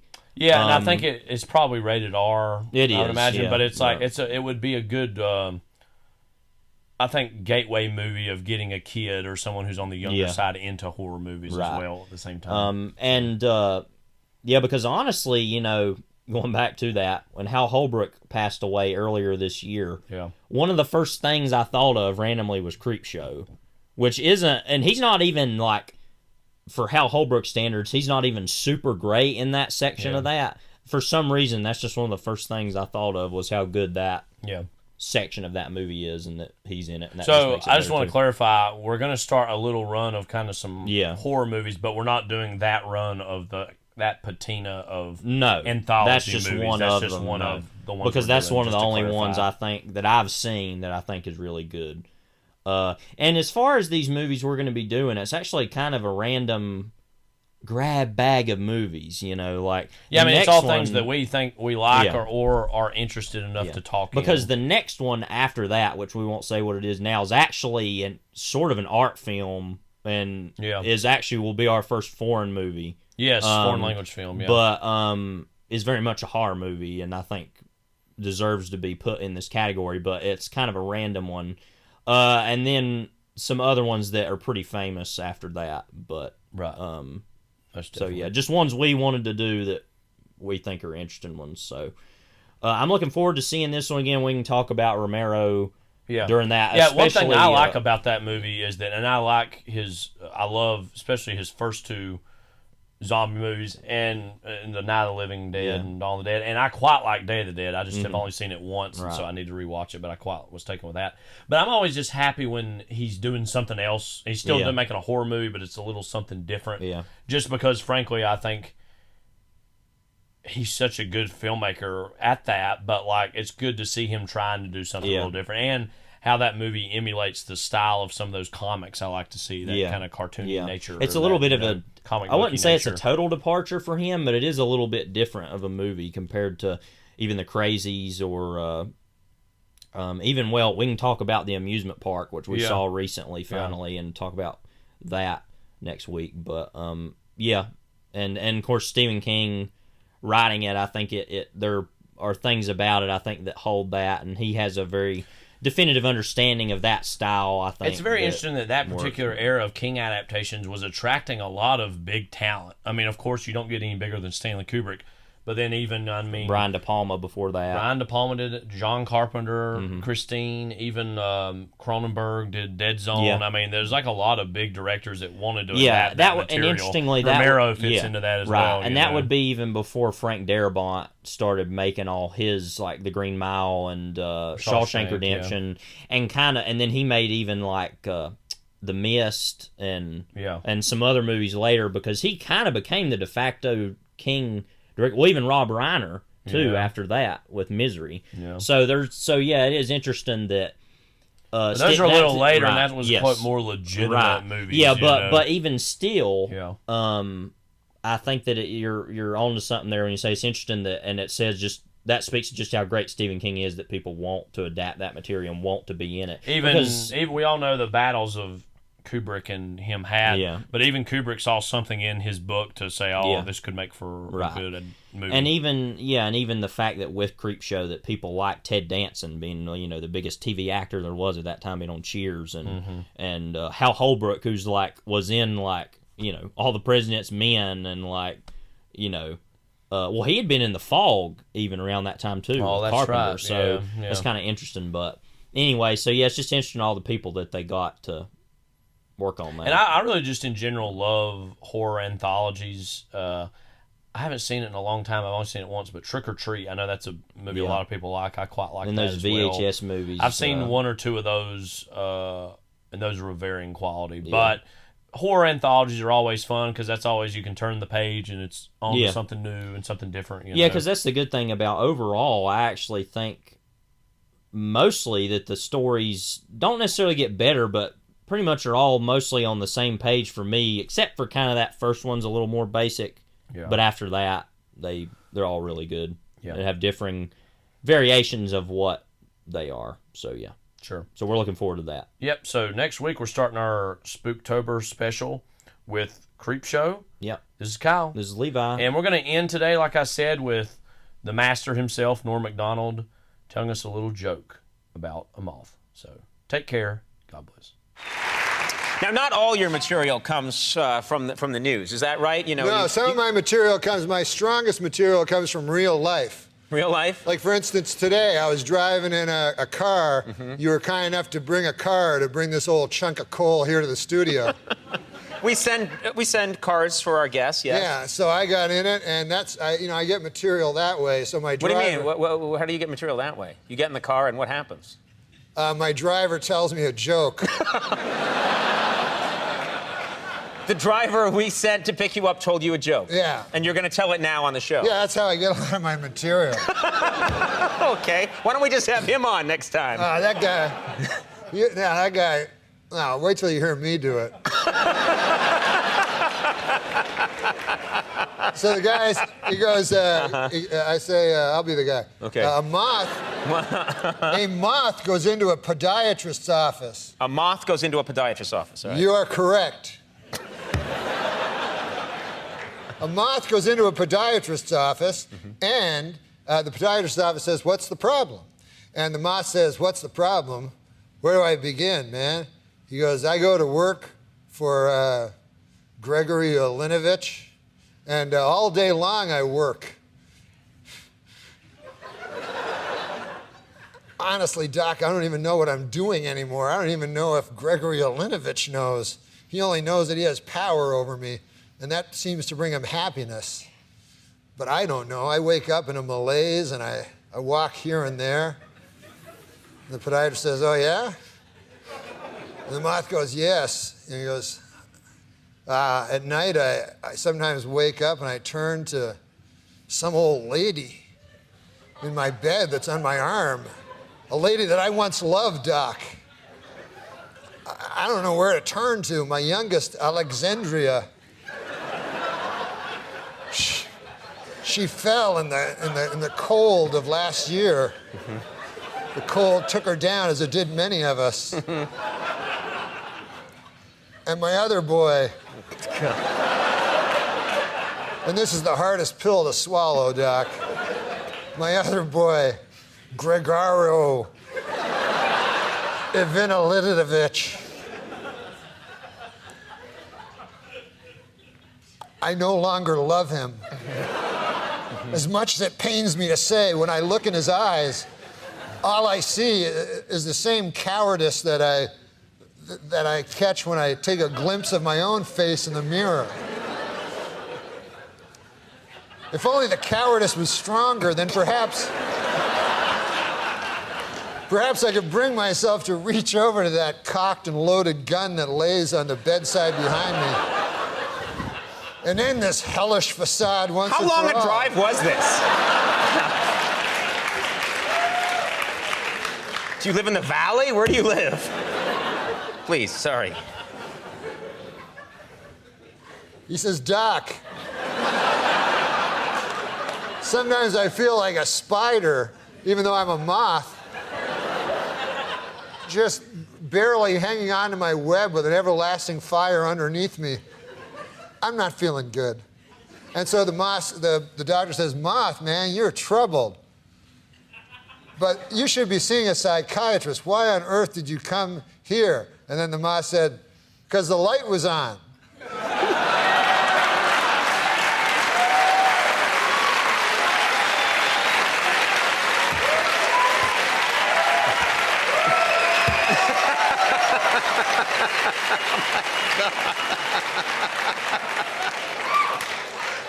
My congratulations to anyone who stuck it through to the end.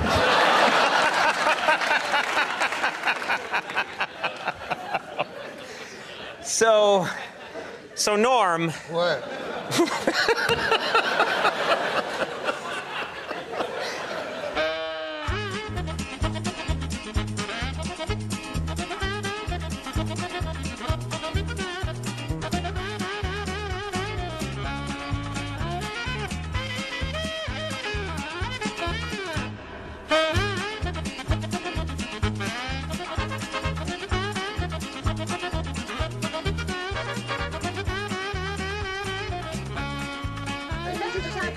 Thank you very much. So nice. Goodbye.